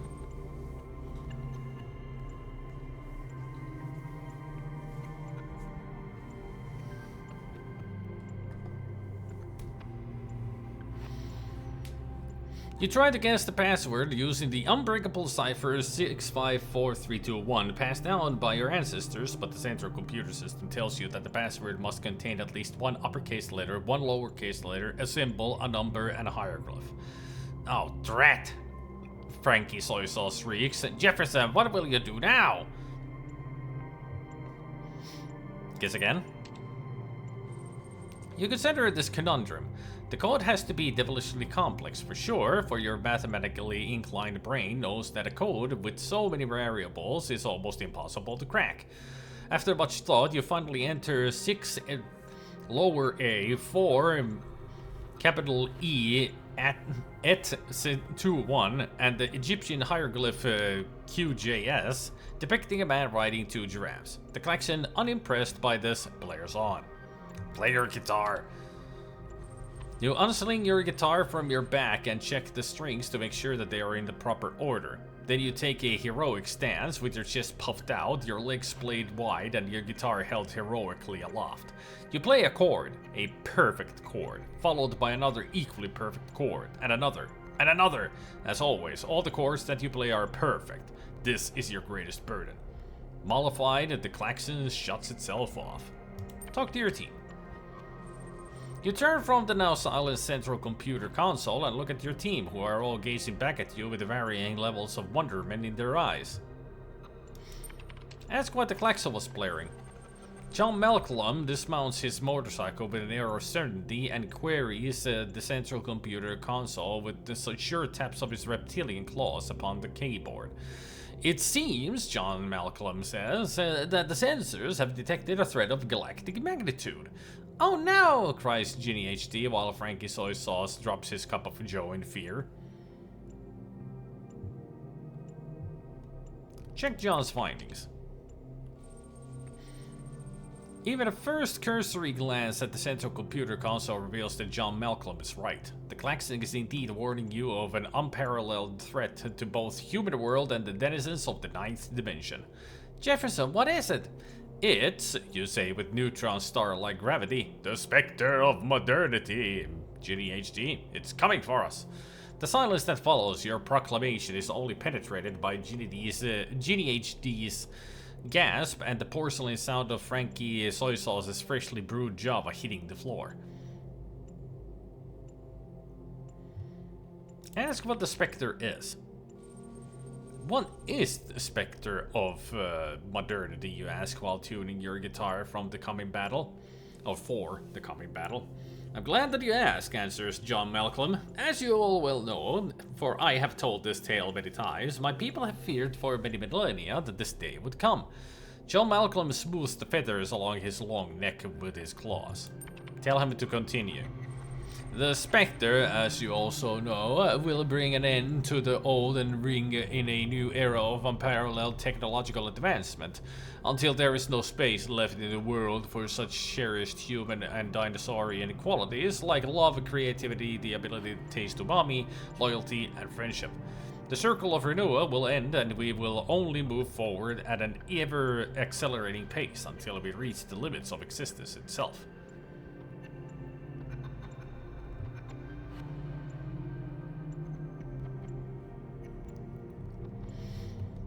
When will the specter arrive?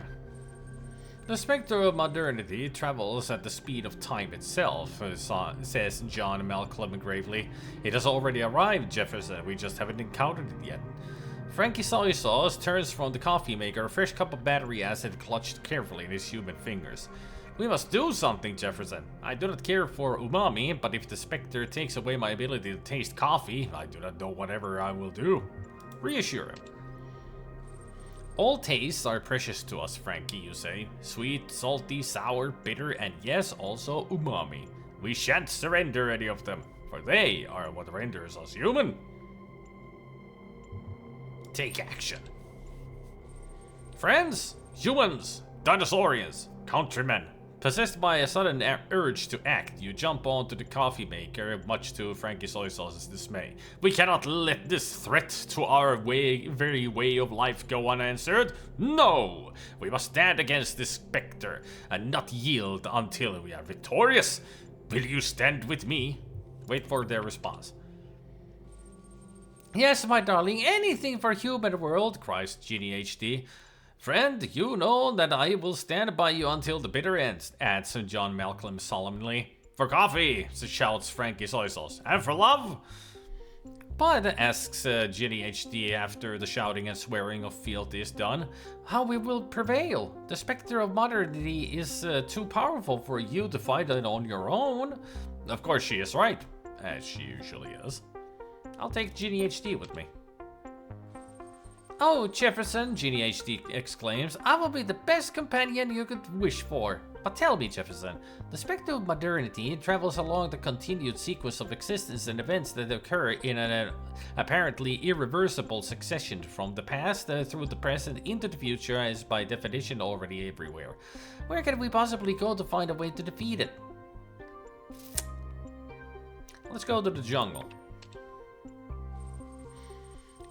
As is the way of heroes, you and Ginny HD walk tirelessly for many days and many nights until you arrive in the heart of the great jungle. Oh, Jefferson, my feet are weary, but at least they are not cold. I'm glad, Ginny HD. I'm glad you reply seriously, for you know how easily the feet of human females turn frigid. But Jefferson, what shall we do now? You motion for her to proceed deeper into the jungle, and together you walk through the dense foliage, feeling a myriad of eyes upon you, until you arrive at a clearing in the center of which stands a great mechanical clock tower. You know that nothing good can come from such a terrible machine. Approach the tower. With little other choice left by the treacherous terrain, you approach the tower. The clock's hands reach for you greedily. Oh no! Since you are both just humans, made of soft flesh and brittle bones, the sinister hands snatch you up easily. Jefferson! What do we do now? Fear not, you exclaim. If you can reach my guitar, all will be well. Ginny HD boldly twists herself into an unusual shape to make a grab for your guitar. Her dainty fingers strum a chord, and the clock, fearing the worst, lets you go.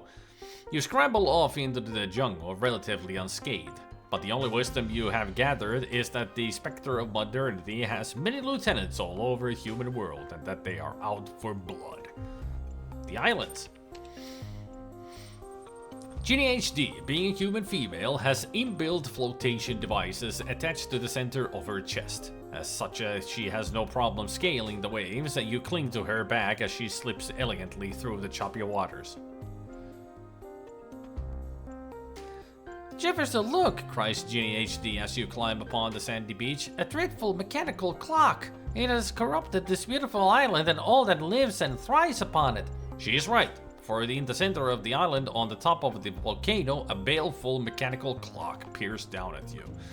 When it spies you, the clock starts shivering and shaking, triggering an eruption, and you are faced with no choice but to flee this beautiful but corrupted island lest you be swallowed alive by hot liquid magma. You flee, knowing this was not the true specter of modernity, but merely one of its lieutenants. Go to the icy mountains. After a long day of travel, you arrived at the icy mountains. The great mountains are barren of plants and animal life, yet they are beautiful in their own way. Jagged and cracked and rugged, peaked with snow and gouged to the bedrock by merry little streams. But there seems to be nothing that could be useful in defeating the specter of modernity. Well, says your companion, what now? Forge on. I think we should continue. Don't you agree? I do. We can't give up. Dear God, Jefferson, if we fail, the consequences. You're about to respond, but before you can open your mouth, the ground before you gapes open at a horrendous yet oddly beautiful figure with glowing red eyes and mighty antlers that emerges from the depths. Who dare summon the dear God? It howls in a voice echoing as if in a deep cavern. And then to explain the misunderstanding. As the dust settles, you see before you a mighty white stag with glowing red eyes and golden antlers. You tremble bodily and quake in your boots as the apparition gazes upon you. Who hath summoned me? What foolish mortal dares to disturb my slumber? Oh, great antlered one, you say earnestly, your awakening is not the result of intent, but of homophony. The antlered creature cocks its head and eyes flash menacingly, but it does not otherwise react. Ask for help. We are on a quest to destroy the specter of modernity, and we would ask for your help in our noble cause. Why would I help you, foolish mortal? To protect our way of life, to preserve friendship, because modernity destroys beauty, because modernity has no space for love, to preserve the ideals of loyalty. Talk about umami. Because, you say, clutching your guitar sincerely to your chest. Because of umami? The great antlered one blinks. Come again. Umami, one of the 5 basic tastes. The beast laughs and it sounds like the mountains are trembling. The very ground rumbles underneath your feet. How foolish of you, Jefferson Goldblum, to think that a herbivore deity could care about the savory taste. Begone, and don't come back here again, puny human. And with that, the dear god vanishes back into the ground. Okay, let's confront the specter of modernity. When you approach the lair of the specter of modernity, you decide to leave your companion behind, knowing that you cannot risk another life in this final confrontation. Sometimes heroes have to stand alone. Enter the mechanical lair.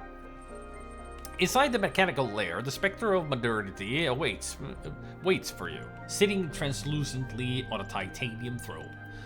The specter of modernity, you murmur through gritted teeth, we mean at last. You're mistaken, Professor Dr. Goldboom, the specter of modernity says. We have met many times before, and I am your father, and your mother. Lies! Attack the specter! The specter of modernity laughs. Ha! Foolish human. You cannot defeat me. I shall conquer you and drag human world and the 9th dimension into the future, kicking and screaming. All that is holy will be profaned, and there will be progress if it's the last thing I do. I think you say coolly that the last thing you should do is die. Flail about uselessly. You cannot stand against me, foolish human. All the powers you have ever had were my gifts to you, even your precious guitar. And with that, it squishes you like an ant. The human world and the 9th dimension are doomed to an eternal forward march until finally all that is solid melts into air, into thin air. Game over. Well, darn. That certainly was an adventure. A very weird, silly, stupid adventure. You okay there, dude?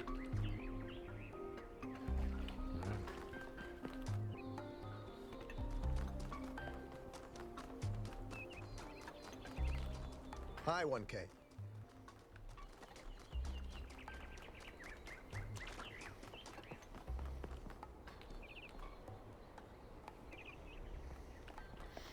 Take care, Swede. Have a good night. There's Purple. Dude. Dude, you're back from the island. Dude. So glad you're okay, dude. Especially after what happened to Byron. How's the situation in New Jerusalem?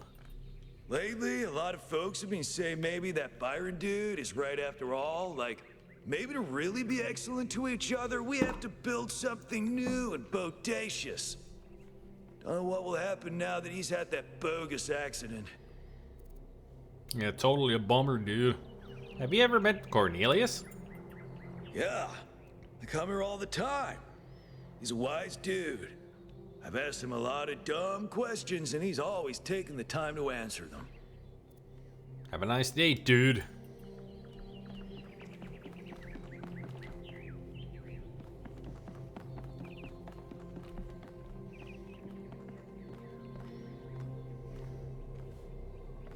I wonder where Rand is.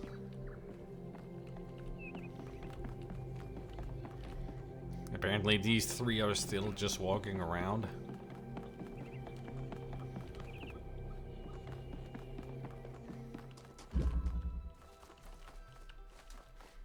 And there's Serious Sam again.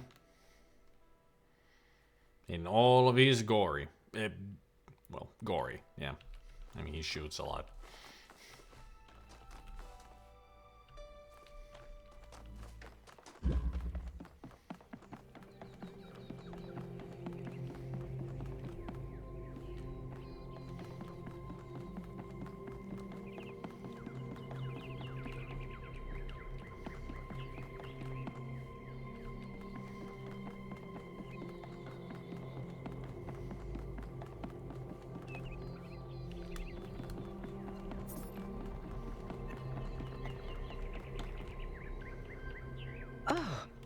1K. Neith. What are you doing here? I was about to ask you the same thing. I'm looking for Cornelius. Ah, I assume it has something to do with your expedition? I must admit I haven't been following the news. Sorry, been a little lost lately. Are you okay? No, not really. When you asked me what I would do now that my job is redundant, I don't know, I guess I hadn't thought about it. I had just focused on getting there. And after you left, it all just rushed over me. The truth is, I don't know who I am without this. Creating new life, guiding people into existence, that's who I am. More importantly, I think that's who I want to be. And if we stop growing, that's the one thing I can't be anymore. That's why I wanted to talk to Cornelius. He was there at the beginning. He knows where we came from. I thought he might help me understand where I could go next.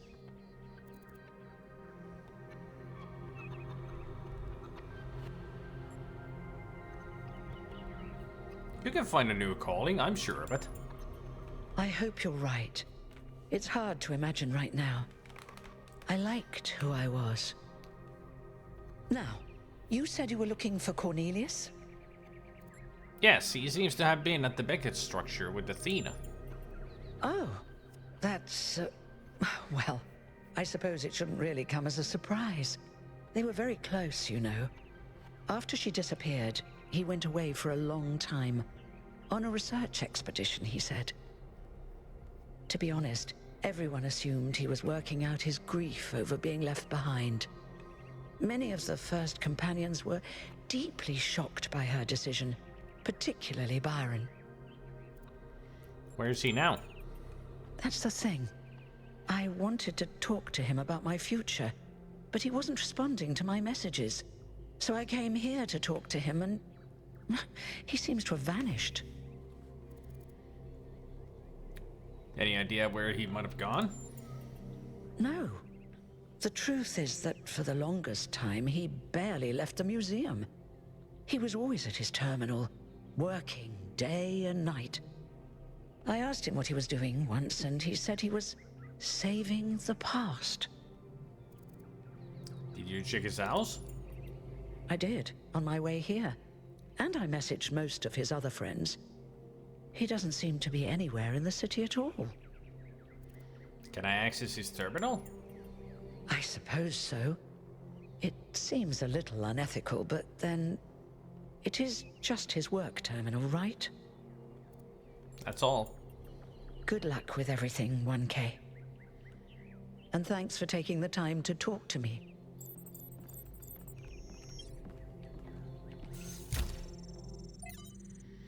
Notes. Lab location inaccessible. Deliberate? Unclear. User profile? Yes. Gold puzzles as barrier? Yes. Hidden as self-protection? Likely. External help for upload? Yes. Ask Herman? No. Trust 1K? Undecided. Applicable to Calvin? No. Applicable to Sarabai with Noema? Yes.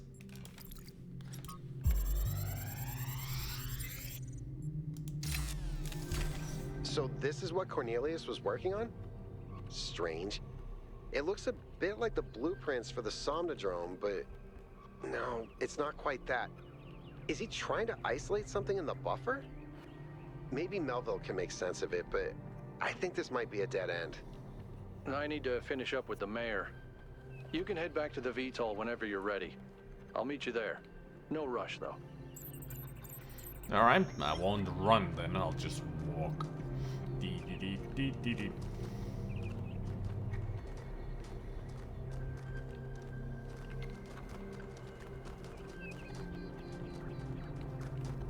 Founder's blessings, 1K.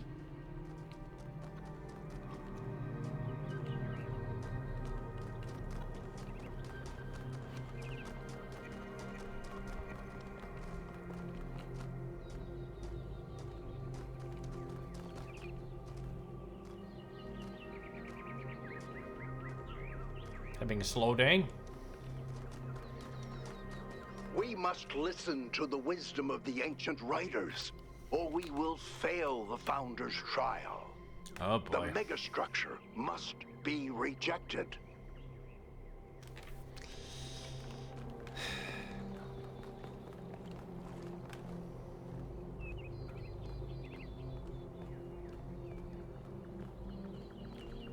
Hey, 1K. I get the feeling that's Malduk right there.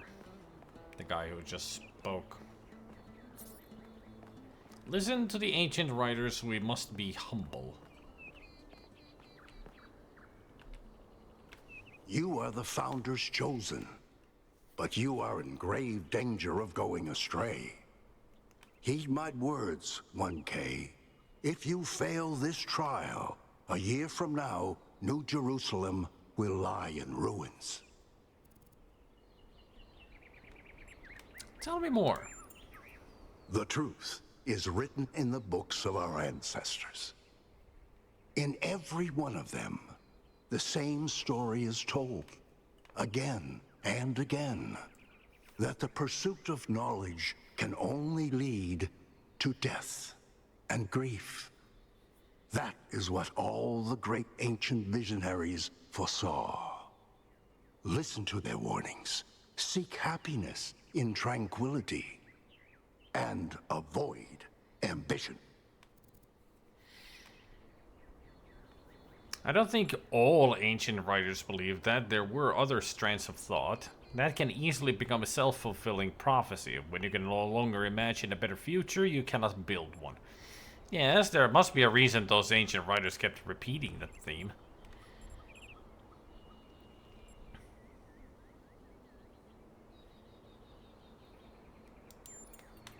The very idea of a better future is what's rotten. That is what the ancients were trying to tell us. All the problems of the world come from those who think the world needs to be improved.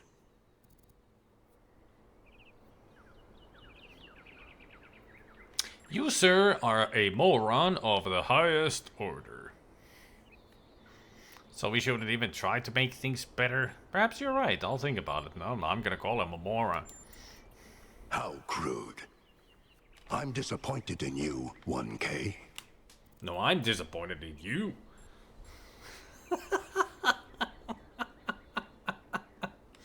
Glad to disappoint you, goodbye. Eat my ball bearings, you crazy doomer. Or go format yourself, you mechanical chicken. Which one of those two should I say? I like it to eat my ball bearings, you crazy doomer. Shameful. Just shameful. Such language is the sign of a limited mind. Go talk with Thekla. You two belong to each other because you're zealot assholes.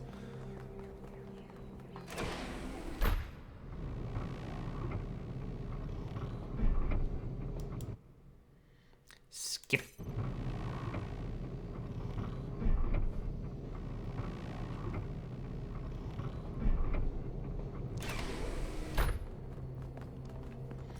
Also, this door will never open, but apparently there's an Easter egg behind there that we can only access in photo mode.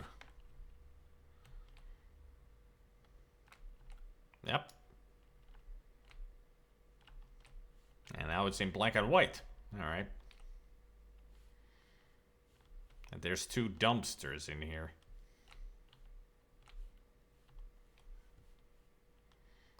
SG was here.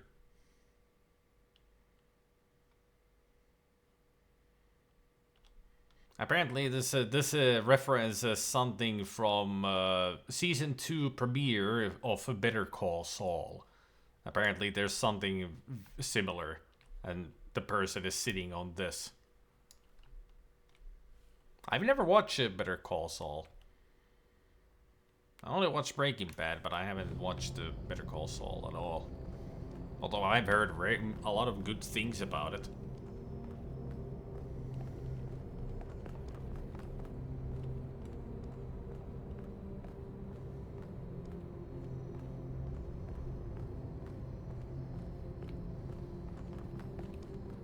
"1K, could you join us for a quick debrief?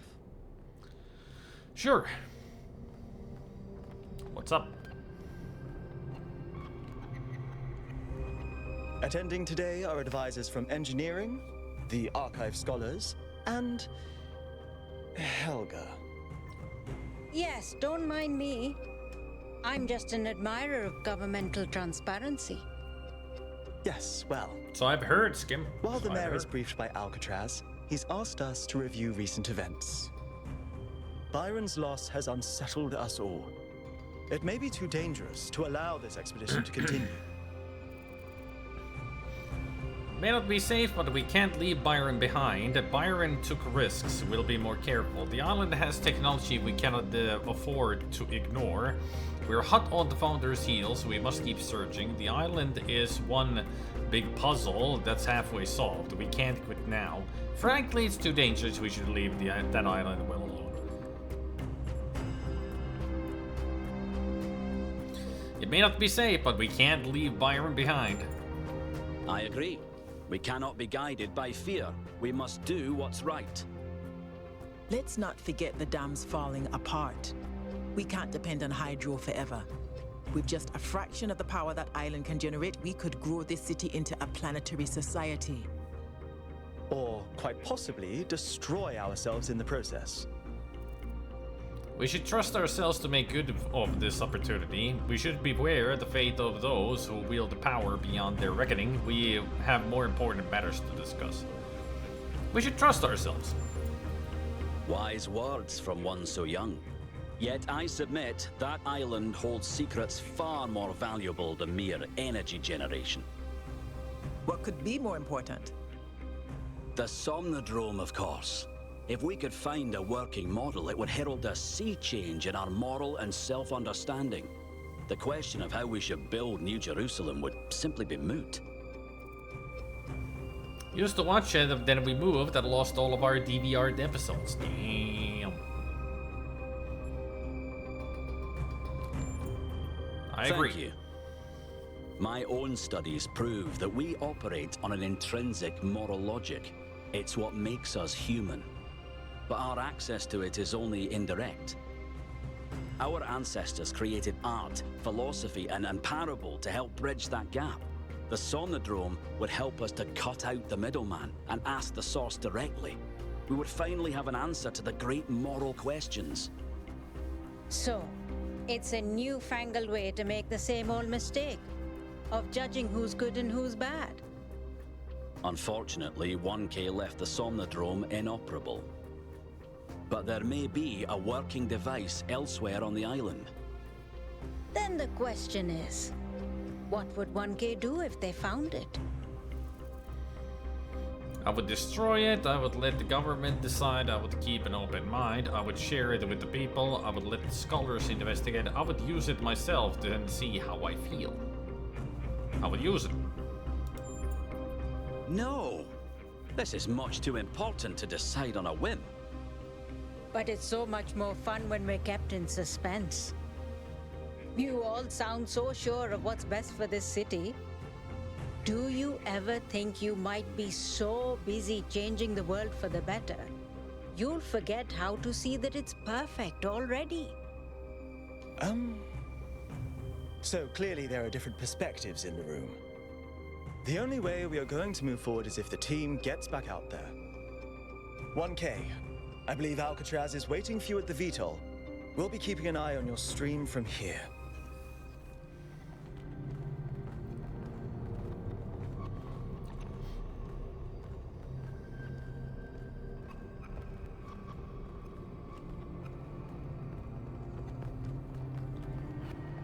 They sit and watch, like always, and make the big decisions, and while we are the ones who do all the work, and should make the decisions from our discoveries.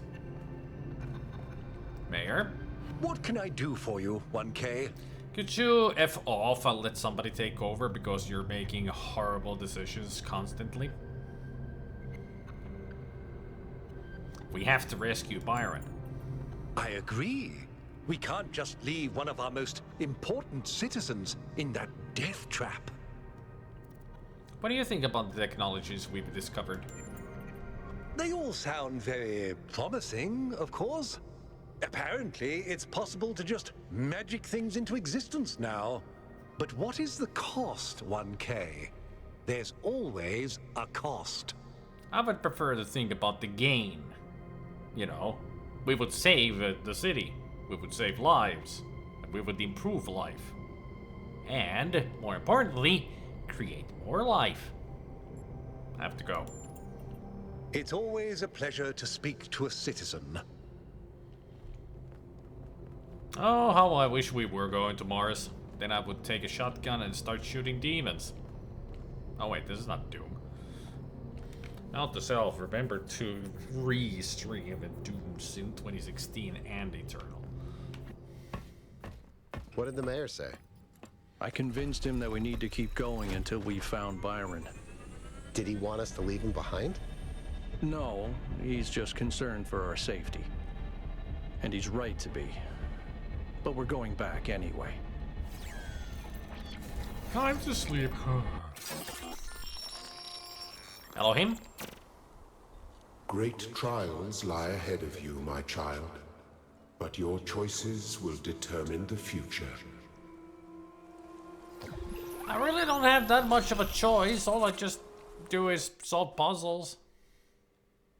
Is that a choice? I mean, it is. Melville, are you receiving? Yep. Welcome back to the mysterious island, everyone. How's the situation? Whatever Byron did seems to have sent the whole system into some kind of lockdown.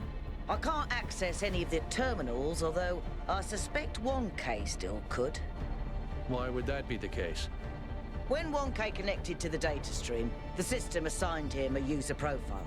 The rest of us are locked out, which means I'll need your help, 1K, because a lot of stuff doesn't seem to be working. Okay. Check it out and see what you can fix. But please remember, what matters most is finding Byron.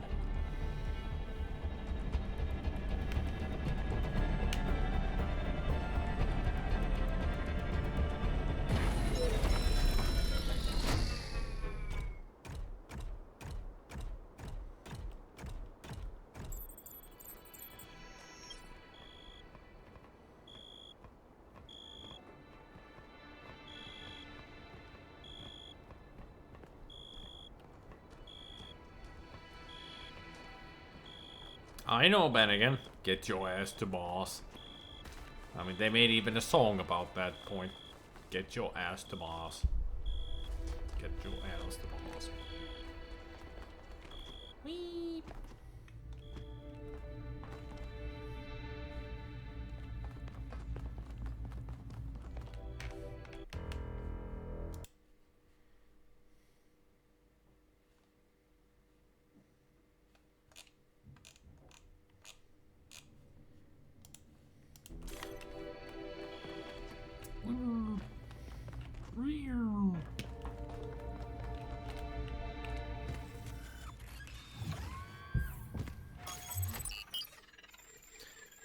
Now we're officially halfway through the game. Only took 5 streams to get there. I mean, today we only saw I'm one. sending you a little software upgrade I put together that should allow you to detect which files will lead to a data stream overload. Oh. Unfortunately, I'm not doing this to help you avoid them. In fact, I'm going to need you to search for more. Ah. I'm sorry about that. But if we're going to unlock all the systems that aren't responding, you'll have to connect to the data stream, possibly more than once. It's the only way for me to get access. I mean, that's why it should have been me put that hand on the interface instead of Byron.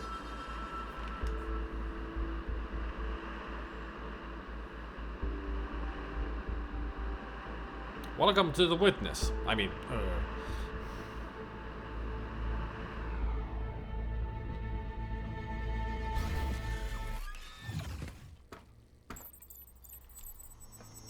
Alright, 1K. In this area, there seems to be a problem with the machine that makes the tetromino bridges. That means you can solve the puzzles, but you can't activate the tower. Look for a lab that lets you connect to the data stream. I already found it. I'll send you the coordinates. yeah, I can see that there's a problem.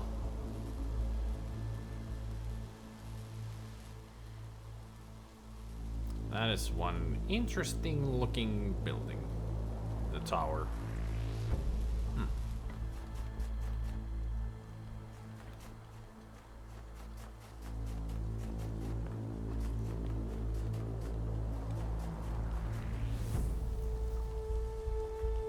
It's gorgeous. It's like if Grand Canyon had water still. That's what it would look like.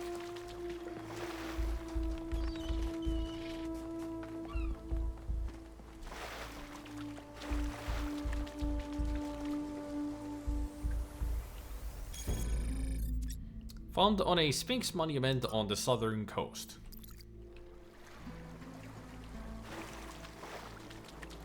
I'm just gonna find the lab first, because why not? Shouldn't be too far away.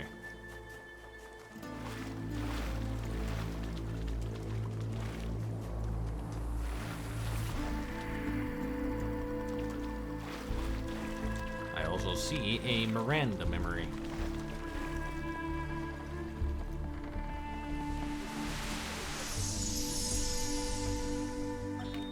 Father, I updated the Noema algorithm. It's working twice as fast now, and I think I can increase matter output by 25% if I tweak the modulator a little. I'm so excited. Nice to meet you. So excited. I'm Cornelius. Dad jokes. This is science. You have no idea how long I've been waiting for the right moment. Oh, Cornelius got to be a real dad making a dad joke.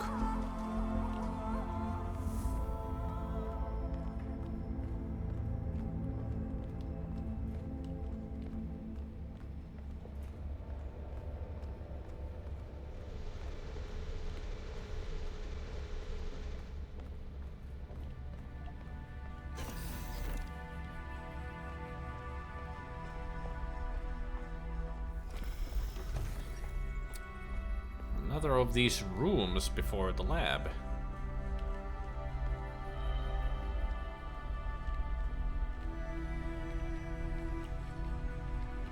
That is one old guitar. It doesn't even have strings. Yeah, all the strings are gone.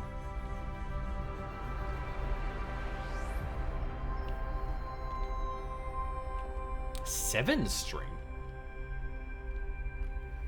A 7-string? Huh. Is that a Roomba? I think that's a Roomba.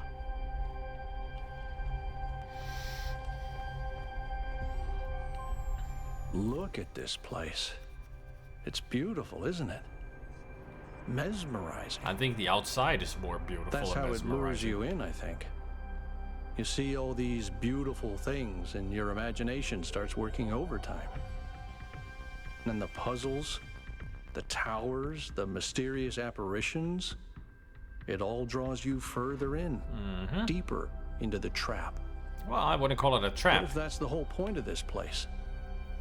What if every time you have one of those visions, another little bit of you is corrupted, overwritten with the hubris of this place? To me, it's more intriguing, fascinating, and I need to find out more. Instead of being a trap, it's alluring. To find out the truth. It's another puzzle. And that's okay, Lisa. You haven't slept since Saturday, so, you know, if you crash, then you crash. Because you need to sleep. I haven't been corrupted. Let's not be superstitious. I'm sorry. I didn't mean to suggest you were, whatever it is I'm trying to say. I guess I'm just disappointed in myself. Byron needs me. You all need me to do my job, and I can't even use a terminal. If this is all really the work of the Founder, I don't know, maybe she lost her way. Or maybe we're just not ready. But once we find Byron, I suggest we get the hell out of here and never come back.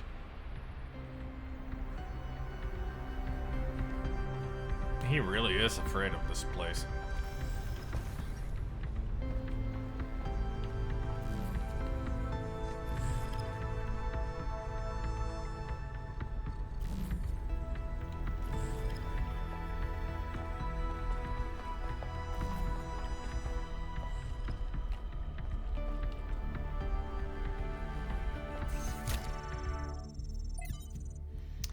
From Thekla 2. Map. I knew that there would be.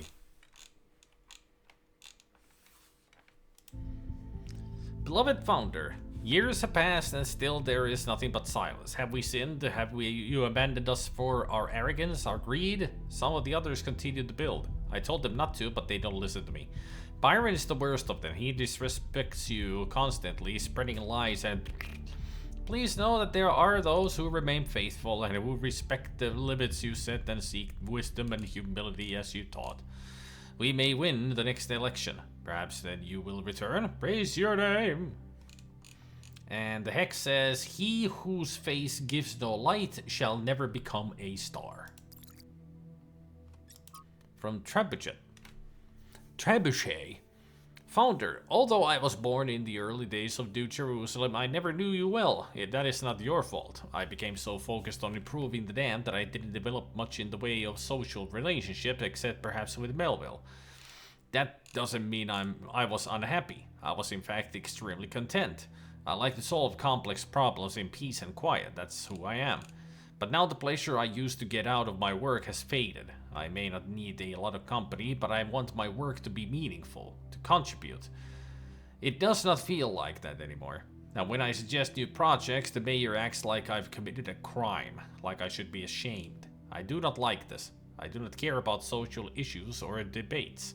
I do not want to get involved. I just want to be able to keep working on making things better. Please fix this situation. Thank you. Paying the Price, from the Introduction to Portraits of the Martyrs by S.T. Sanil. The list of people condemned for advocating new ideas is long and depressing. Ignaz Semmelweis, utterly destroyed by suggesting doctors wash their hands. Ludwig Boltzmann, ridiculed for suggesting the existence of atoms. Robert H. Goddard, mocked for arguing that a rocket could reach the moon. Al-Razi attacked for questioning the existence of humors. Barbara McClintock's discovery of transposition ignored for years. The list goes on. And we haven't even touched on what happens to those who suggest political rather than scientific improvements. Even when they succeed, they often still pay with their lives. These days, the idea of progress is frequently derided as yet another narrative identified with the establishment by critics who curiously portray themselves as rebels. But the truth is that every step forward that humanity has ever taken has enormous personal cost. Come with enormous personal cost. That means it's even more important to stand up for the truth because so many others have already sacrificed themselves for it. It does, but what is the right way of doing it? Many died for the truth without accomplishing anything. Maybe we just have to do what's right and trust the universe. Miranda sure has a lot of faith in the universe.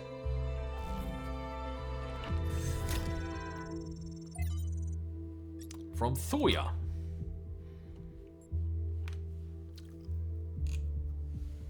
Dear Founder, everything has gotten so much worse since you left. We keep pursuing the goal, but our lives are getting less happy. When the weather is dry and the dam runs low, there is nothing to do in the whole city.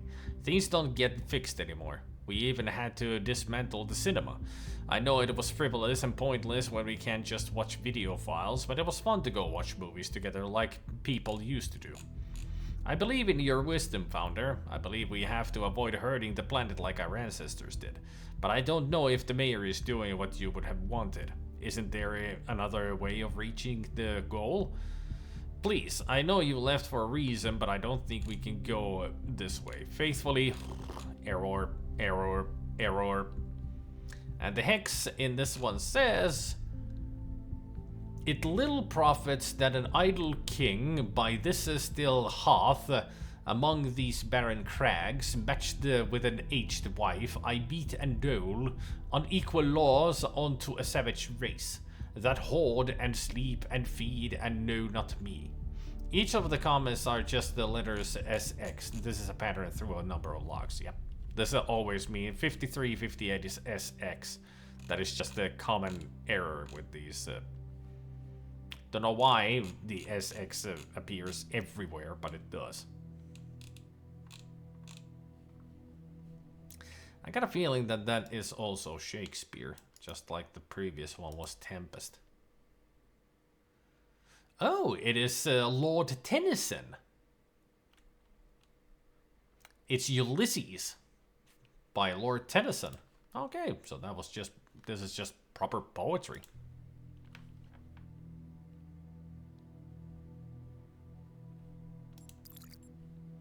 Talos Princple II. A fragment of Stratton's on the universe. You have made quite the catalogue of horrors, Stratton. Children dying in their mother's arms, cities perishing by the plague, and even animals living without peace or happiness. Why must we listen to this? You know I have just eaten a heavy dinner. Because these things, which are ugly, must be confronted for us to reach the truth. You spoke of justice earlier, Amyntas. But are these things just? They are not. Then you must admit the universe itself is not just. If the gods exist, then they do not bend the world to their will. Rather, the universe proceeds as a machine, following its rules. Justice and virtue are human inventions.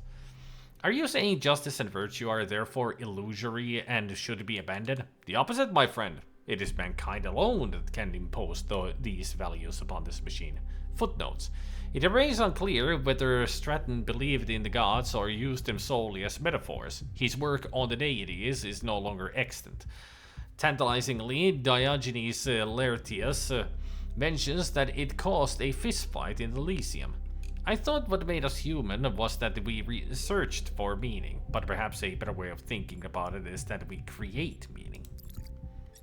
Now you have Project 8. Oh boy. Hey, what's up?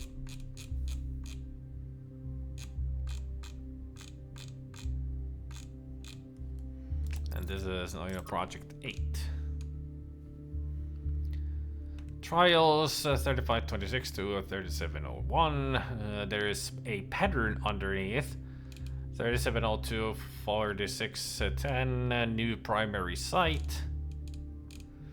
4611 to 4699, lake water for cooling. Ah. So they made a new site somewhere where there's a lake. For cooling. Makes sense.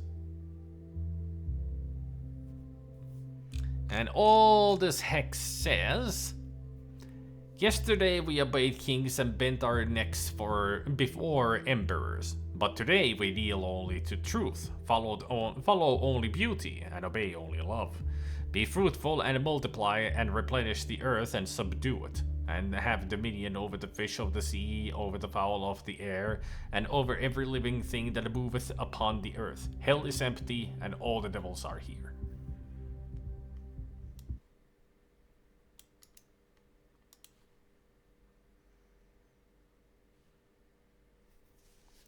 Quote by Khalil Gibran. Okay. Whoever Khalil Gibran is, that's their quote. Alright.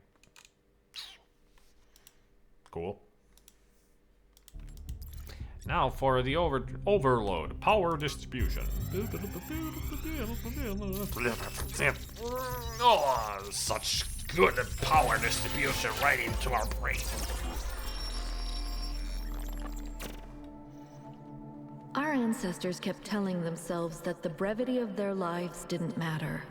But they had so little time to ever really think about anything.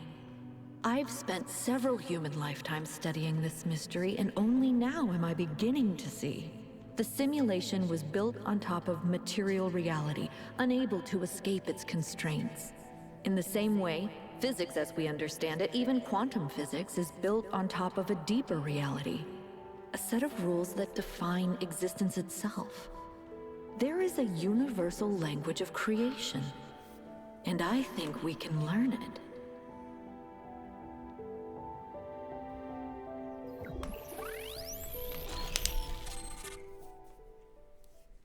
The language of creation. What were they doing here? And how far did they get? I can't answer that, but I think I've fixed the Tetromino bridge, machine, ring thing. I say I think because it's not in the schematics. And what I'm doing is hack work at best. Try it and see if it works.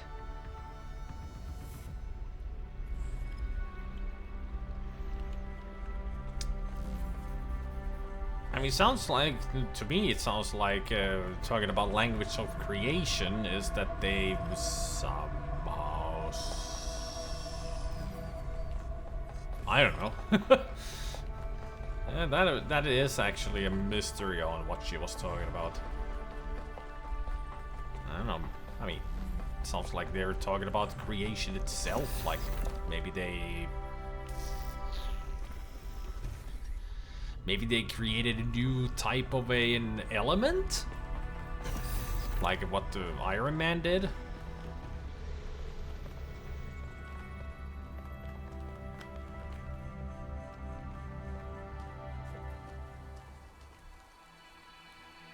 Who knows?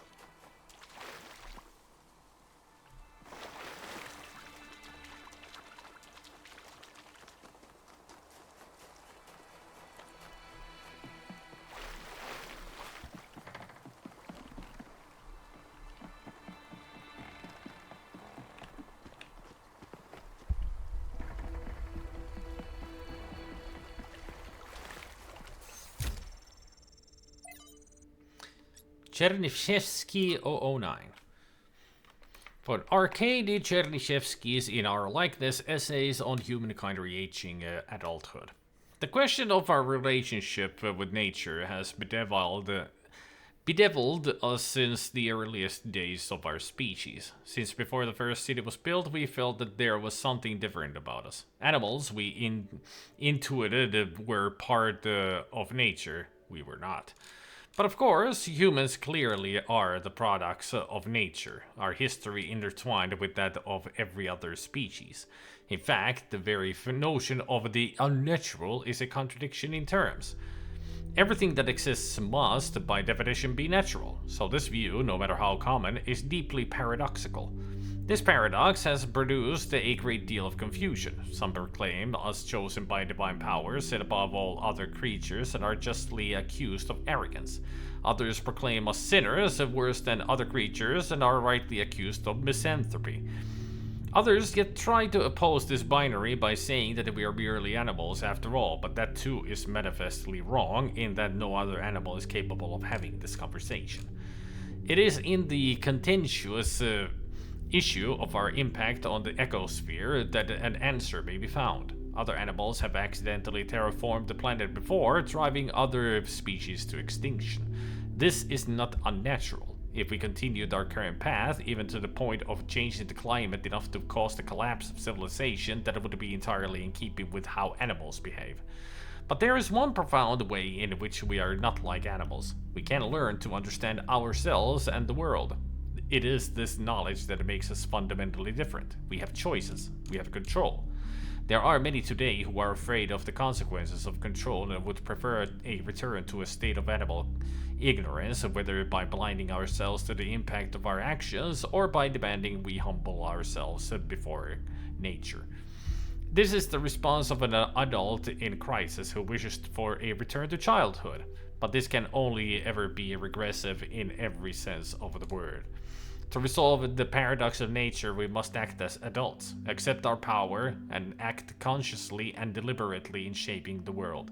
We must become nature, and nature must become human. This is the heart of the matter, lifting up the world rather than lowering ourselves. But why do so many people so badly want to lower themselves? Do they want to, or is it simply a convenient post-strike?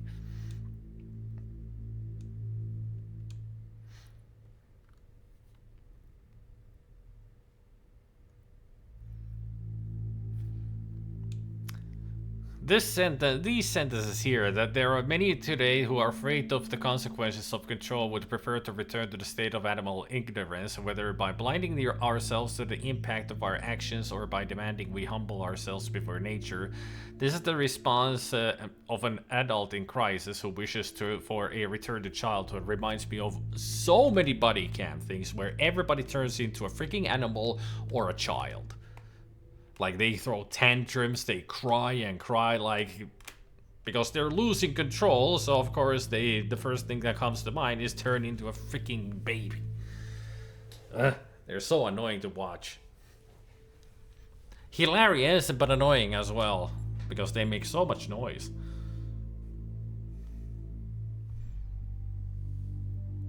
A chili heat wave Dorito. I'd take it otherwise, but I don't like Doritos. Upgrade. Ugh. More hex code. Where is upgrade? There.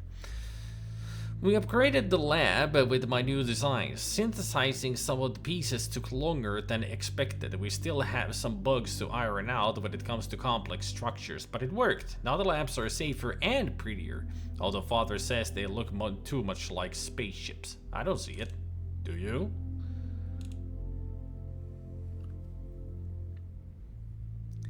Synthesizing some of the pieces took longer than expected, so they're making so all of these are 3D models that they create. All right. Within all that is mortal, there is the seed of immortality, for it is an immortal that fashioned it from chaos and void. Trevor! What story has Trevor to tell us? Today, we were delighted to be visited by a bunch of protesters, these voluntary extinction weirdos who think we're creating soulless monstrosities that will destroy the planet. They broke into the facility and started yelling at everyone. Fun, fun, fun, right? Then one of them lunged at Alex. Big mistake. Chernyshevsky grabbed the guy and literally threw him across the room. I mean, almost threw him all the way off the dam. After that, the rest of them had a change of heart. Now, I'm telling you this because mostly it is not like that. But these people do exist. And somewhere in their shriveled little souls, they think that they're doing the right thing. They think they're being righteous. Now, to me, what Alex is trying to do is an obvious good. But that's not the same for everyone.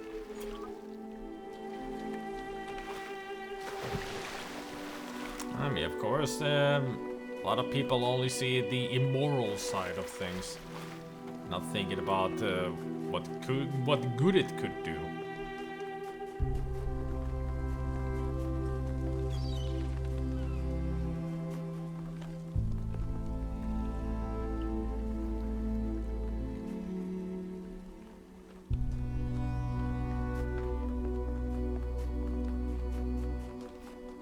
That's the exit.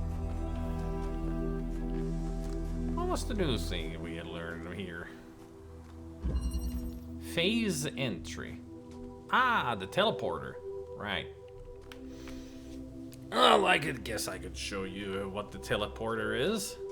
You see that slab that is on the bottom?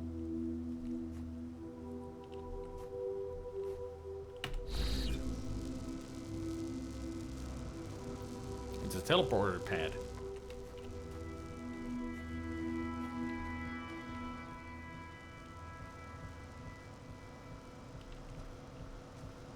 Whee!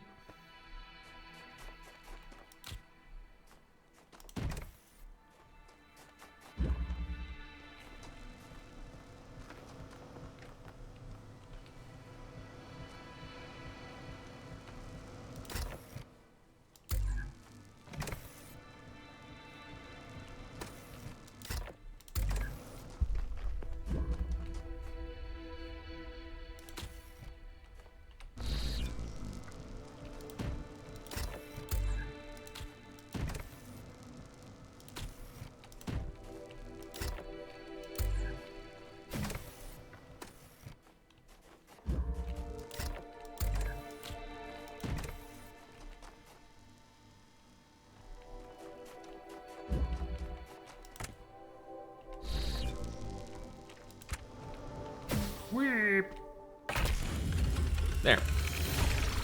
As simple as that. I've decoded another file from the data stream. Listen to this. Mother and Father think of our discoveries as a language, a code. But I think they're wrong. They're so caught up in the technical details of running the experiments and upgrading the machine that they're not paying attention to the patterns we're finding, to the symmetries, the harmonies, the melodies.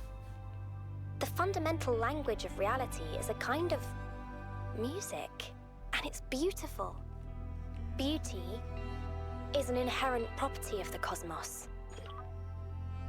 I love the way she looks at things.